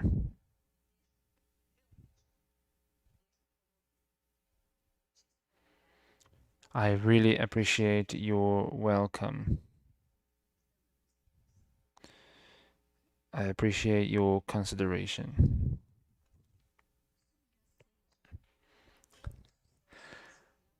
Looking at the success of this event, we see how important the topic of mental health is. A very current issue that invites us to a number of reflections. I would like to thank the Paraná Justice System, our dear President, Judge Luis Fernando Tomás Kepin, for how they have welcomed our team from the National Justice Council and the availability of all structures in this house to make sure that the best of the best came together to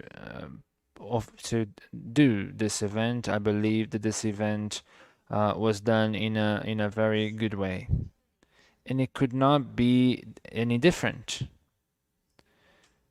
because everyone really dedicated to promoting the best event possible. And this was translated into a very productive event promoted by specialized individuals, experts, really, who promoted their ideas, their knowledge, experiences, which are very valuable to all of us. As a symbol, all of this effort, this sincere effort, is part of the signature that we have just signed. It is the courage and the determination of all authorities who are here to demonstrate that we can, indeed, together, make it real. Make the promise of a policy that is as good as this real. Make it a concrete, and to offer such elements.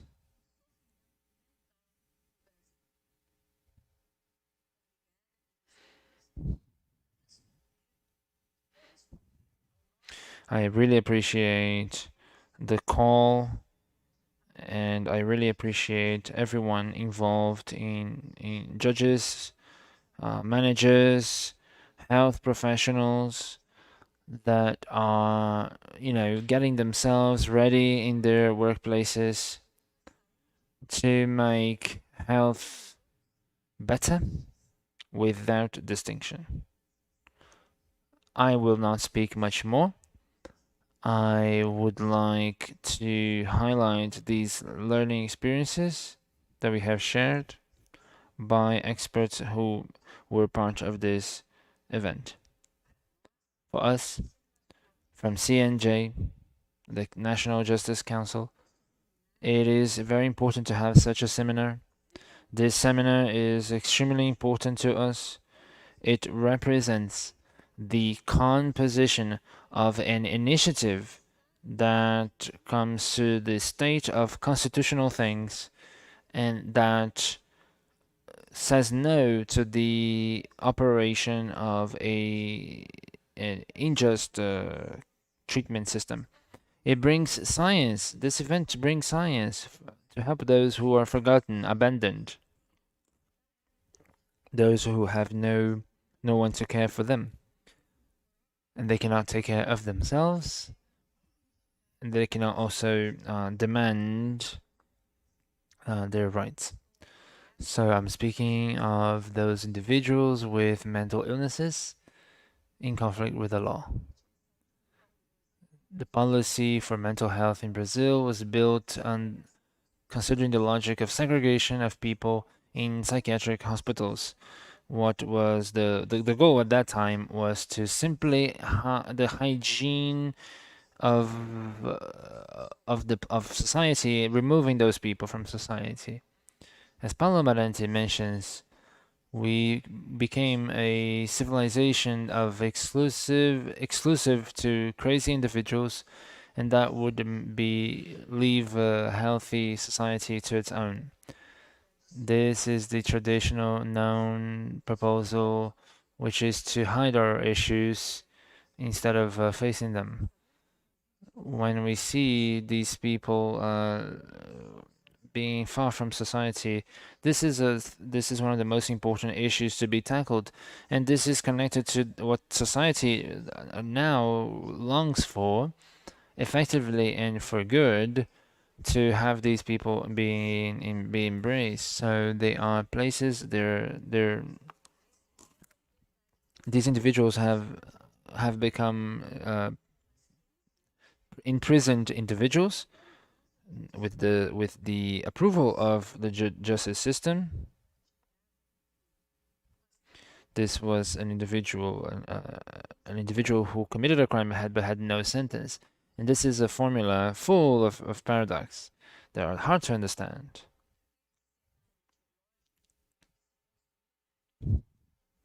What we considered, what was built,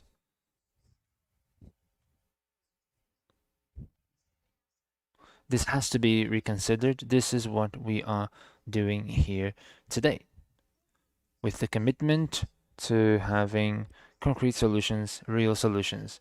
Fortunately, we need to rethink this issue, and we already have good ways to handle this through structures that are mature, secure, to care for these individuals with mental illnesses, and this is done through the coexistence and the guaranteeing of these rights.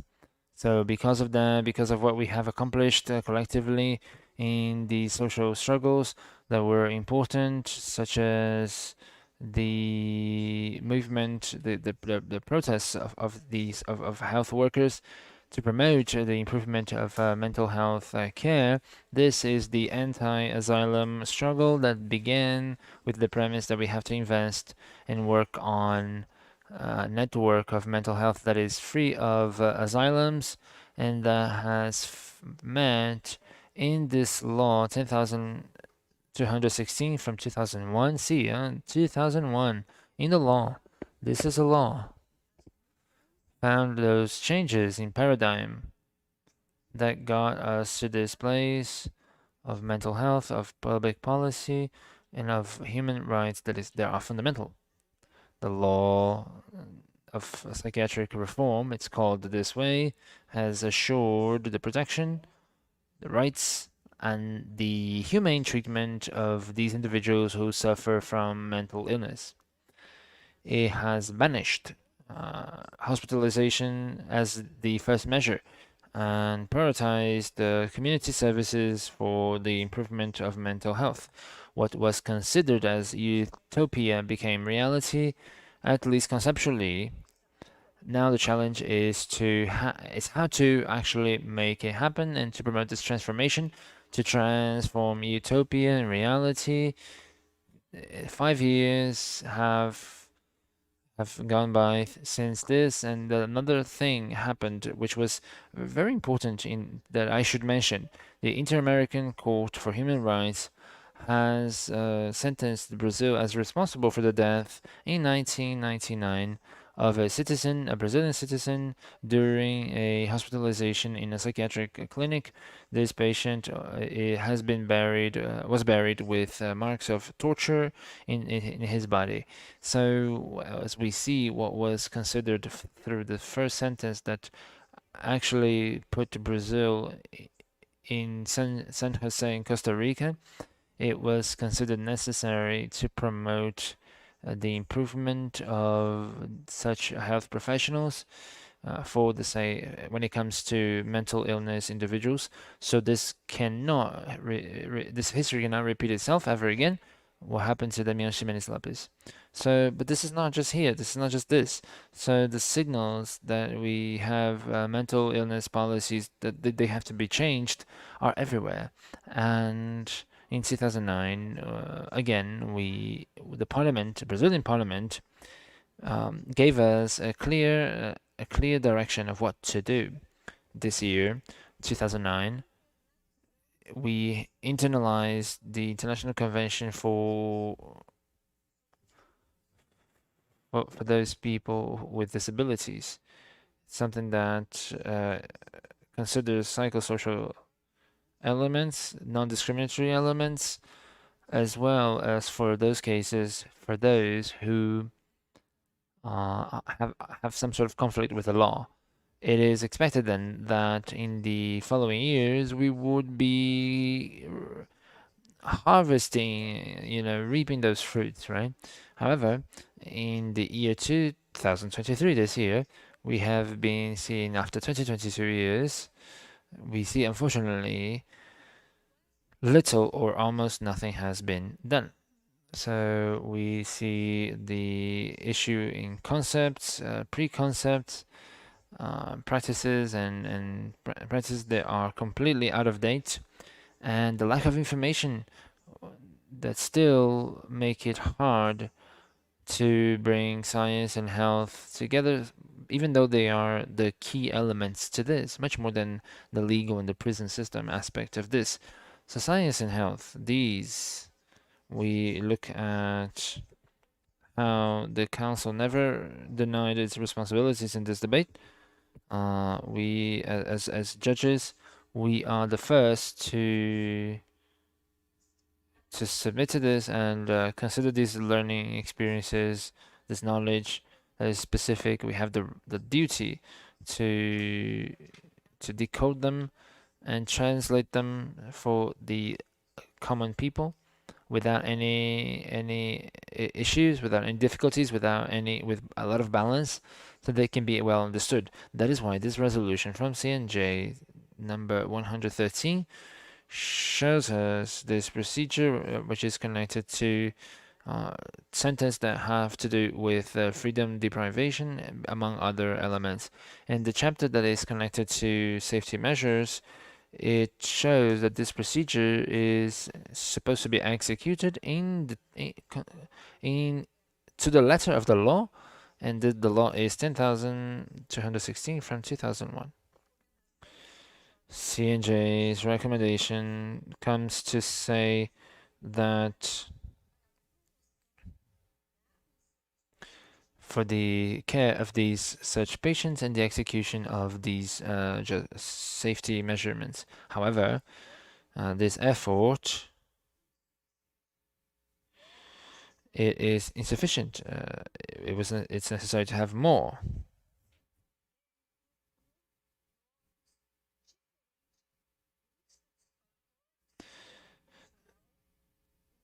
And we see that this was anchored in that law. So we see that health would be a place of consensus, because effectively, what is most appropriate to promote care and specialized attention to those who need it, who need treatment, not sentence. It is for this, and in this sense of having this paradox, we were able to approve in February 2023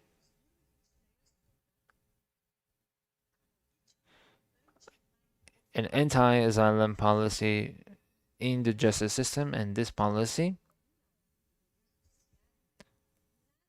is nothing but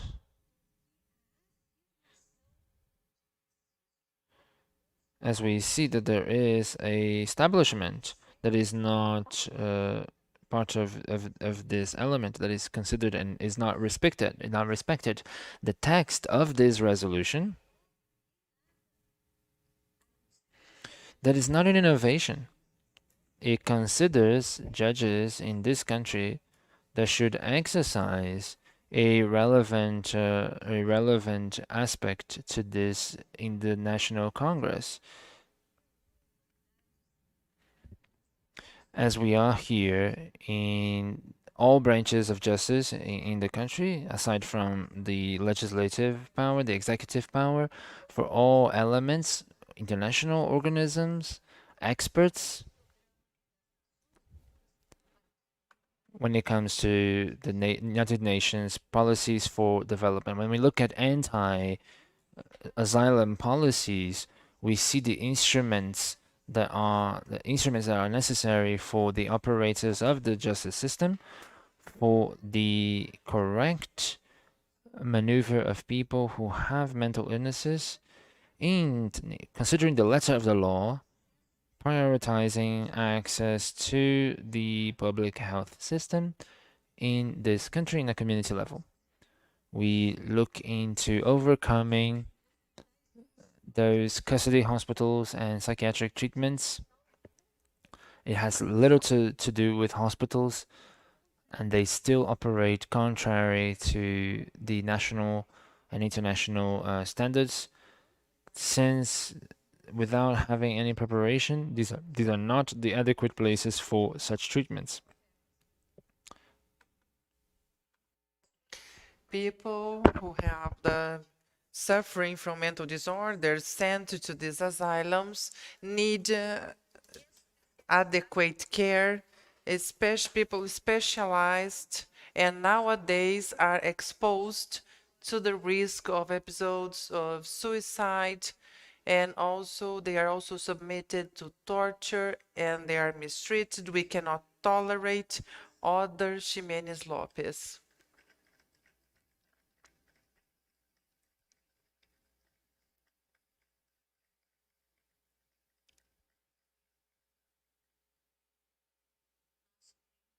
Our time has shown challenges to mental health, challenges who demand for the construction of interfaces between mental health and the fields of social assistance, education, justice, housing, leisure, culture, work, solidarity, economy, among other policies who would ensure the reduction of social inequalities, equity of race and gender, and better conditions for the organization of their lives in the society. This change on this modus operandi to offer human care and protection to those people with mental disorders is something we have to deal with, and we have to make it happen. This is what really matters. We shall think those people in their full form and from their specificities as a way to ensure the production of their social places, respecting their diversities, so we can all see the world, international entities specialized in mental health, state the relation between mental health and public health, human rights, and socio-economical development. because it claims for transformation of practices, routines, and the policies implemented in this context in order to benefit people and the collectiveness and the whole society by presenting concrete measures for this anti-asylum policy by the judiciary. The National Council of Justice confirms the reality of this commitment that was signed together with the and its jurisprudence, especially in this agenda of the law for everyone to health. And I would like to conclude, ladies and gentlemen, by quoting Nise da Silveira, who taught us that things are not outdated so easily. They are transformed. I hope we can follow in this struggle to transform, ensuring the right to health, and the basis of it would be appropriate treatment to these people, non-violence, freedom, and democracy as our north. Thank you very much. Thank you.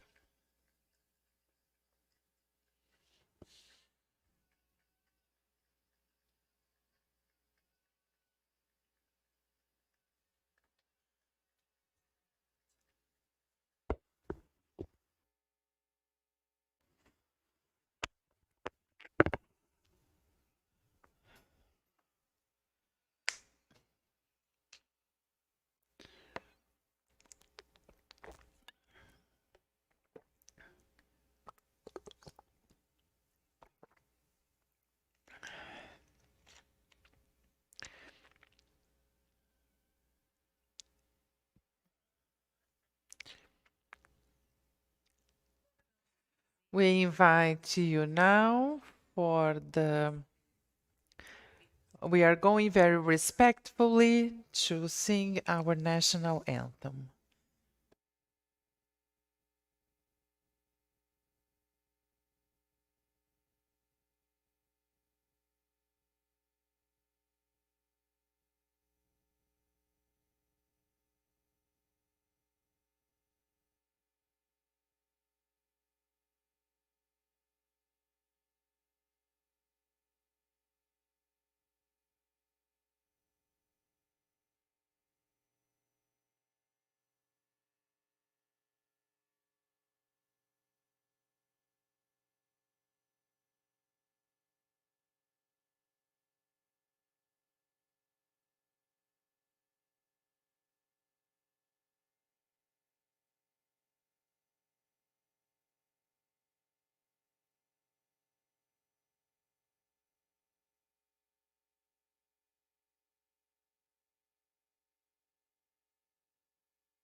We would like to thank all the authorities, judges, servers, everyone who followed this by our channel and also the National Council of Justice channel on YouTube. And we inform everyone that there will be a cocktail in this building at Esplanada. Good evening and thank you all for coming.